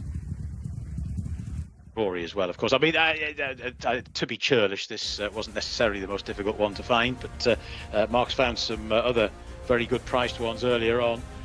Salam Al Khair, though, as I say, just if he'd had a lot on, shall we say, you were never totally comfortable in the run to the line, but just managed to find that little bit more. 1 minute 40.36 seconds, so comfortably the fastest mile of the day. Again, that's no great surprise, but just needs to be put in context. Medar's finished in second, good effort. Didn't have a particularly great run in transit the whole way around. Mulazem has finished in third, and the fourth horse home was Lahab, at a little bit of a price getting into it late doors. A length and a quarter was the official winning margin at the line. Salam Al Khair, the old big Lucas Gaitan double, has saluted there this afternoon over at Riyadh. Some very, very happy connections as well. Salam Al Khair, who's clearly destined for some pretty good things here in Saudi, should, on all known form, have won this race, and has done so, and in the end has done so pretty convincingly. Salam Al Khair wins race number 7.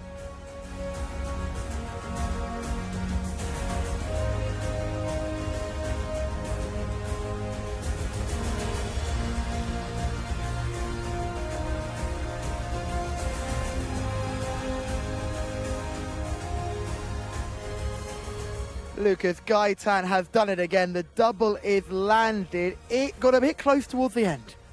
Yeah, I think what they did at the beginning of the race is not correct. But well, anyway, he defeated all the adversities in the race, and luckily he did it. He was even heavier in weight than the other horses. But well, he showed he's the best. When you talk about the process at the beginning, are you talking about the long loading process? No, well, it's not our fault. But well, number 2 closed him. Then when he saw him outside, he looked always outside also. But well, we know it was going to happen probably. But well, our horse is better than all, and he showed it today.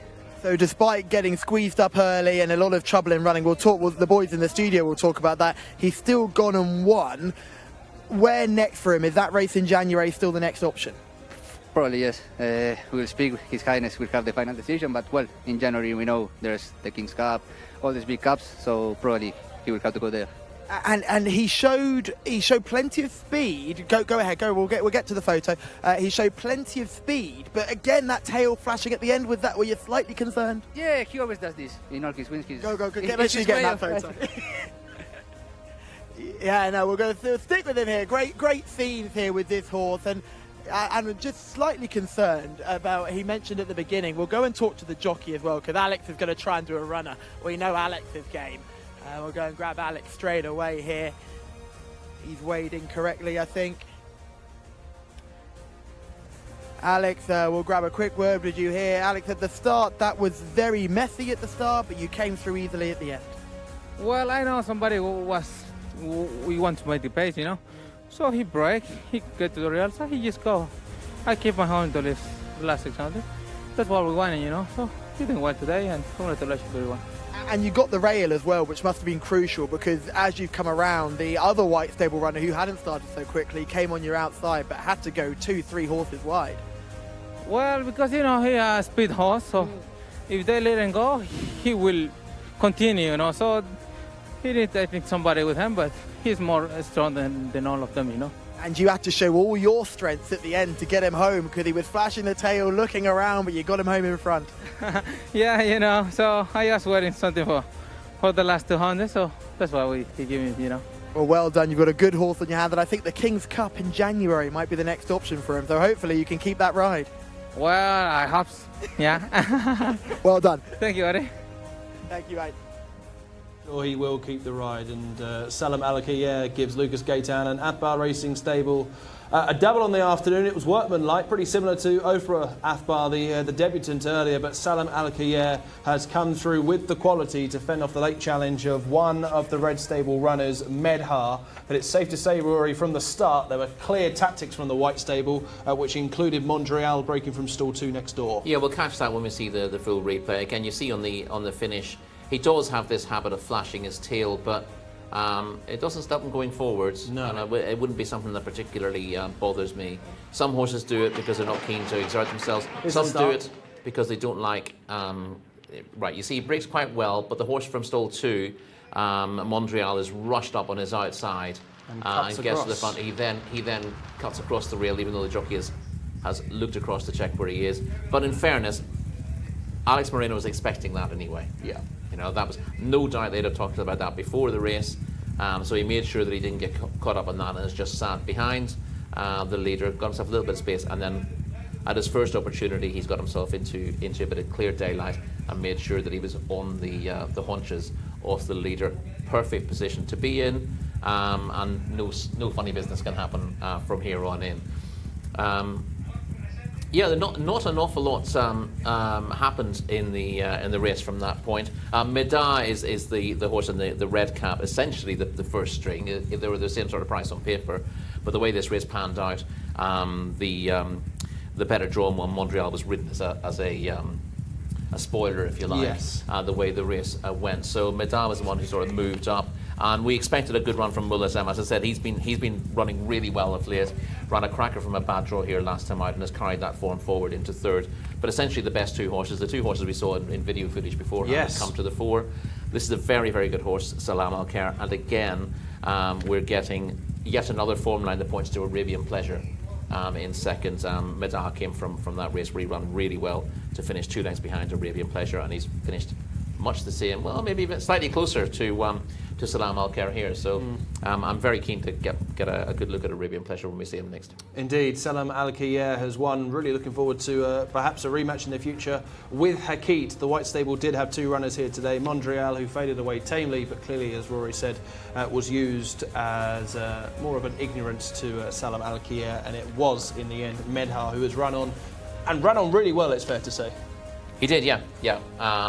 He kept the favourite up to his rope all the way. He's been beaten, about a length and a tail at the end, literally because the tail was flashing from the winner at the time as well. Salam Al Khair, then the winner of race number 7, justifying that lofty mark of 104, and we will see him back here in January in one of the King's Cups. Looking forward to that in 2025. For the here and now, though, we have race number 8 coming up, as Rory's just dropped all his race cards down my leg. It's an Arabian Maiden, the second of 2 purebred Arabian races today, and once again we race over 1,600 metres. 4-year-olds in action here, including Angad Al Kaladir, John Blant, who was beaten at 1-4 just here last week. Well, let's hope we can get some sort of compensation for that, and for punters we will see. Horse number 1 is Athmail Al Gerat, that's the mount of Abdullah Al Saidi. Horse number 2 is Anghad Al Kaladir, Abdullah Al Orfi. Horse number 3 is Barzan Al Rayla, Abdullah Al Kradis, and Kafu Al Dam is the mount of Abdullah Al Khamis. Horse number 5, Fahad Al Muad, Abdullah Al Rashed. Horse number 6 is Kahilan Al Dum, the mount of Fahid Al Faradi. Horse number 7 is Moshe Al Ferran, Khalid Al Mimoni. Horse number 8 is Raid Al Bahar, Nawaf Al Fayruz. Number 9 doesn't go. Divine de Violette is the mount of Naif Al Anazi. Horse number 11 is Hayat Al Shahania, Abdullah Al Fayruz. And horse number 12 is Moa Jezar, mount of Tariq Al Mansour. So that is our Arabian horses maiden race. It's coming up once again. We're over the mile. This time, though, we're back to the chaps in the studio. Thank you ever so much, John Blant, for taking us through those runners and riders ahead of the 8th race on the programme here, the second of 2 for purebred Arabians, of which we have a very short price market leader. We were certainly expecting this.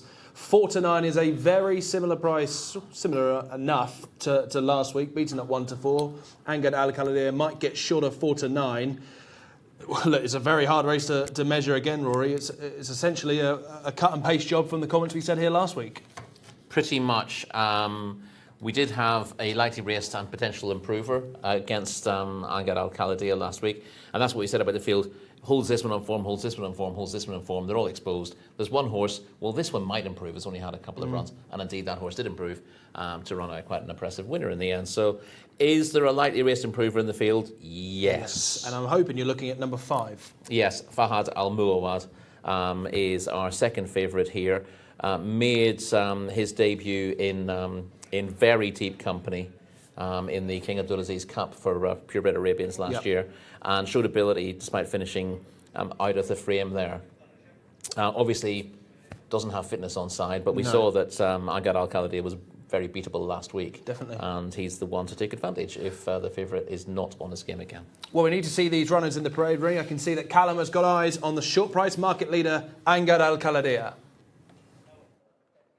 Thanks, team. Yes, the troublemaker is back once again. Angad Al Kaladir back with us. Beaten at 1-4 last time. Certainly, again, like I said before, he looks magnificent. He's a really good-looking individual here, this Angad Al Kaladir. A bit jig-joggy in the parade ring, but it's what he does on the track which was a concern to me as well. He hung quite badly. He looked quite green. He didn't look entirely confident, and he's getting a little bit jig-joggy now.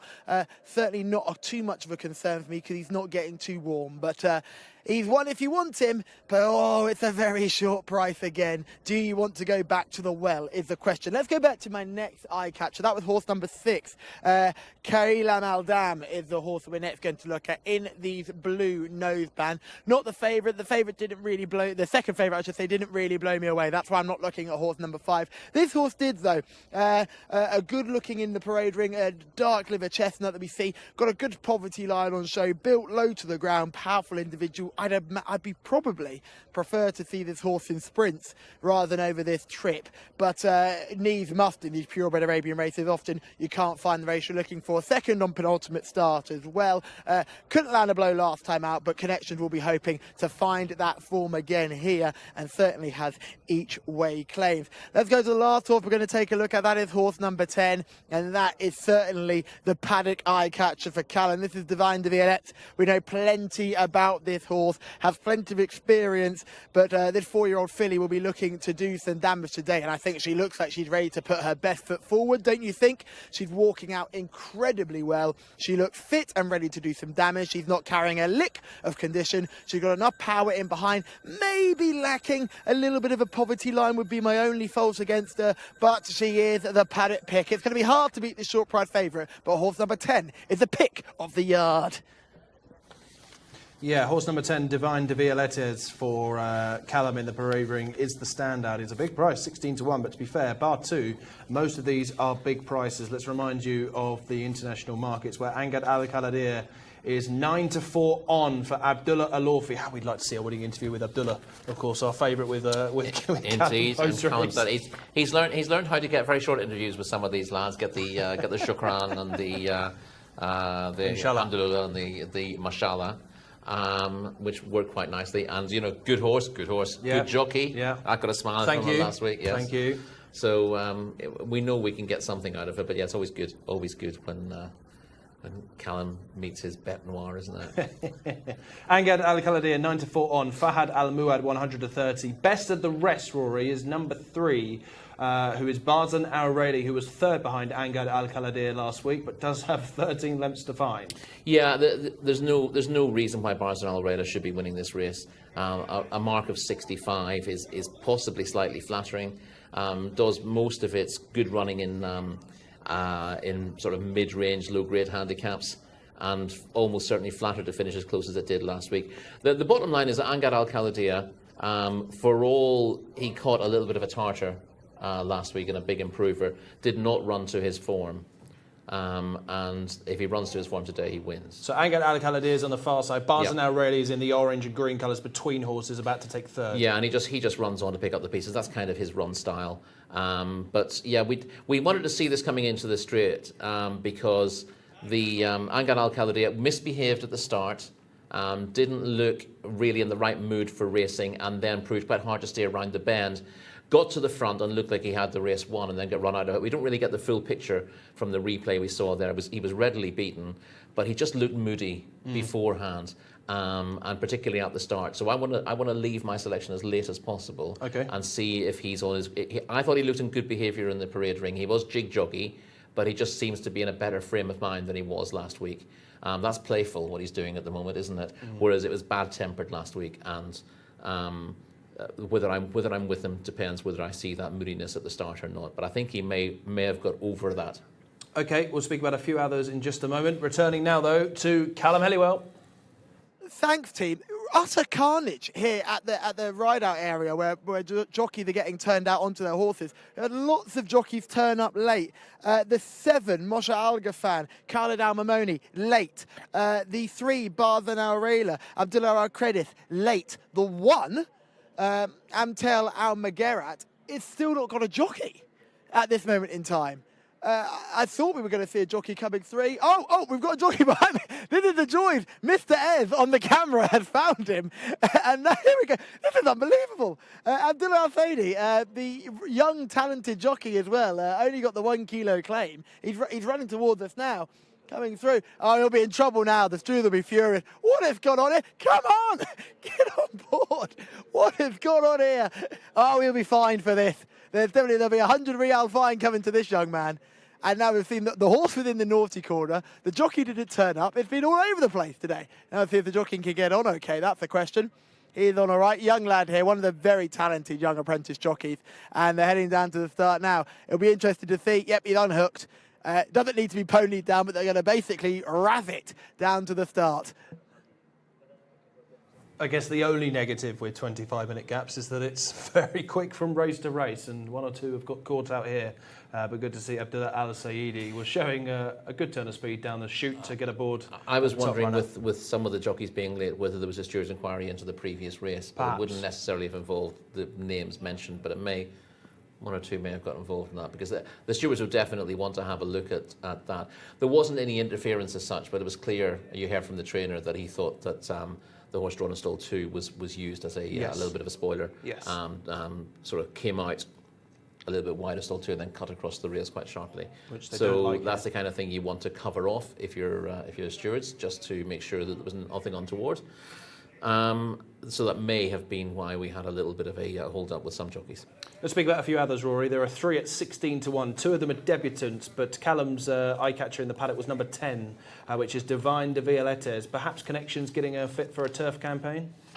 Yeah, best run from Divine de Violette was when second on turf back here in, what would that be, February? Yeah. And the chances are, well, the bottom line is that the dirt form is not quite as good as that run. And it may well be that Divine de Violette is looking for turf opportunities. There are very few turf opportunities for the purebred Arabians, but when you consider how many of the big purebred Arabian horses around the world, races around the world are on turf, maybe we need to have a few more good turf races here.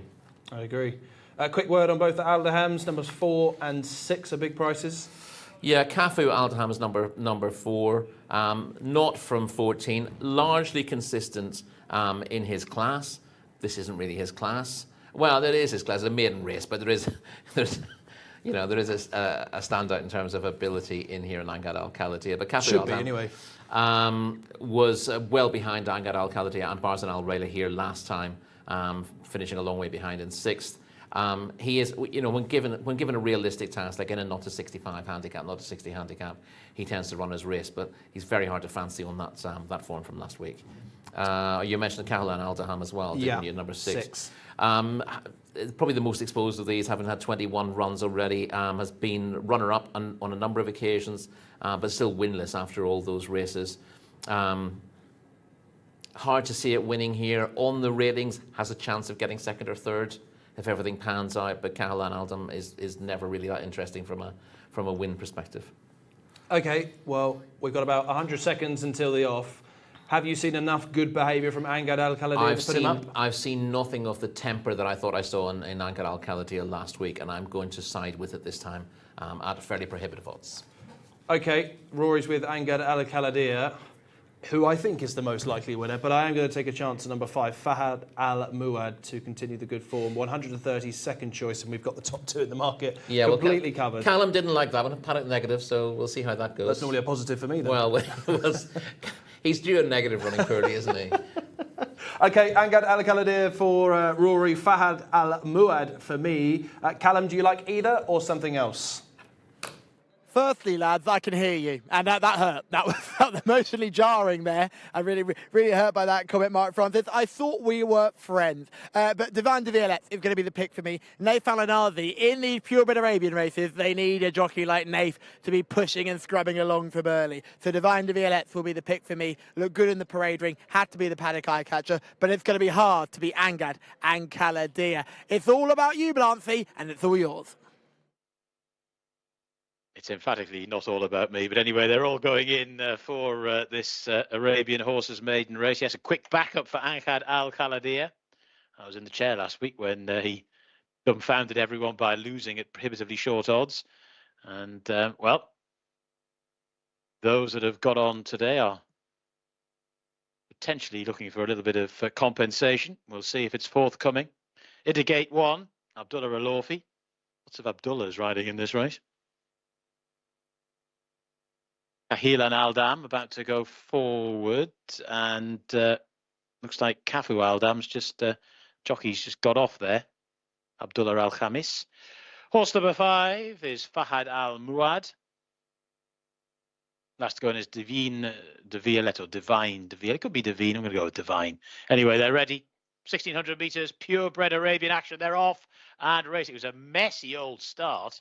Lots of veering around there. One that wasn't done a great deal of service was Divine de Violette, who's right back at the rear of the field, as indeed is Barzan Al Rayla, the favourite. Angad Al Khaladir has got a nice spot there right on the rail and has forced through to come through and take it up to Kafu Aldam, who's racing in second. They're followed in third by Kahilan Aldam. The light blue colours there, the blue sheepskin noseband. Then towards the outside, Hayat Al Shahanir, who's racing round about fourth spot. Now right under the rail there is Moshe Al Farran, who's just making a little bit of headway up that rail. One that's already being nudged along is Athmail Al Mgirat, who's going backwards at the rear of the field at the moment. Slightly awkward ride, this favourite, Ankad Al Khaladir, just lugging in towards the rail, but leads in the hands of Abdullah Alofi to, in second position, the blue and white colours of Kafu Aldam, who's just being ridden along. Then towards the outside there in third spot, trying to get into it, is Hayat Al Shahariya, also making good headway right round the outside as well, is Fahad Al Muad. So they're swinging for home. Favourite once again, hasn't gone particularly well in the run, gets a little reminder to go about its business to Fahad Al Muad, who's racing in second. These two market principles are now just kicking on, and it's Ankad Al Khaladir who's finding a bit more for the pressure that's being applied. Ankad Al Khaladir by 4 or 5 lengths now to Fahad Al Muad, who's tried very hard in second, but looks like it's enough to settle for second, and racing up towards the line they go. Ankad Al Khaladir, well, he fluffed his lines here 7 days ago, but no problems this week. Ankad Al Khaladir has won very nicely indeed. To, in second position, Fahad Al Muad. Number 6, Kahilan Aldam has finished there in third. So Ankad Al Khaladir again wasn't absolutely perfect, was it? Head carriage not entirely straight, and there was just a moment there where they swung for home where jockey Abdullah Alofi was getting somewhat animated in the saddle, but in the end it hasn't really been a problem at all, and Ankad Al Khaladir has now got off the mark at the 8th time of asking. Was comfortably the best of these on official ratings. Well, I say comfortably, he had enough in hand over Fahad Al Muad and has gone well in the end. 1 minute 53.58 seconds, a reflection there of how much slower Arabian races are than thoroughbred ones. But in this particular discipline, this horse is quite useful and has won. Fahad Al Muad in second, Kahilan Aldam finished in third, and Hayat Al Shahaniya finished in fourth. The odds-on favourite, as obliged.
Angad Al-Khaladir is your winner of race number 8 here. Arabian Horses Maiden.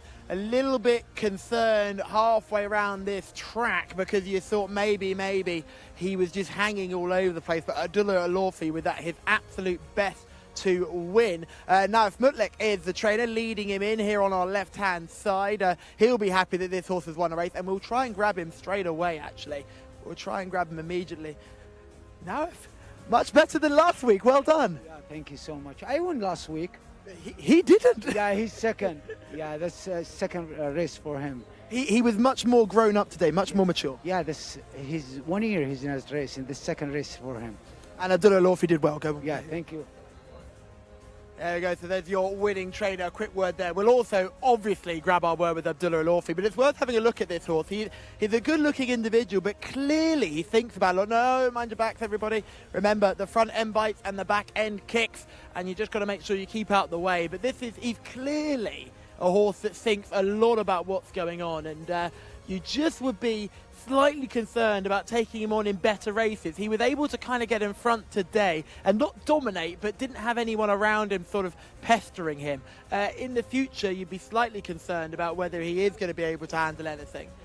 And the trainer's just taking him around here, and we're just going to give him another lap. I think they're just trying to cool him off, actually, because he is quite revved up after completing that race.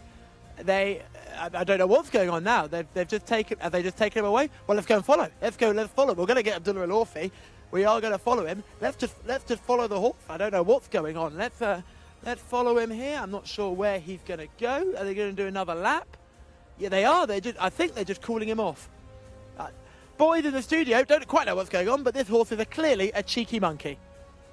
Or it's Abdullah Al-Orfi trying to escape you, Callum. Yeah, that's one way of doing it, isn't it? Great job, though, Callum. Great to hear from Naif Mutlaq, the trainer as well, a good English speaker. And as we see the tour of the cameraman returning to the winners' enclosure here. Saad Mutlaq in the wheelchair. We haven't seen much of him this season. Who would have been the official trainer last season, but the elder statesman of the Mutlaq family. So. Yeah. Nice to see him. He's been missing for a while.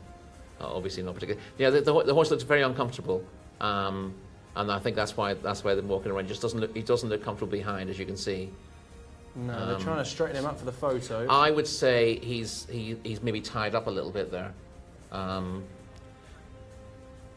we'll see this from the start. Now, the interesting thing I think about this race, Callum was saying how the horse sort of was clear of others early on, but I actually think that Abdullah Al-Orfi deliberately kept him very close to the pack because he wanted something on his outside round the bend. Yeah. Last week he was wide into the bend and he didn't handle it at all. This time Abdullah, drawn in towards the inside, wanted to have horses on his quarters as he went round the bend. Just broke a little bit awkwardly there because a little bit of interference at the start. And he goes forward to dispute the lead from the start. But given his class, you'd have thought he'd be able to go clear at this stage. The second favourite, for example, has to be pushed along in the early stages to hold his place.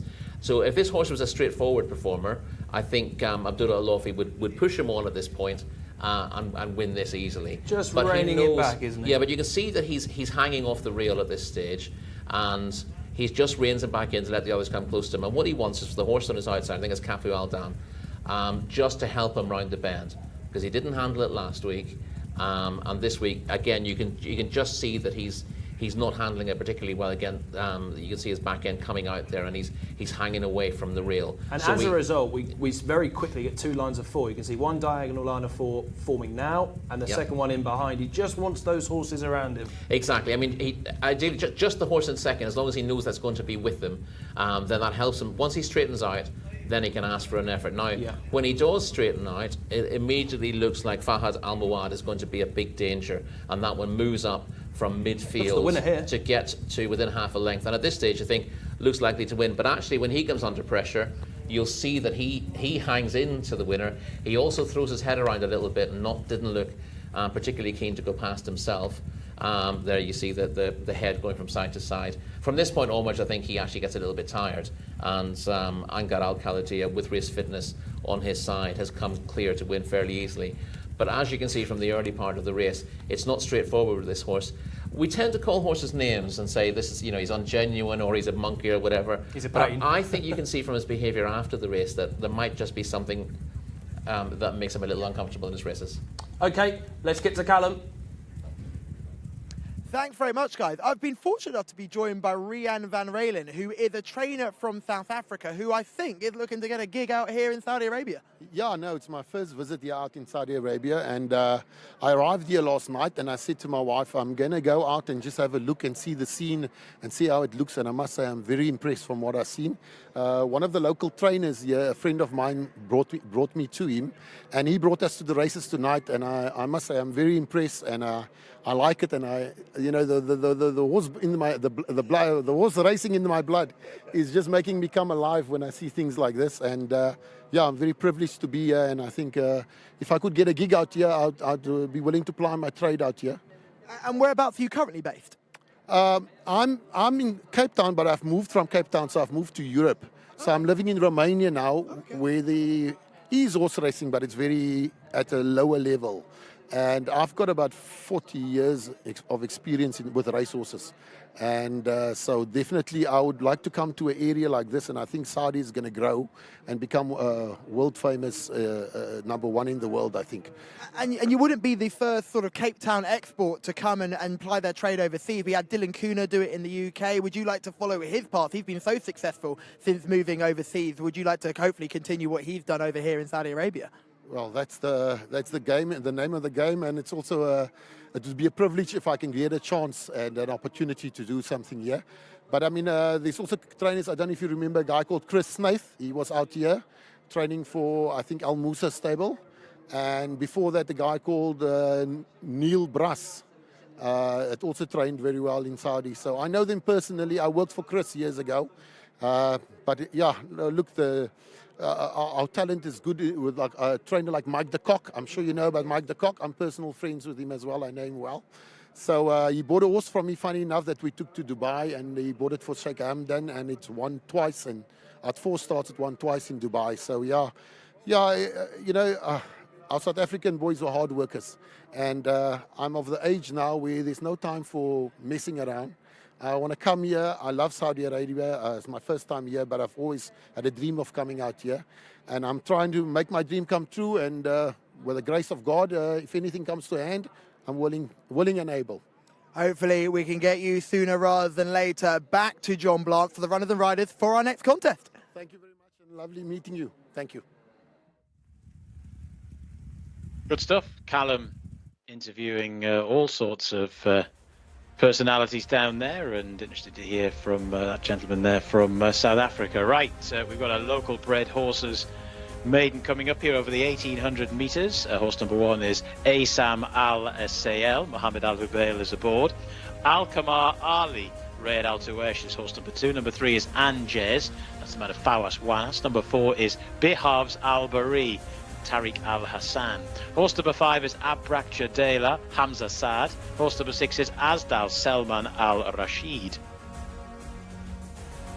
Horse number 7 is Azdi, that's the man of Muhammad Al Tamimi. Horse number 8 is Energy Fahid Al Faradi. Number 9 is a non-runner. 10 is Hamza, that's the man of Nawef Al Mudiani. Number 11 is Karibo Ayed Al Tarisi. Number 12 is Savage Adel Al Faradi. Horse number 13 doesn't go. Number 14 is Ebta Hiji Tariq Al Mansour. Number 15 is Mawakit, the man of Ricardo Sosa Ferreira. There he is. Horse number 16 is Nuf Al Mokhtarah Hussein Al Makrami. Horse number 17 is Zabi Al Sadawi Muhammad Al Habib. Horse number 18 is Bura Osama Al Sharani. Number 19 is Kol Al Dalal Abdullah Al Kradis. Horse number 20 is Manea, the mount of Camilo Ospina. There's more. 21 is Morib Al Darea, Abdulaziz Al Faradi. And last but not least, number 22 is Saif Al Garah. Eddie Castro takes the mount. Back to Callum, who's back in the parade ring. Over to you, Callum. Thank you, John. Yes, like a whippet, I've made my way back into the parade ring, mainly because I knew who I wanted to see. Done a little bit of cheating here and done a little bit of form research before I made it in. Let's have a look at Bihaz Al-Bari. Comes here with a decent enough rating and looks well enough as well, giving shades of the horse that won in black and yellow earlier on in the card as well. Good-looking individual, walking out really well, has a lovely stride to him. Looking forward to seeing how this horse gets on. Still the maiden here, but we've seen a maiden we've seen a horse break its maiden after a few starts already today. It wouldn't be a surprise to see it happen again. Bihaz Al-Bari is certainly one to watch. Let's go back to horse number 8, Energy. Give me some energy today if Energy was to win here. If I had Alfaredi, completely unexposed this horse, only had the 2 starts. Was keen to see, because I remember seeing this horse in the video form, really low to the ground, power-packed individual. Not your typical 1800 metre type, but this is an interesting local bred maiden. Energy certainly looks to have every chance on paper and looks like a good physical model as well. We've got that key poverty line in show there. Certainly a good enough looking on condition, a shorter tail than some of the others would have, but that's not a negative for me. Hopefully Energy can run a big enough race. Now we're going to go back, all the way back to horse number 20, who is the white stable runner in this contest, in this packed out local bred maiden. This is Manea, who we're going to have a quick look at coming round to us now. The problem with Manea is it's the wrong side of the parade ring, but we'll come to see us soon. In behind horse number 19, who looks good as well, Coladal is another horse that looks very well. We'll see both of them coming by us. Coladal in the orange and green colours coming towards us, and then Manea in behind as well. Both of these look really well in the coat. There's Coladal straight in front of us, and we'll go back one more to Manea, horse number 20, this dark chestnut, strong, powerful individual, has had the 4 starts, has improved with each of them, and has the assistance of Camille Ospina today. Thank you, Callum. Yes, we need to rattle through these as we're due off at 7:20 local time. That's under 10 minutes away. 9 furlongs to trip here for this local bred maiden, where the favourite is Mawakit Wari at 11-4. That's number 15 on the programme. Number 15 on the programme, yet to score in 10 runs, but only one of those runs has actually been a maiden company and became much better company than this. Has solid claims of returning in top form for new connections, having left Sami Al-Harabi. I'd be a little bit concerned of a horse leaving Sami Al-Harabi and being in the same sort of form. But in terms of what it's done so far, it's got a big chance on the figures. And a second right back for Ricardo Souza Ferreira. Second down on the international markets, or joint second favourite, is number 10, Hamza for North Amudiani. Quiet Thursday so far for the Red Stable. Yeah, Hamza, represented the Red Stable. They could deal with the runner today. Was caught wide when midfield in a 1200 metre maiden on last month's debut. The bear form is nothing special, but it wouldn't be a surprise if he left that bear form behind in due course. The draw's not done him any favours here. I think he might just be one for next time or somewhere further down the line. Okay, number 20, Manae, who we can see in action here, 9-2 joint second favourite with Hamza, has Camilo Ospina aboard, drawn in stall 4, is improving and was only 5 lengths behind, guess who, Ainawaya, who ran earlier. A rating of 55, I think, is a little bit lenient so far. 55 is very lenient. If this is going to knock the 55 handicap, it'd win by half the track. We're getting to see him in that race. We've already seen Ainawaya win this race earlier in the day, and we see Manae build on previous efforts to finish a perfectly credible third. Just a little bit short of room as the horse in second place drifts out and has to switch to the inside. Keeps on pretty well for a share of the prize money on this occasion. And you're right, yeah, this is definitely worth a bit more than 55. I'd say certainly a rating in the mid-60s wouldn't be out of place for Manae. Has been getting better and better with each race, and getting Camilo Ospina first time big here plus. Is a big plus as well. Stall 4 is also a big plus. Definitely overpriced. Okay, next down is Energy, who will need plenty of that today from stall 18, Fahid Al-Faredi, who's already been on the score sheet today. What do we make of the chances of number 8, Energy, on start 3? Yeah, the better effort to date for this colt came second time out, when 5th of 18 in a 1200 metre maiden. Not been seen since that run last December, though, which raises doubts about his fitness for this. Number 4, Bihaz Al-Bari, runs in the colours of Thama Al-Dahani, who also trains. 3 kilo claimer Tariq Al-Hassan is on board from stall 3. Yeah, is not from 13, but on the plus side, his last 2 efforts are right up there with his best to date. had Alkamar Ali well behind, when a creditable third to Ahmadi, who was a very impressive winner last time out, and has solid place claims on that from stall 3. That will hit the frame. Okay. Marib Aldaraya. Now, we needed one to get out of the race. Orjan is one of those big non-runners who's come out number 13. Also, Ghazal Al Saudia, numbers 9 and 13 are out. But Marib Aldaraya creeps in. Possible player here, although not a very nice draw now, inheriting 17. Yes, that's unfortunate. If you're coming as a reserve, you've got a decent chance of getting a reasonable draw, but it hasn't worked for Marib Aldaraya. Again, better effort to date last time out, when 5 3/4 lengths fourth to Raf Ya Alam in a course and distance maiden last time out. Needs a fair bit more in terms of bare form, but obviously after just 2 starts and showing improvement from 1 to 2, there should be more to come from him. They are all those at single-figure prices. We should give a shout-out to Adele, who is watching on the Jcsa English-speaking channel and has put a gold medal sign next to Salam Al Khayyar's name. Clearly had a winner earlier on. Salam Al Khayyar, best horse in race 6, I think it was, or race 7 even, and has gone on to win. So well done, Adele, for putting up that winner. Elsewhere here, Rory, at bigger prices, Karibo, number 11, was second last time. It's 10 to 1 today to go one better. Yeah, it has 8 starts today, only 2 solid efforts in that, but at least one of those was last time out when finishing second to Halraje in a course and distance maiden. Was beaten 10 lengths that day, though, in what behind the winner was a pretty weak contest, so we'll need to improve a fair bit to be winning this. Number 12, Savage, is next door on the race card. Adel Al Faredi gets a strike today. Stall 16. It's another one that's drawn towards the outside. Yeah, not particularly well drawn. Has the leading jockey of the season on board, Adel Al Faredi, but hasn't shown has shown ability in those 4 starts. But the closest finish so far is 7th. Maybe a little bit of a slow burner and may do better yet, but I think he's got plenty to do on paper. Is there anything else at a bigger price that we really should mention? Not really. Alkamar Ailey, number 2, perhaps worth a mention? Needs to improve in the figures to get involved here. Best effort in 3 starts was when beaten 9 lengths in a 1600 metre maiden here in March. Well beaten on return though, so a lot more needed. I'm trying to find if there's anything that I say something quite nice about, but not. No, there's quite a lot of these who've hinted at the ability needed to win a race at some stage, but not maybe only 4 or 5 appeal here, and even 1 or 2 of the shorter ones aren't hugely appealing to me. I don't have the prices written down. What price is Manai, number 20? I've got a fair bit down, number 20. Manai is 9 to 2. Yeah, I think that's a very fair price. I mean, obviously on the ratings it seems to have work to do, but the rating is just that's going to be getting a boost shortly. Yeah, I think it's definitely better than 55. Camilla's going to have a winner today, I'm sure of it. And there he is, riding number 20, Mana A, who scrapes in. I mean, this is a scopy sort as well. This has got physical scope to improve further. So although it's sort of started off a low base, each of those runs is better than the previous one, and that third behind Enawea has been very well advertised. Looks good now, doesn't it? Yeah, looks good now. Okay, what do we like in race? What are we? Race number 9. Well, I'm afraid I'm going to see if my notes suggest.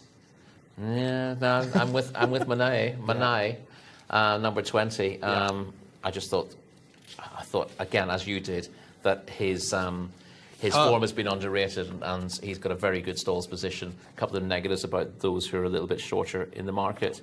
And Behavs Al-Bari will be placed. Yeah. So that's, I think Manai is the one I'd like to be with win-wise.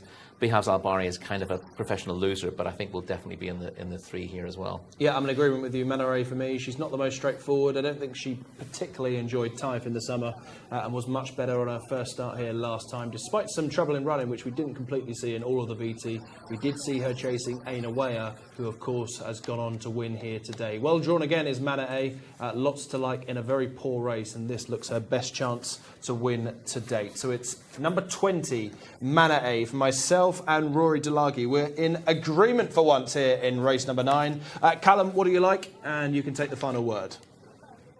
Thank you very much, team. I was stuck between Manet and Behavs Al-Bari, but I'm going to go for Behavs Al-Bari here, because we've yet to mention the 3-kilo apprentice that's on board, Tariq Al-Hassan, who will be doing the steering. I think 3 kilos is going to mean an awful lot in a race like this. I think this horse is, although Rory's called it a professional loser, I think you could say the same thing about the horse in the handicap that Mark tipped up that won. And I just have my suspicions that this is a bad enough race for him to be able to feature. We could have a Hod Hoary situation where we get shuffled too far back and don't get involved. But I could not believe sort of the ratings to weight ratio with this horse. I thought, well, with 3 kilos off the back of this horse, carrying 56.5, I mean, puts him right at the bottom of these, and he's got ability that goes way beyond there. Manare is a typical white stable improver at Riyadh.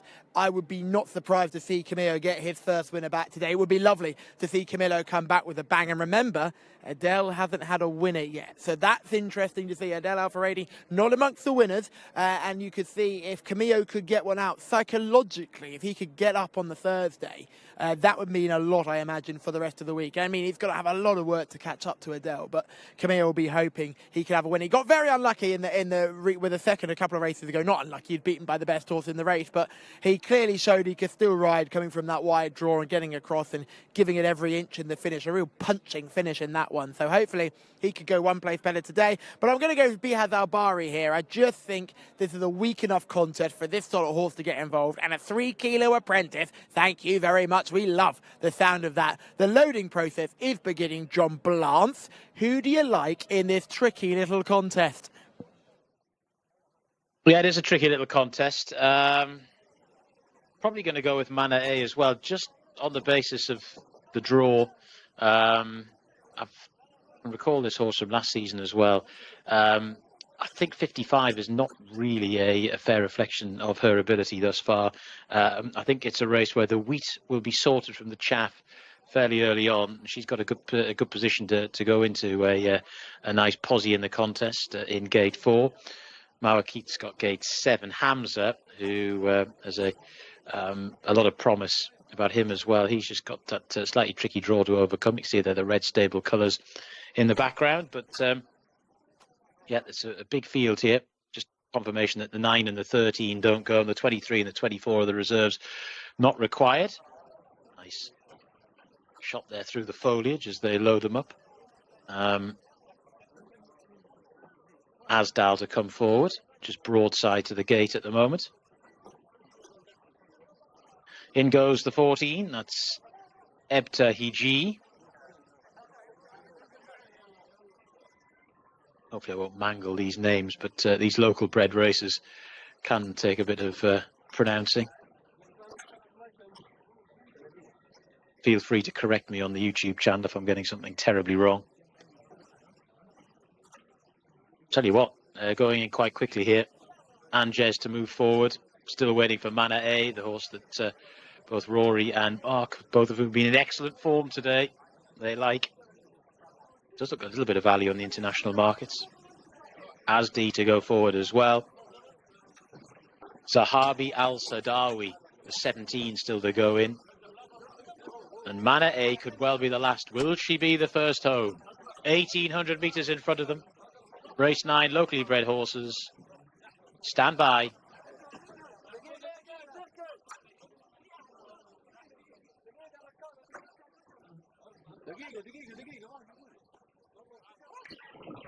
An issue with one of them, but they're off and racing now. They are away over the 1,800 metres for this locally bred horses maiden. Quite slowly away was Asdi. Also towards the back of the field in the early stages is Abrak Chadela.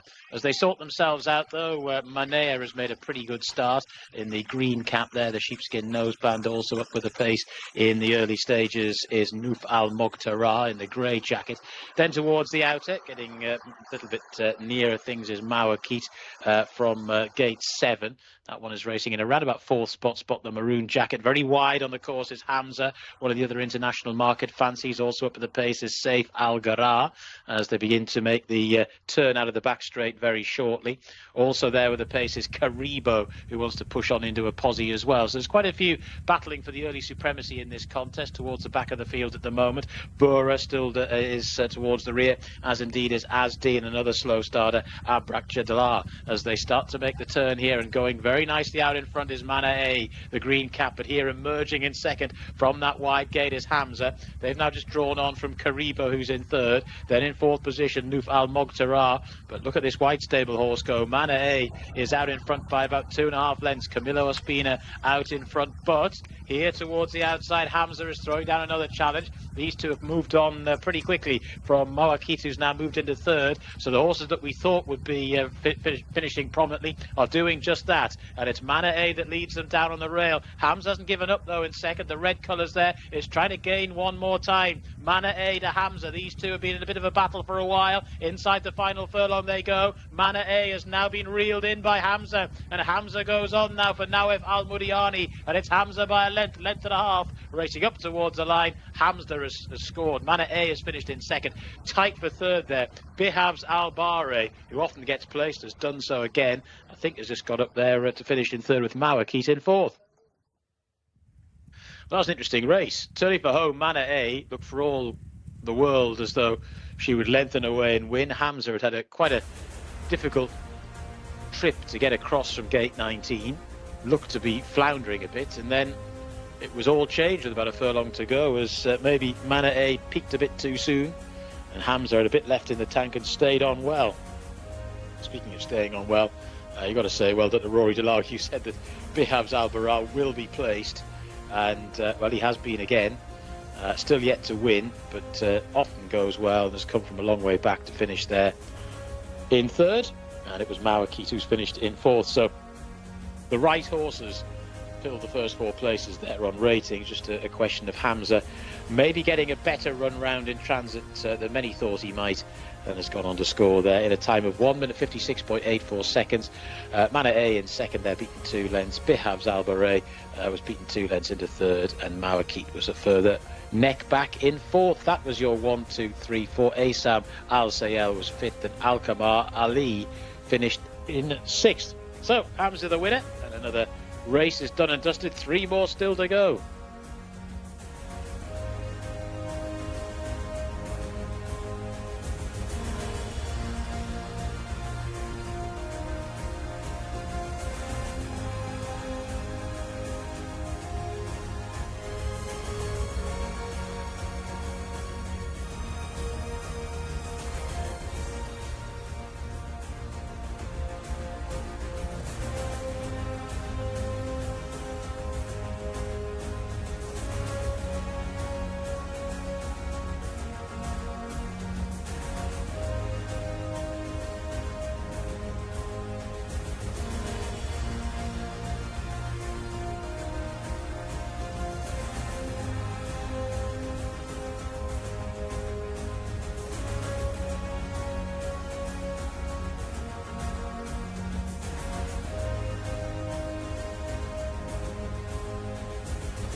Hamza has navigated his way to victory from stall 19, ladies and gentlemen. Remember when we thought there was a draw bias here, and Keith Otterson said to me, there is no draw bias, and I said, Keith, you have to say that.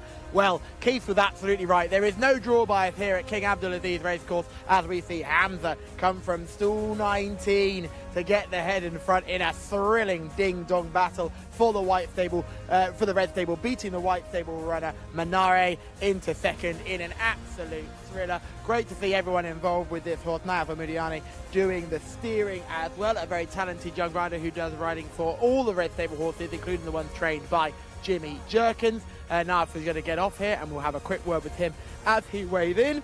This was an impressive performance for a horse who's only been seen once before.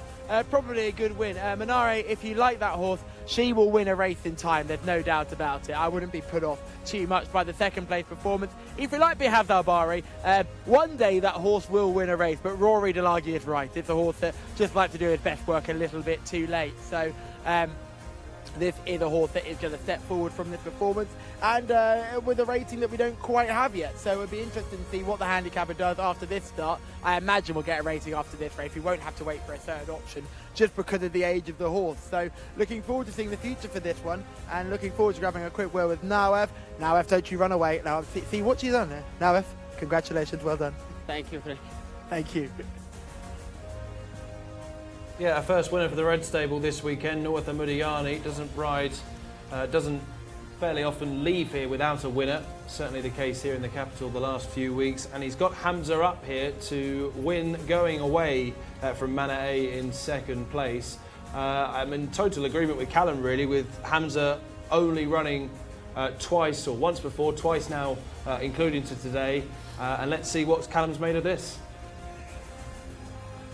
Thank you very much, team. Joined by Faisal, the assistant trainer of Hamza. A good performance here. I thought she ran very well.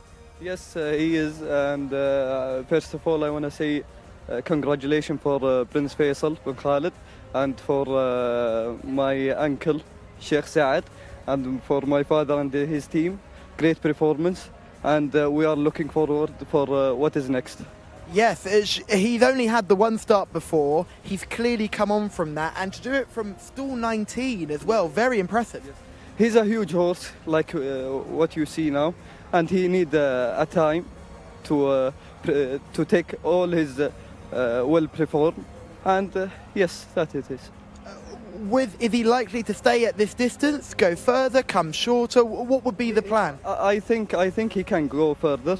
But I think it's his favorite distance, 1800. And your father does the training, and your uncle's involved as well. It must be wonderful that the family can share this victory. Yes, it's a long story, and it's connect with our grandfather. May God bless his soul. He started our career in this racing, and hopefully we can do like what he does before. Hopefully you can continue that dynasty. Congratulations with Hamza, and best of luck with him in the future. Thank you so much. Thank you. Guys in the studio, it's all yours. Yeah, thank you, Callum. We'll take it from the start here, and as I say, I'm in agreement with Callum that you've got to mark this performance up. Look how wide Hamza is, and wins on start number 2. Mana A was well to the fore. I know we were pretty disappointed with Mana A in the end. Well, she looked like the winner, didn't she? Disappointed with getting beaten, and not disappointed with her performance at all. She stepped forward as expected. She's found a very good horse here. The winner's very decent, and we were not at all against Hamza in terms of form, but being in stall 19 and not being particularly likely to go forward meant that he was going to have to do a lot of running to win this race. And you can see he's 5 horses wide in the second group going into the bend, which is not an ideal place to be. You do tend to get hung out wide, and he's done well. There's a bit of cheap speed from those drawn in the inside stalls. Asam Al Sail from stall 1 went up there after a slightly slowish start, and from stall 2 you saw a lot of speed from Noof Al Motara, which made things a little bit more difficult for our selection. But now we see the winner go up, Hamza, to join Manahe in front.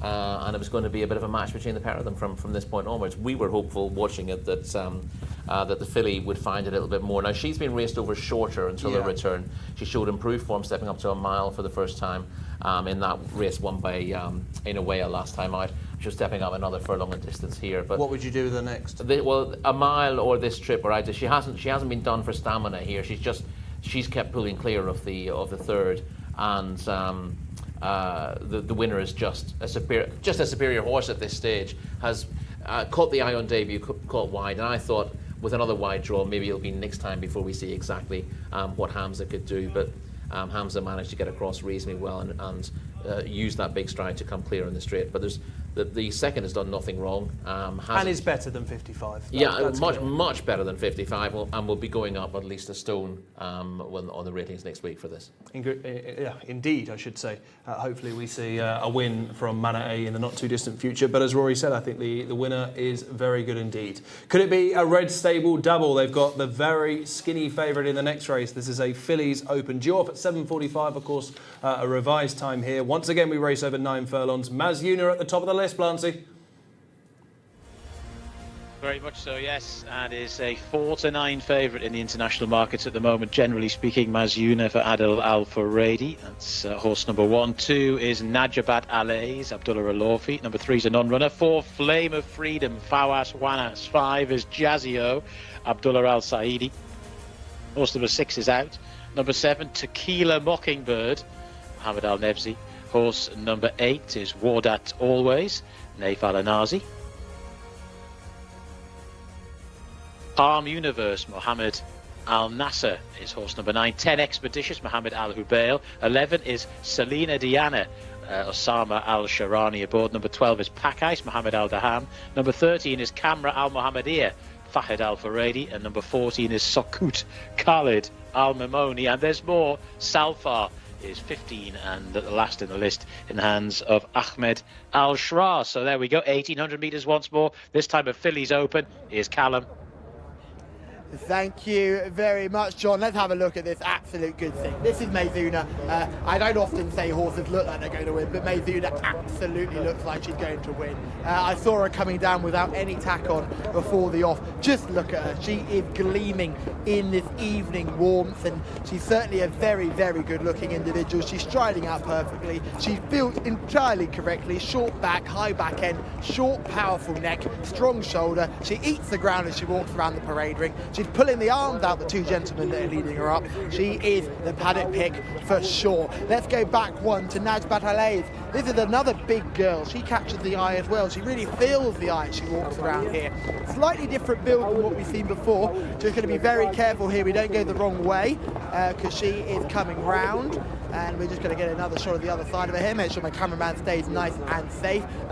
She's got a long build and she's got a little bit of a dip in the back because of her high withers and strong back end. For me, she's not selling a lot, but she certainly looks like a good type and a healthy girl. I like her as a model, maybe not quite as a race fit individual in this race. I'd be looking elsewhere.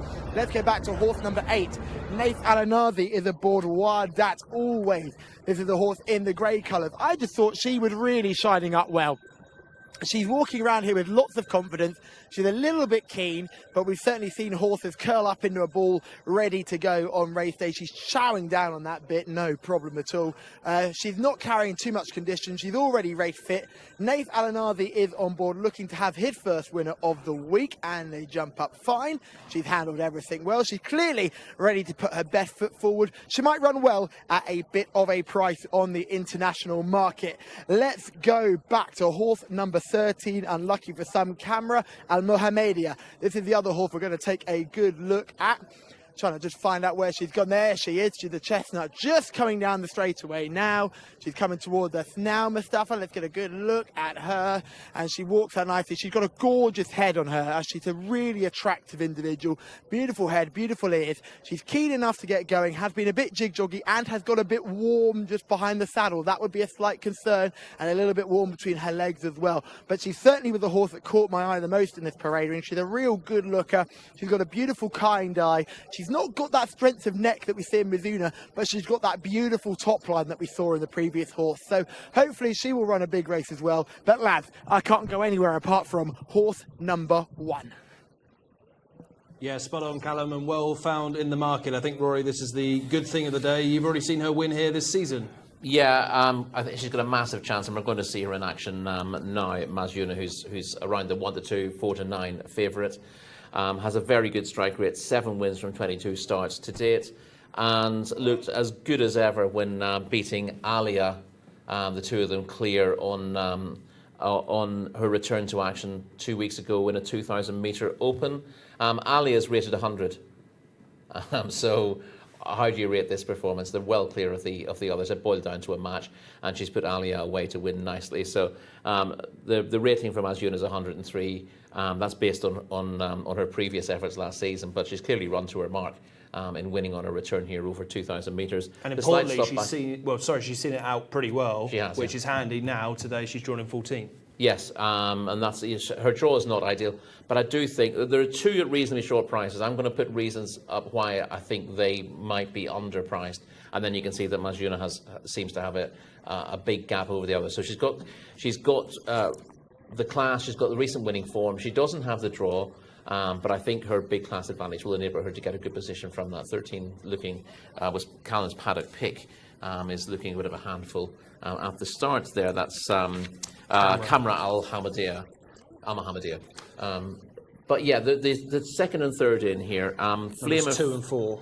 Flame of Freedom number 4 is around sort of 130 mark. Now this is a horse who's won 4 times in the UK for Eve Johnson-Houghton and was a good old stick, but wasn't a superstar. Gets a rating of 92 here. It was not a 92 horse in the UK, it was a 70 horse in the UK. So why has that been marked up then? Well, it won an open race here 2 starts ago, and that obviously, given the horses that have beaten, has given it an enhanced mark of 92. But it was well beaten when last seen, and that was March 2023. So we're talking about not just coming back from March this season, which would be a negative, coming back from more than 18 months off. And I have to mark that down as a negative for all. Flame of Freedom doesn't look obviously in need of a run. Any horse who misses over a year here, there's clearly been a setback, and that has to be an issue. So I struggle to be with that at the prices. And then Najabat Al-Aez is the winning most horse in the race, 11 from 41.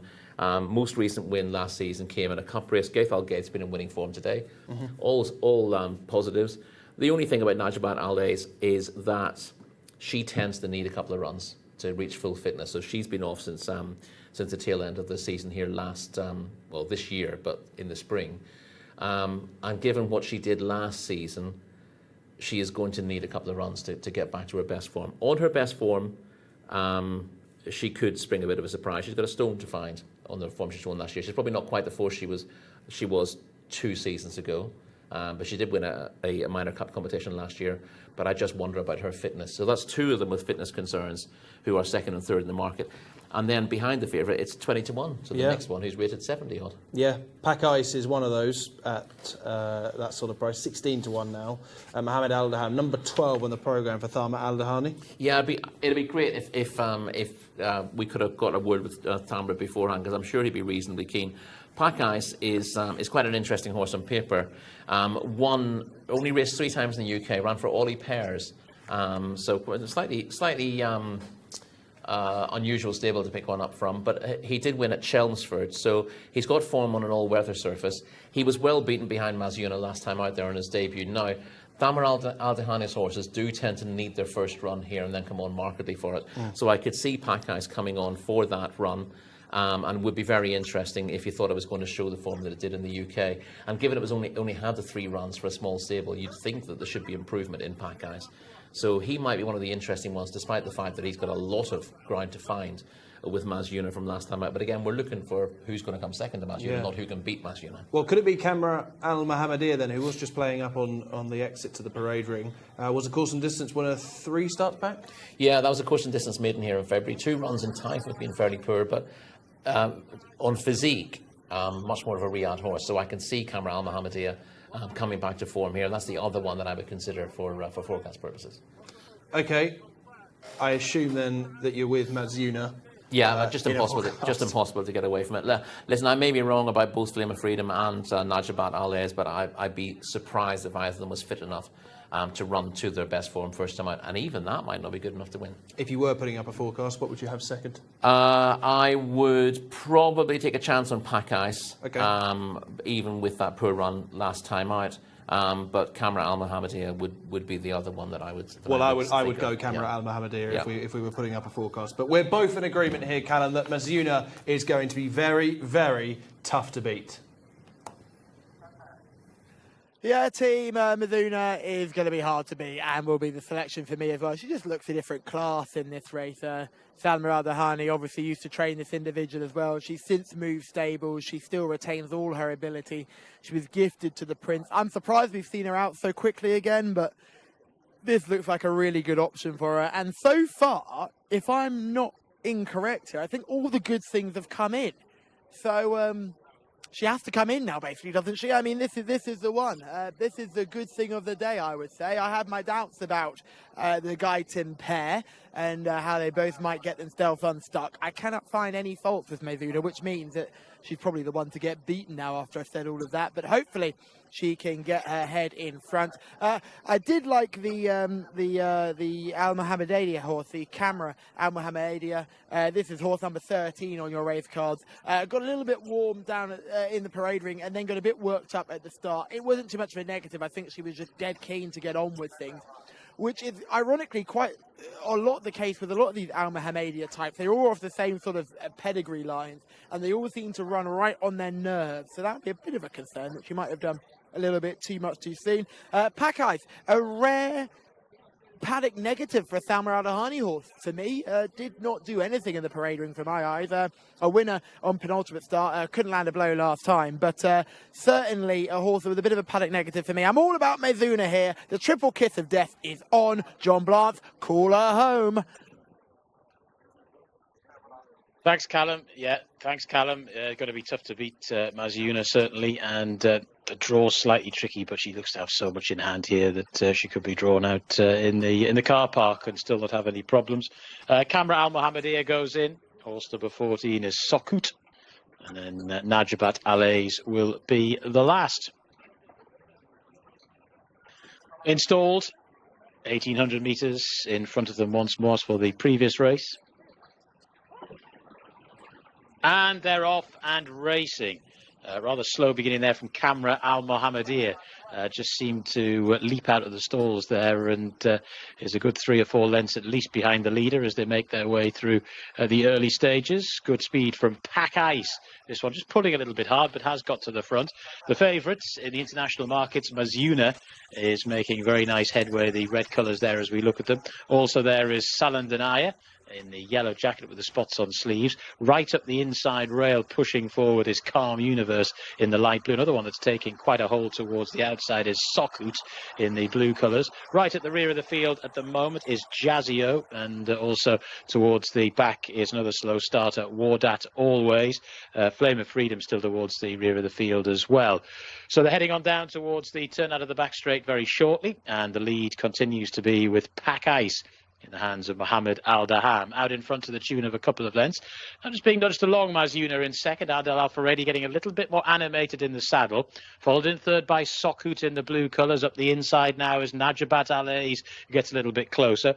Right round the outside, getting into this after the very slow start, is Camera Al Mohammedia, but there's plenty to do from there. This lead is going well, you know. Pack Ice, 4 or 5 lengths to the good. Over driven long Mezuna in second. Followed then in third by Sokut, who's had rather wide trip round the bend. Then Najabat Alays. They've made the turn for home, just over 2 furlongs still left to travel, and the lead continues to be with Pack Ice. The favourite now, though, is beginning to get into gear. Mezuna towards the centre of the track, the red jacket, that persuader has been drawn for quite some time by Adel Al-Faredi, but is beginning to have the desired result. And inside the final furlong they go. It's Mezuna, who now leads by 3 or 4 lengths. Moving into second is Sokut. It was a good effort from Pack Ice in third, but will have to settle for the bronze medal as they go towards the line. Mezuna has scored. Beats into second Sokut, then in third was Pack Ice, and the fourth horse over the line was Wardat Always. Mezuna in the hands of Adel Al-Faredi, another for our intrepid tipsters here in Riyadh, and had it basically on official ratings. I suppose you were a little bit concerned as they swung for home. Adel Al-Faredi was off the bridle quite a bit early or earlier than you would have expected for a horse of this price, shall we say. Pack Ice, though, maybe just got a little bit tired. It was away quickly and set some pretty strong fractions there, so it was maybe no great surprise that in the end Pack Ice got a bit tired in the latter stages, and Mezuna, with the class and possibly a fitness edge as well, has gone on there to beat Sokut in second, Pack Ice in third, Wardat Always finished in fourth. The time 1 minute 55.52 seconds, so a good bit faster than that other race has just taken place over the 9 furlongs as well, the 1800 metres. So that is an interesting time comparison. Mazuna has run a pretty good 1800 there against the clock. Sokut in second, beaten 4 lengths. Pack Ice was third, beaten a further length and a quarter. Warden Always in fourth. That's the 1, 2, 3, 4. Another favourite obligers and yet more winning tips from the boys in the studio.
Adel Al-Faradi, Red Stable, Mizuna, ex-Salma Al-Dahani. It was never in doubt, was it? Well, it was in doubt for an awful long way. At the crown of the bend, if you had followed Mizuna at this short price, you would have been curling up behind your sofa. But Adele never gave up, and she found for pressure and quickly disposed of Pack Ice at the top of the straight and won in convincing style. When we look back at this race on the VTs, there's no doubt when we look at her in the future, they'll run the form of this race and it will look like she's won comfortably, but I cannot stress enough just how panicked everybody was in behind as well. We've just seen Faisal's there as well, so we might grab a word with Faisal too after this race. He's had a quick fire double with the trainer, and it's good to see this horse living up to her big reputation. Adel Al-Faradi on board. The Iceman cometh.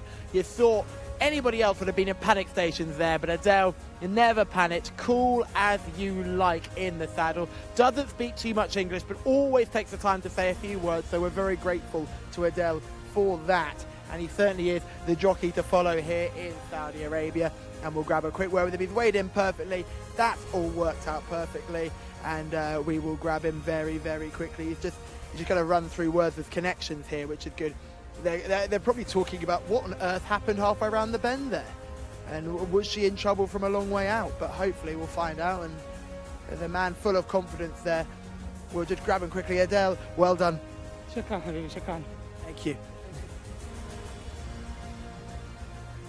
Thank you very much indeed, Callum. Yes, it's a double for the Red Stable this afternoon. Mazuna is now a back-to-back scorer here under the champion-elect, perhaps, Adel Al-Faradi from stall 14. It wasn't comfortable viewing, as Callum alluded to, particularly here in the studio, but eventually, Rory, the class has come to the fore. Just done out for the forecast with Pack Ice on the inside, just losing second to Sakut, who has run on off a mark of 62 to take second place. But this was all about one horse, under pressure a long way out, but she's got the job done. She has, yeah. She was under pressure a long way out, mainly because the third has set a really strong pace and looked like he was going to keep that out, Pack Ice. He was my idea of the forecast option here, so it's a little bit of a kicker that he's ended up just fading into third, having set a strong pace. But he has got 2 or 3 lengths here already, Pack Ice, showing much better form than he did in his debut. He's got a good pedigree. He came from a smallish stable, but was, you know, the horses that get bought in the UK to come here tend to be wisely bought. And although he was well beaten behind Mazuna last time out, he's shown much more about what he can do. That's very typical of Thamar Al Dahani. He gives them a sighter here first before their big triers. Only rated 75, but you know perfectly well that Thamar will want this horse to run in open races and cup races down the line. Yeah. And I thought it was a very promising run. He's better than the end result because he's just done too much on the front end. The fact that he's managed to get a horse like Mazuna off the bridle just gives you an idea of how fast they were going. And I think the first, second, and third, pretty much after from a long furlong. way out, yeah. And the others really struggled to get to them. At this stage, Mazuna comes off the bridle, and Adele Al-Faredi has to get pretty serious because he doesn't want to lose. He doesn't want her to lose interest, essentially. As long as she can see the horse that she's chasing, she's going to keep chasing. But if he gets too far ahead, then she can lose interest. That's just the way it works. So he's just after her to keep close to the one in front. I think deep down he feels that will weaken. But you can't. You don't want your horse to switch off or lose confidence. And now she's pulled out, and they straighten for home.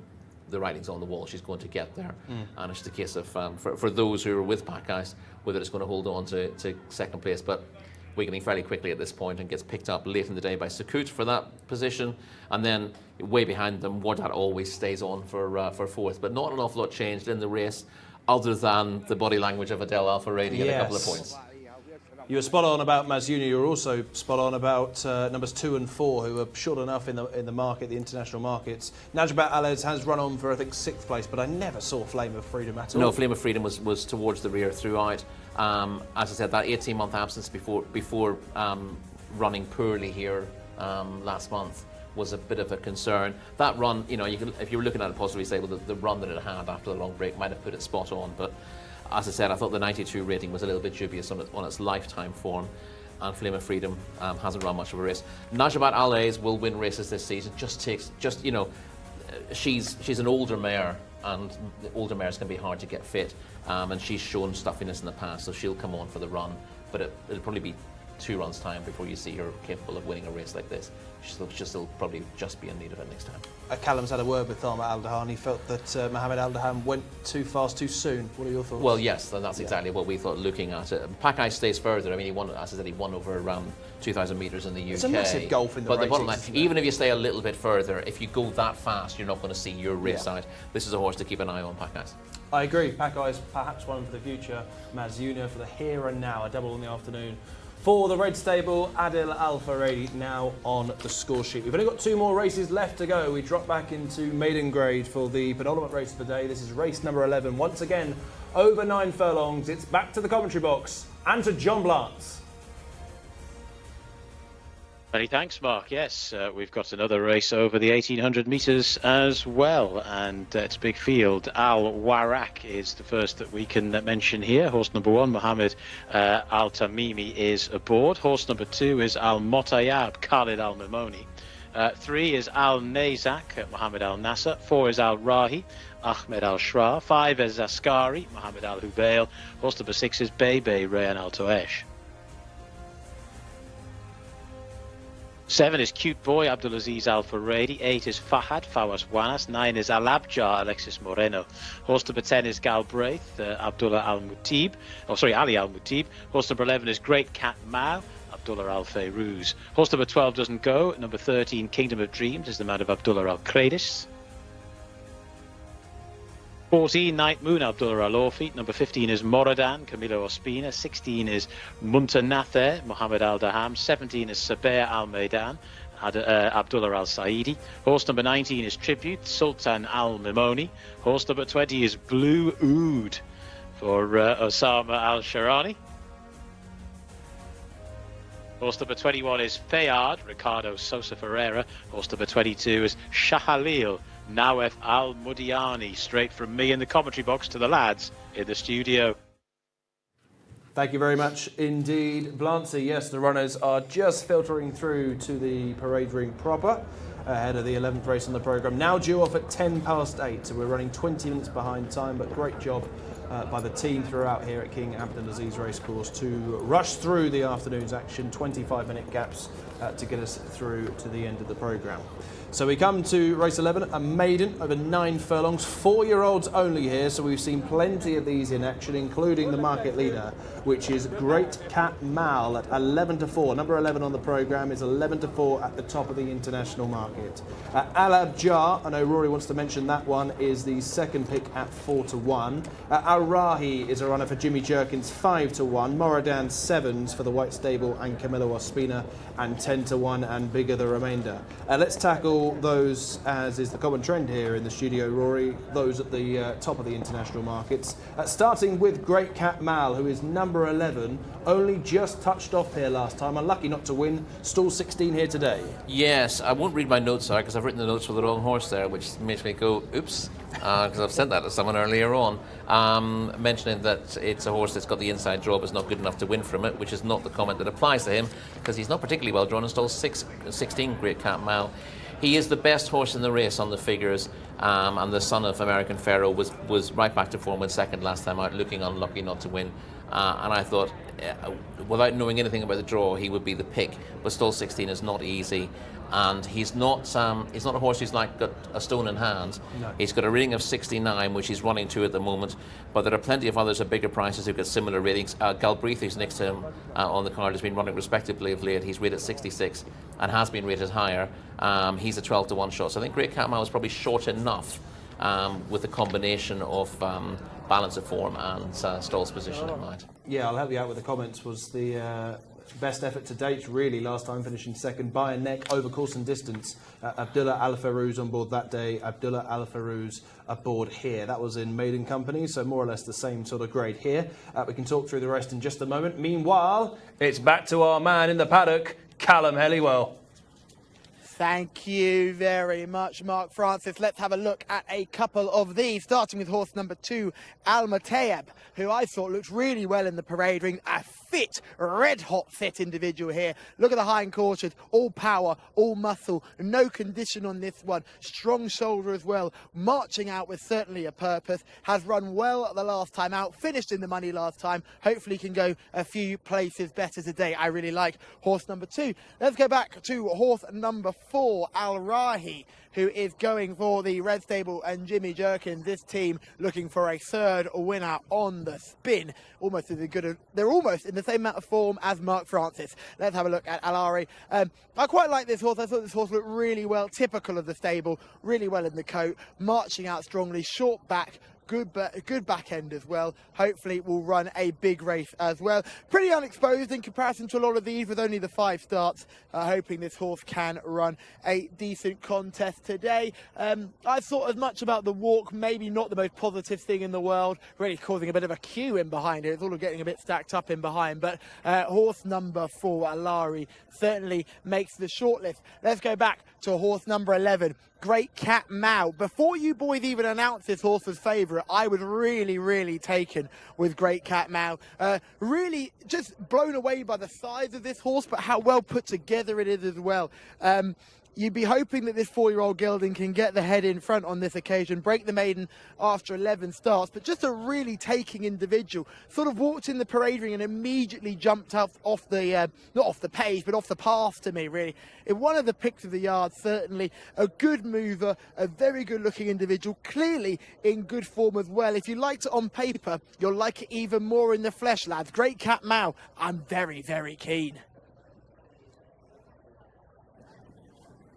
Very keen is Callum Helliwell on the market leader, Great Cat Mal, who will return to shortly. We have some footage to show you of his last effort, but we'll come back to him shortly. Al Abjar was definitely worth mentioning, Rory. I know it was an eye-catcher for you on debut. Yeah, it's not an easy one to weigh up because his debut came last season and he finished 7th, and he was behind Night Moon, who's a 33-1 shot here, so it might look a bit weird that he's a 4-1.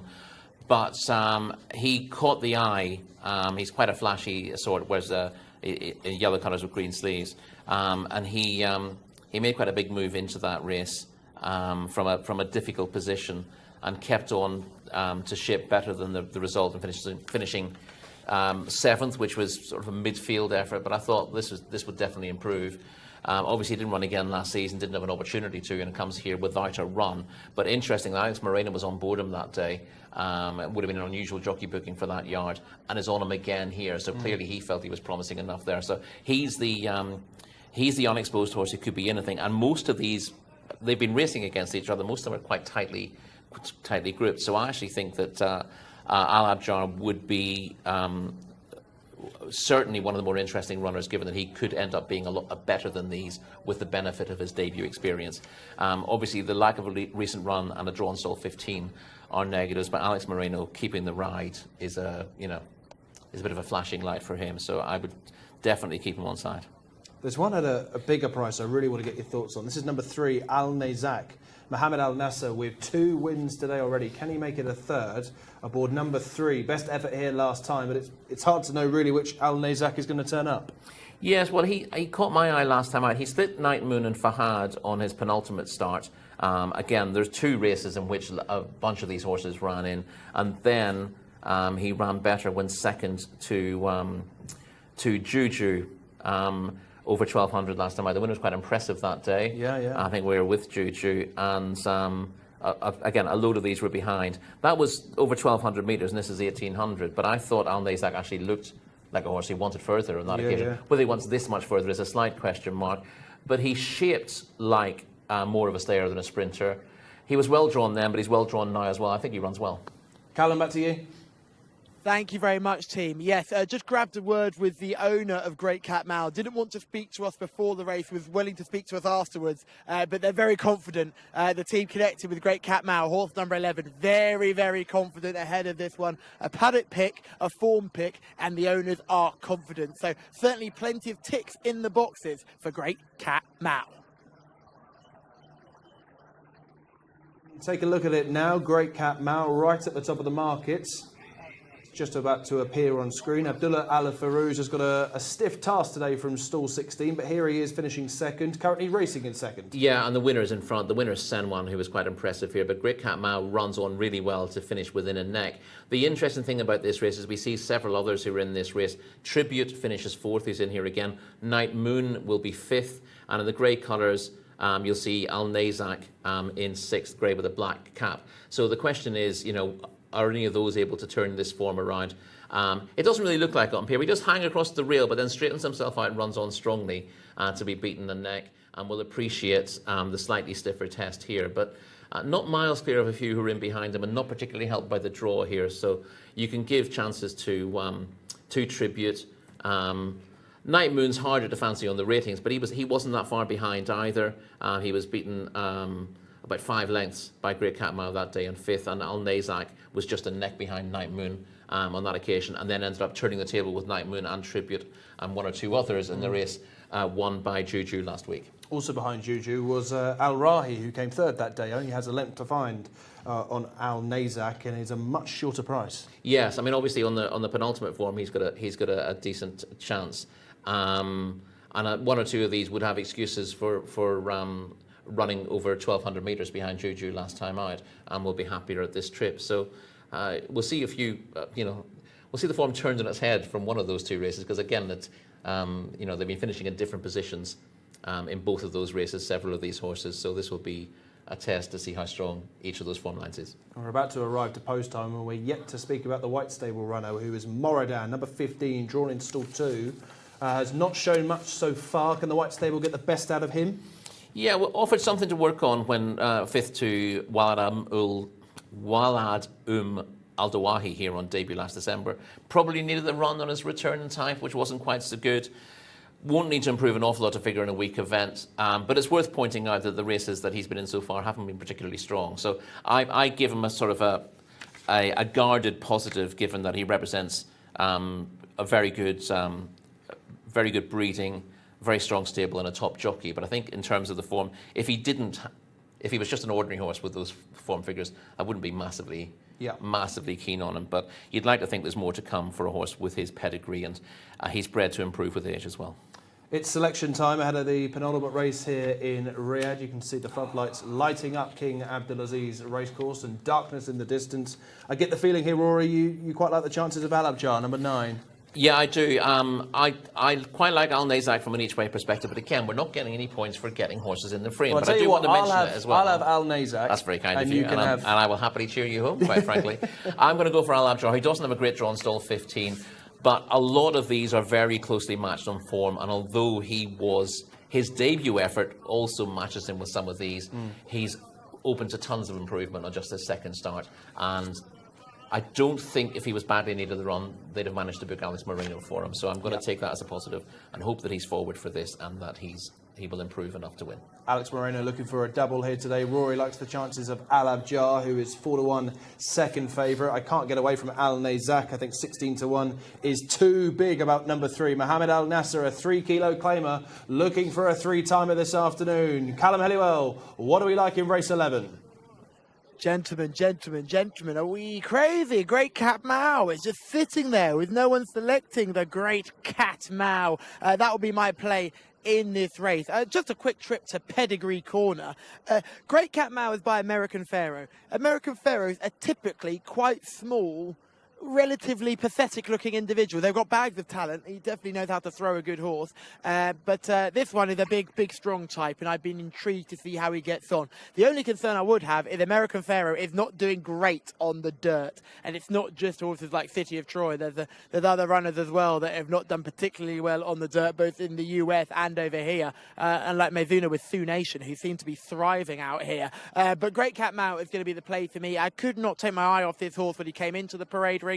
The owners seemed very confident, although that's not as always often the case here in Saudi Arabia. Connections will always be more confident than guarded, which I love because you get to have great conversations, and when they win, it's always great to see. So I'm hoping Great Cat Mao can do the business here. Al Rahi as well is another one that I quite like that hasn't been tipped up by the team either, and Al Motayeb as well with the other one. So 2, 4 and 11 were the paddock picks, and 11 is going to be the selection for me. Circling down at the start, they've started the loading process, which means one thing and one thing only. John Blance, it's over to you. Thank you very much, Callum. Yes, they're going in for the penultimate race on the card. Al Nazak about to come forward. The 10 horse about to go in as well. Galbraith.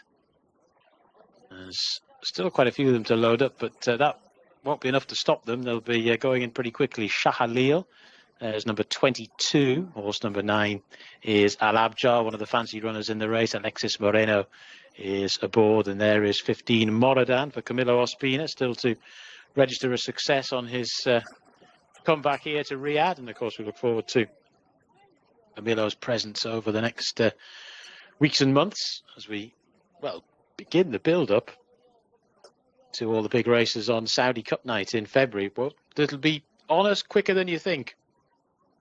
Al Warak about to come forward. Also about to go in is Night Moon. That's horse number 14. 16 there in the background is Mutanatha. There is the 15. That's Moradan. 7 is Cute Boy, Abdulaziz Al Furedi. So they are moving in.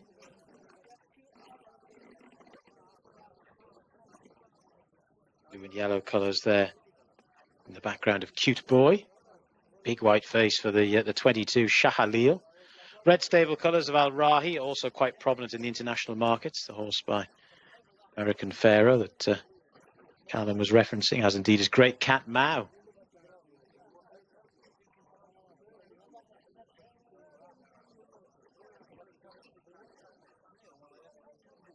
Last couple coming forward, big field here. Still waiting for the 15 horse. It's Moradan, who's not desperately keen on the idea of coming forward yet.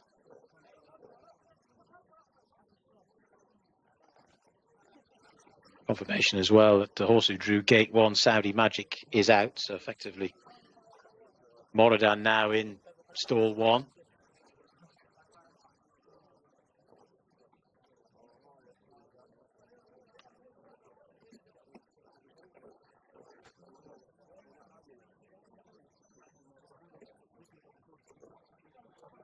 Nearly ready?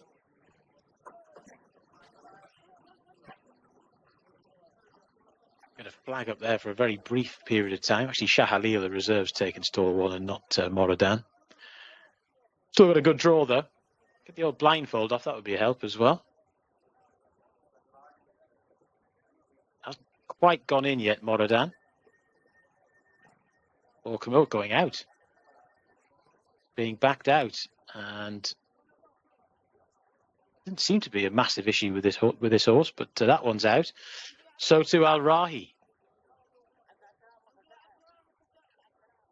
One or two stalls issues on the very first race of the day, and we've got two of these horses now out of the starting gate.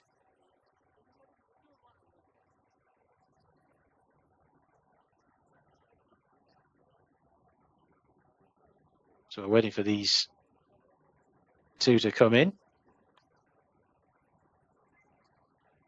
Al Rahi. Now, I don't know why they've both been taken out here. They weren't in the stalls next to one another either. The 20s come out as well. Blue Oud.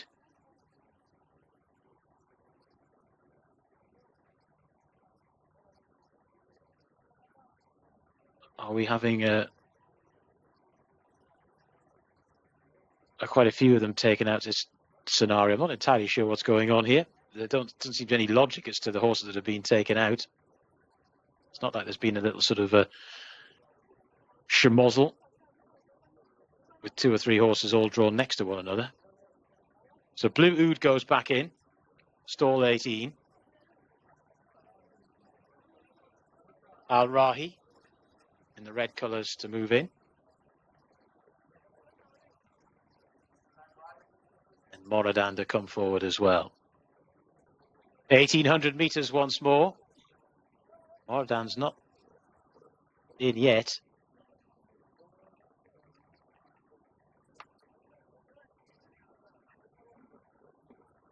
This looks more promising.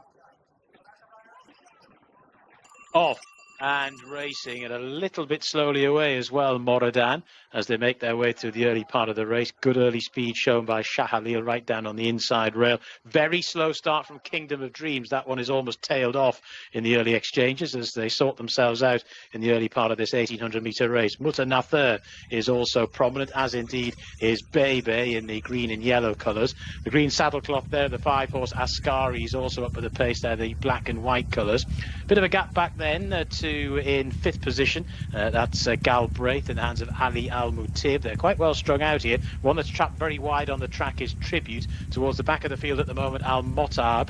Also towards the back of the field is Sabeh Al-Maidan. So they're making their way towards the turn, and the advantage is held by Moradan, who's managed to work its way up the inside now for Camilo Ospina, to Mutanather, who's racing in second in the striped jacket there, followed in 3rd position by Al Rahi, who's just tracking the leading duo. They've just moved on there to Night Moon, the dark blue jacket, travelling eye-catchingly well up the inside. Then after that is Great Cat Mao, who's moving into this there as well, the red cap. After Great Cat Mao, it's just beginning to lose a position or two now is Ascari. But as they make the swing for home, Camilo Ospina holds the call here aboard Moradan. And once again, he set sail for home quite a long way out as Camilo leads by about 4 lengths. To in 2nd position, Al Rahi. Then in 3rd now, driven along Night Moon, who's trying to get involved but has a bit of work to do from there. So they've swung inside the final 400 metres, and it's Moradan, who kept us waiting at the start, leads by about 3 lengths. To in 2nd position, Al Rahi, who's trying hard to bridge the gap but isn't doing so at the moment as they go deep inside the final furlong now. And it's Moradan for Camilo Ospina, who's clear of the field as they race up towards the line. Moradan still by 4 or 5 lengths.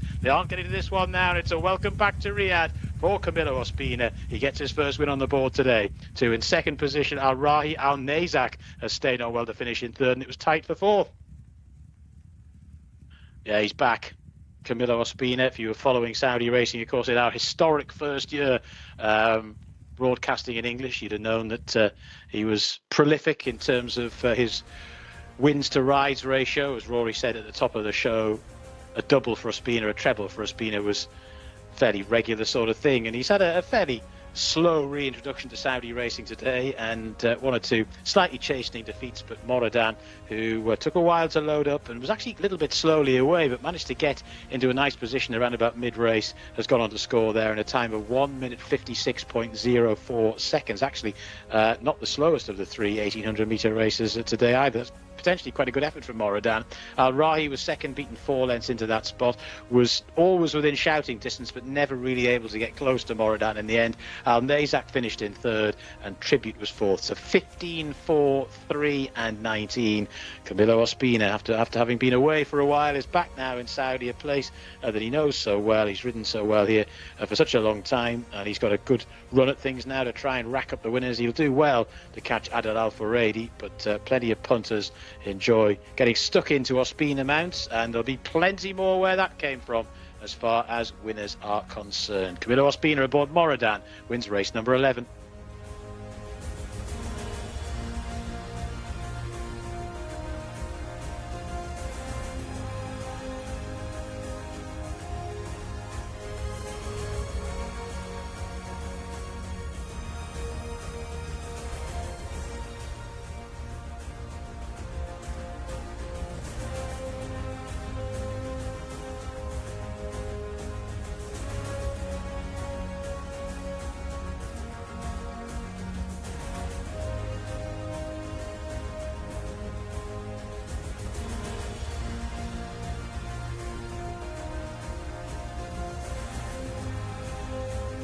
The White Stable have a winner, Camilo Ospina has a winner, and normal service is resuming. We had concerns when the virus spread across the yard, but when the form of the yard started to turn around last week, we knew Camilo wouldn't be too far away, and he has guided Moradin to victory here. This improving son of premium tap, this 4-year-old gelding, only had the 3 starts. This is a winning one and is a much better effort than the previous 2 efforts. But Camilo is back in the winner's enclosure, and that means one of 2 things for me. 1, I get to do an interview in English, which I'm very much looking forward to. And 2, I get to have a good look at a big, strong son of premium tap.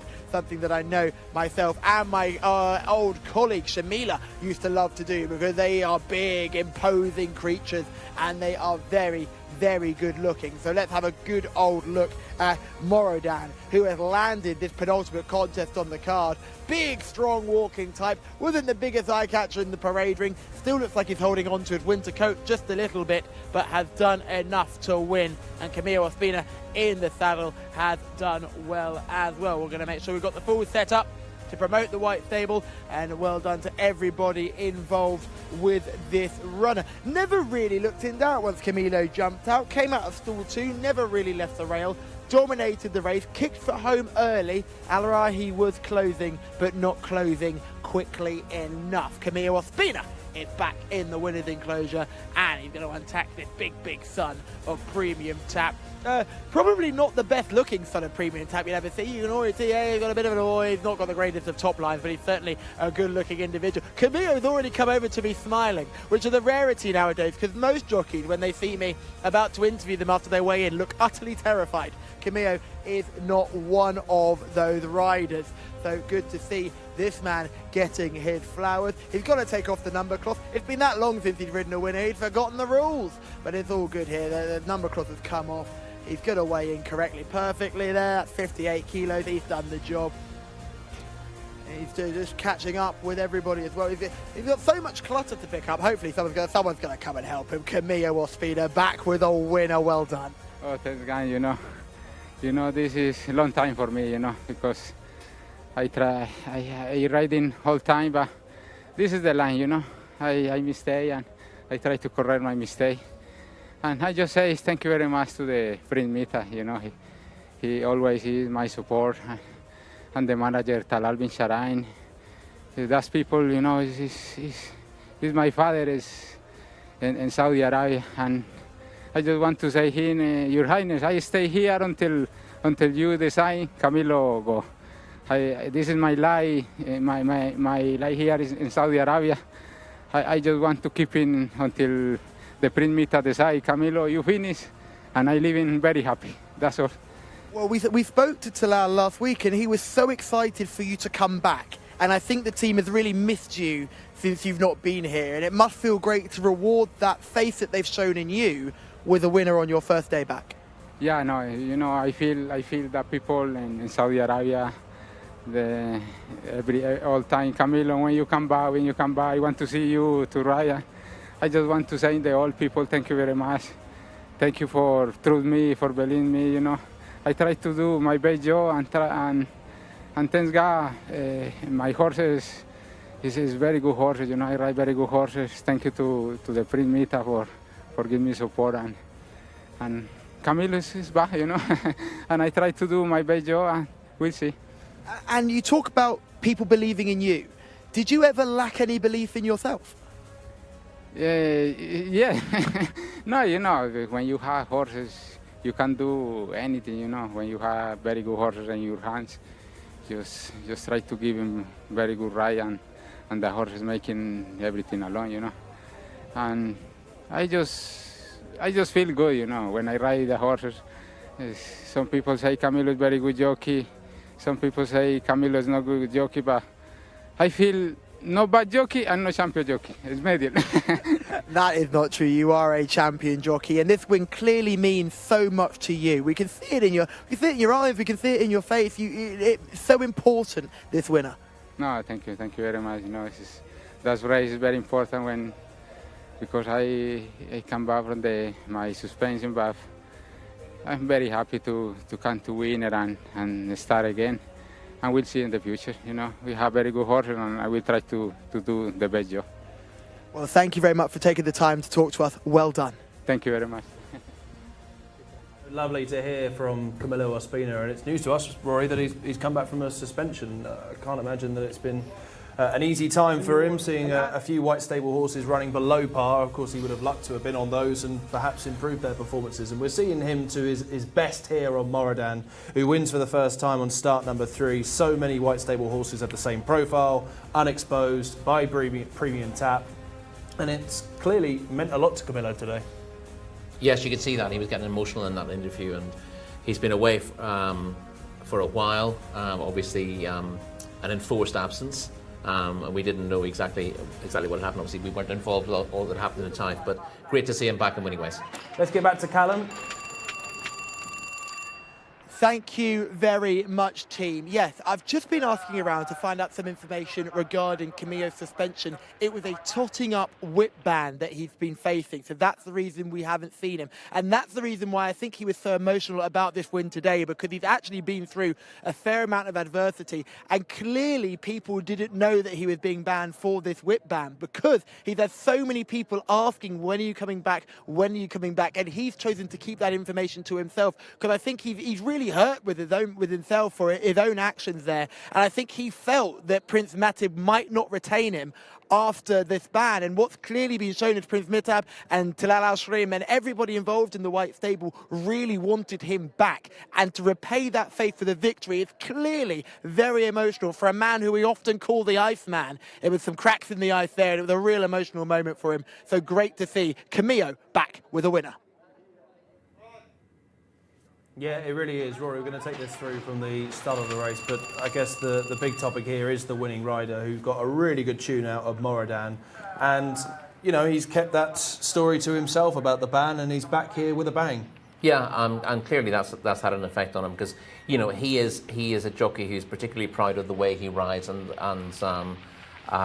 you know, he doesn't look to cause interference in races. He wants to win on his merits, and clearly that the whip rules in America, for example, compared to whip rules here very much follow the whip rules in the UK, and we spoke to Prince Bandar about that, and he wants to cut down on you know, he's very keen on horse welfare, and asking whether, you know, do you really need to use much of the whip in races at all, and therefore we get quite a strict line on that these days. And of course, like in the UK, a totting up ban can end up being quite severe for jockeys who don't adapt fully to the new style. So that's clearly been a bit of an issue for Camilo. It's not something I've noticed in his riding. And obviously, the whip isn't really a horse welfare issue. It's just one of those things that tends to look like it can be an issue. But looking back to the race, he's found himself in front. He didn't break brilliantly from a good draw, but he pushed the horse up to take a prominent position. Al Rahi, who finished second, was always pretty much in that position. We had a little bit of early speed from Mutan Nathar, who was drawn close to Moradin as well from a low draw. And in the end, with our selection, Al Nazak didn't hold a good position from his good draw, but ran on really strongly late in the day to grab third. He's very much bred for this trip. He's been racing over shorter, and he justified our opinion that he was overpriced here by finishing third. And that's stalls 2, 3, and 4 have finished first, second, and third. But you do give credit for Moradin because, as we said pre-race, he's only had 2 runs. He probably either didn't like Taif last time out or needed the run after a break and has come on for it. Showed promise on his debut last season and is bred to do better with time, and he's very much done that here. Certainly one of the biggest stories emerging from the day here in Riyadh. Camilo Ospina is back. He's perhaps been off the racecourse here for about 7 weeks, perhaps. Of course, he missed the last week at Taif, and of course the first few weeks here. So it could be a 7-week ban for Camilo. Of course, if you take out the 2-week gap from Taif to Riyadh, he's had a long time on the sidelines. Well, that would be obviously you would do it in days, wouldn't you? Race days. So we only have 3, so that's 21 race days, which makes sense. But obviously, so 20 meetings is what we're hearing. So, but it's great to see him back. It's great to see him back and back riding winners as well, which is what he is at best. The final race is upon us already. It's an open race due off at 8:35, which is apparently 7 minutes away. But the runners are already in the parade ring. One final time, and with thanks to our commentator for the afternoon, John Blant, for the final set of runners and riders. Mark, thank you very much. Yes, we can take a look at them now. Horse number 1 is Modbeck, the man of Rakan Al Ubaid. 2 is Go Fast, Trowland, Nafal and Azi. 3, Wooden Sun, the heavy favourite in the international markets, Ahmed Al Shra. 4 is French Claim, Yusuf Al Hussein. 5 is Maybury, Abdullah Al Kradis. 6 is Mohatu, Sultan Al Mimoni. 7 is Quantico, Abdulaziz Al Faredi. Horse number 8 is Lucanus, Fahed Al Faredi. Number 9 is 9 Dragons, Fawas Wanas. 10 is Swinton Noon, Khalid Al Mimoni. 11, Trachonitis, Osama Al Sharani. And number 12 is Barud, that man again, Camilo Ospina. Number 13 is Emblem Eagle, Abdullah Al Saidi. Horse number 14 is Spring Jig, Turkey Alofi. 15 is Wink of an Eye, Khalid Al Azmi. Horse number 16 is Al Kayef at Ayad Al Turisi. Horse number 17 is Bata, Mohammed Al Habib. And horse number 18 is Light the Road and Eddie Castro. Horse number 19, the final one on the list there, is Rumar in the hands of Riyadh Al Fayroz. Right, we're done as far as the runners and riders are concerned. Back to Callum in the parade ring. Thank you, John. Expertly going through those runners and riders as per usual. Let's start with horse number 2. Go Fast, Trowland. Very good looking individual here. He's still an entire horse as a 6-year-old. 6 wins from his 31 career starts, with last seen finishing second, walking out really well. Looks really good within himself. I'm fascinated by some of these entire older horses. And Go Fast, Trowland, very different to, if you remember, Walad into Myth. Hasn't got big and sweaty and bold, just taking everything into the stride. Go Fast, Trowland, one to watch. Let's go back to horse number 3. This is Wooden Sun, a horse who blew the doors off Saudi Arabia when he first arrived, winning a big race on seasonal reappearance. Horse number 3. He's a very, very good looking individual and is walking out incredibly well. But your slight concern would be he's coming here off a break. Remember, when he won first time up in Saudi Arabia last season, he'd been doing that off running a season in the UK. He has had no run recently, and Wooden Sun is certainly a good looker in the paddock, but I say carrying a wee bit of condition. Let's go back to French Claim, a horse who I really liked when I saw him run recently. Didn't run a particularly big race, ended up finishing down the field in 8th, having come there off a win.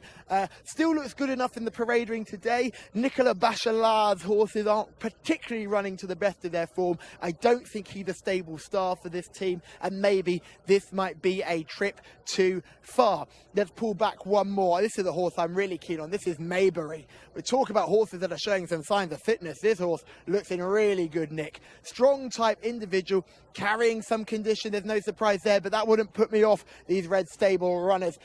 Big, strong type, lovely short back individual, good top line. Look at the back end. We've got a poverty line. Maybe we're not seeing so much in the hindquarters, but not enough to put me off.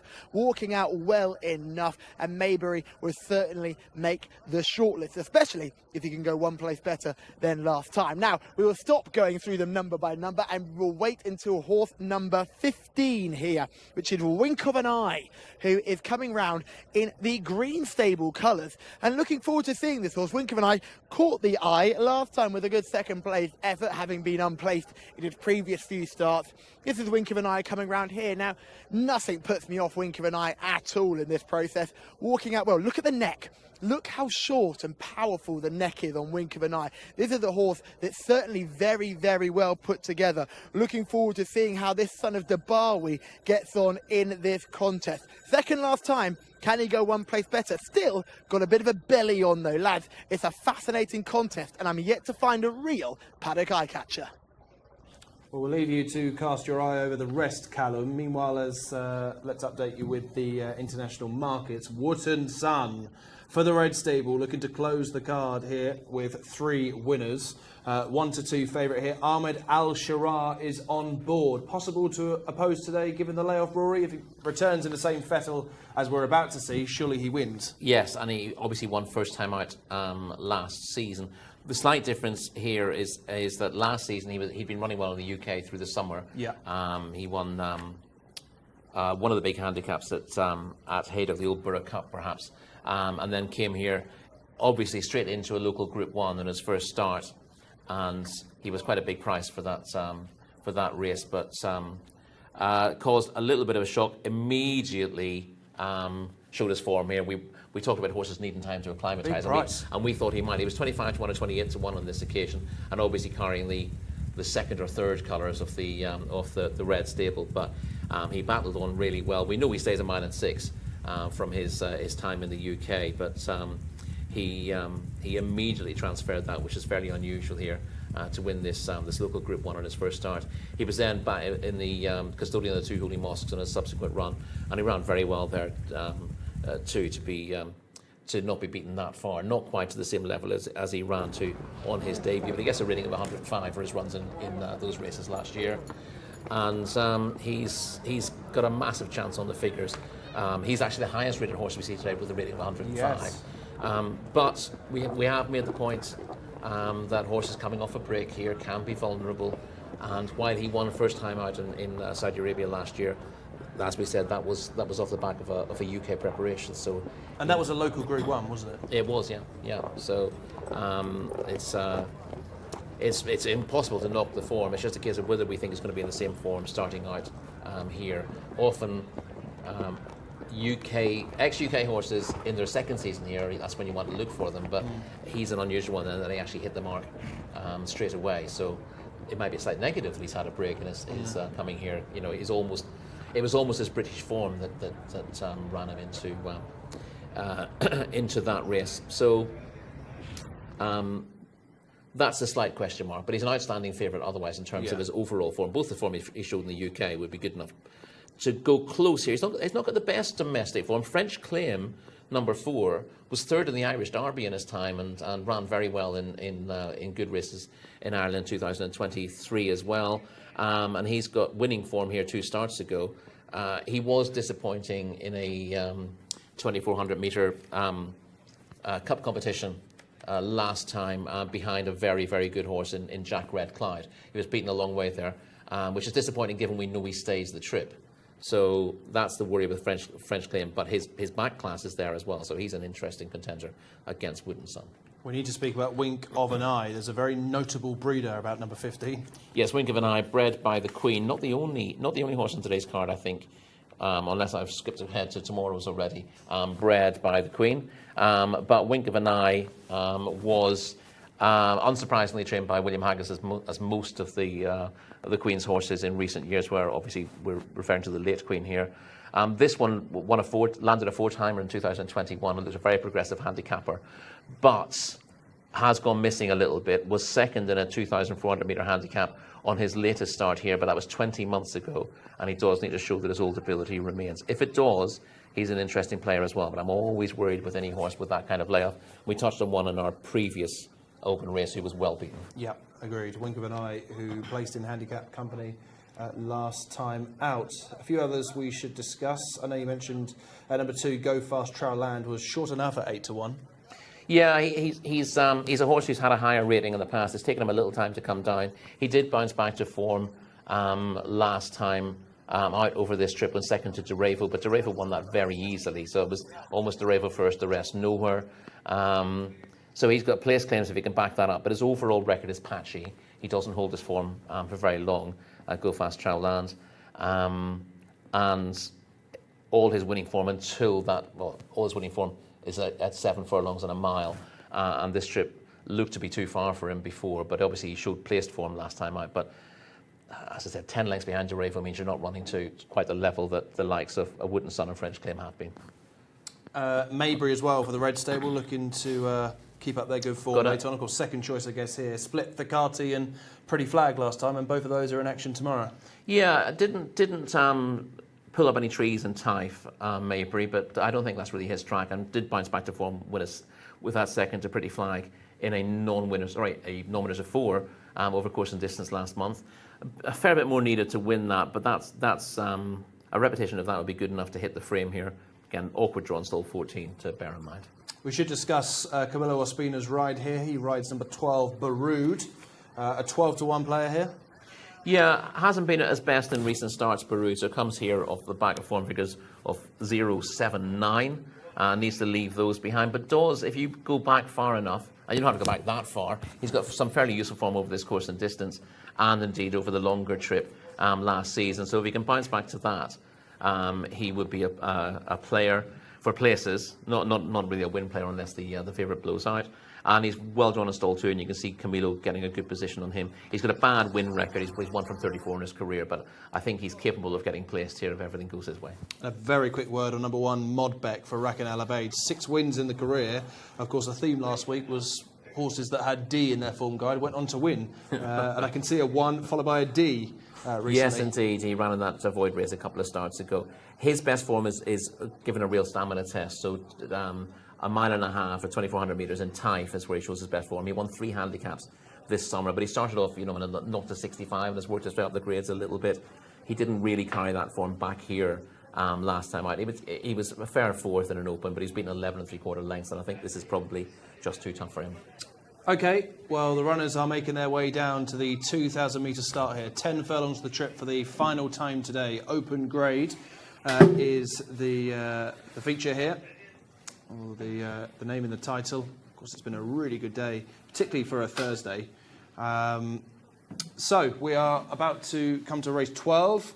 I think Wood and Son's just too good to beat here, Rory, to be honest.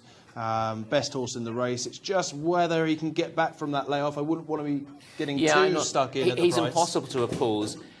From a betting perspective, I don't think I'd be unloading at 1 to 2, but Yes. you can't really be against him in terms of picking a winner here. OK, so Wood and Son for myself and Rory to close out what's been a good day selections-wise, isn't it? Well, we thought this would be a better day, so it's nice to have a few winners. OK, Callum Helliwell, final time today. What do we like? Yeah, cheers, guys. It's a tricky little race, this, but I am all about horse number 2, Go Fast Trow Land. If there was a horse that stood out for me in the prelims, in the parade ring, it was horse number 2. An entire 6-year-old, looked really, really well. Nath Al-Anazi had a horse earlier on, which was very similar vein, just looked well, came in with a little smattering of form and ran well to place. So I think Go Fast Trow Land is certainly a place play in this race. John Blance, they are circling down at the start for the lucky last. You've been on fire all day. Call home our final race of the day. Thank you very much, Callum. Yeah, the horses down at the 2,000-metre stunt, only our last race of the day, but our longest race of the day as well. You can see in shot there the 1 horse, Modbeck.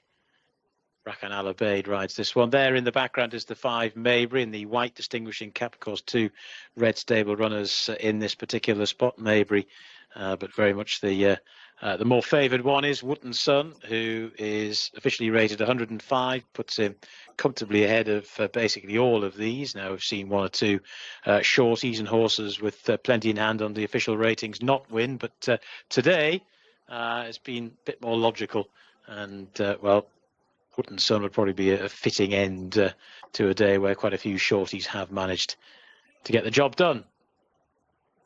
Circling around and about to go in ahead of our final race on the card.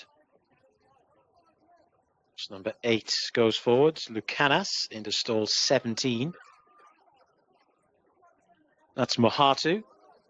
It's by Roaring Lion. There in the background is Mabry in the that white cap with the red headgear as well. Wootton Sun is horse number 3. That's saddlecloth, or the blue saddlecloth. If you back this one, Wootton Sun will be emerging from stall 7, so no great issues with the draw really either.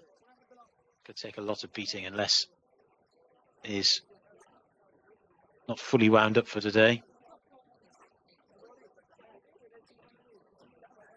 2 or 3 more left to go in. Once again, a big field has been loaded in the twinkling of an eye. 15 to go forward, that's a wink of an eye.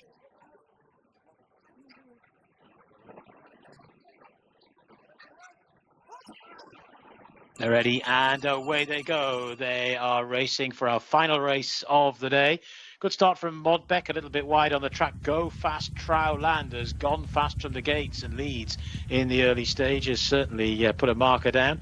Wink of an Eye has moved into second there in green colours. Also towards the outer is Spring Jig. Another one that's up with the pace is Al KF in the blue and yellow colours and is just tracking Go Fast Trowland at the moment.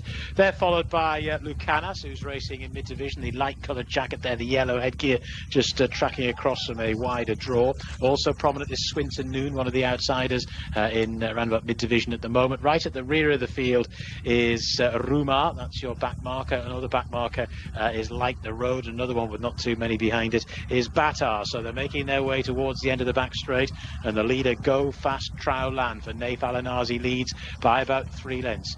In second position towards the outside we have Al KF, now making nice headways. Wootton Sun, the short priced favourite, the all red colours, followed by Lucanas, the lilac jacket. Bit of a gap back developing then to Wink of an Eye, the sheepskin noseband. That one seems to be going backwards. Trachonitis is now making headway from the rear of the field. Modbeck is still there but being pushed along to try and maintain touch. Go Fast Trowland is your leader to Wootton Sun, who's looming large in second, followed then in third by Al KF. Now just beginning to fade is Lucanas in fourth, but as they start to make the turn, it's Go Fast Trowland, hasn't yet been passed. The favourite now just being asked a question or two. Wootton Sun needs to find 2 or 3 lengths, makes a little bit of ground but only a little bit. They're followed in third position by Al KF, who's been prominent throughout. The rest are strung out in behind. Mahatu is trying to stay on from the back, but this leader is still Go Fast Trowland. To in second position Wootton Sun, who at the moment is not really threatening to get closer. Inside the final furlong they go. Go Fast Trowland got out quickly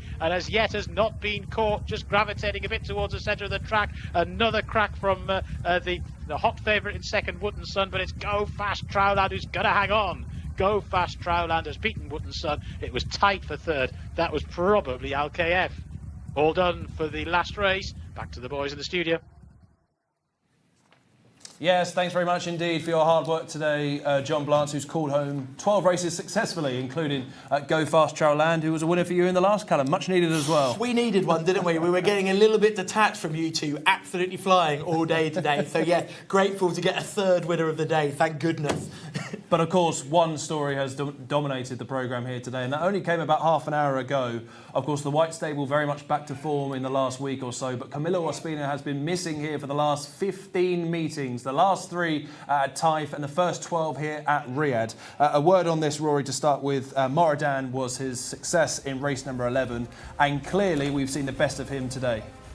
We have, yeah, this is a horse who improved to win the race, but it was just an ordinary maiden, not one to get massively carried away about. It's all about Camilo, who's missed the last 15 meetings. He was a mainstay here last season, champion jockey, and you could tell when Callum spoke to him afterwards that although this wasn't a big win, it was a really important win for him, and it gave him an opportunity to pay back his employers for the time that he's missed. And news, Callum, that obviously that us three and most people here weren't really aware of, that it really meant a lot to him on his racecourse return. Yeah, there seemed to be a little bit of confusion to whether he was spending time with his family or he was banned, or maybe doing both, I think was probably the overall thing. But the emotion that he showed after that, I don't think was about riding the winner. I think it was about having the faith repaid, returning the faith repaid to him by Prince Mitab and Talal Al-Sharim, who we spoke to last week and said he was very excited for Camilo to come back. But he was because I don't think he thought he was going to keep this job. I really feel there was something about that interview at the end that suggested he thought his job was up in the air, because he made it very clear, I am at my depth to this trainer. He owes me everything, and if he wants me to stay in Saudi Arabia, I will stay in Saudi Arabia. And that was what hit him really deep. Yeah, and that's the thing. That he said, I'm here as long as they want me. They're going to want him after that, surely. Oh, absolutely, absolutely. And again, what really strikes you there about the jockeys here, and Camilo in particular, is how humble they are about that, and how grateful they are to be riding here. So wonderful to see him back.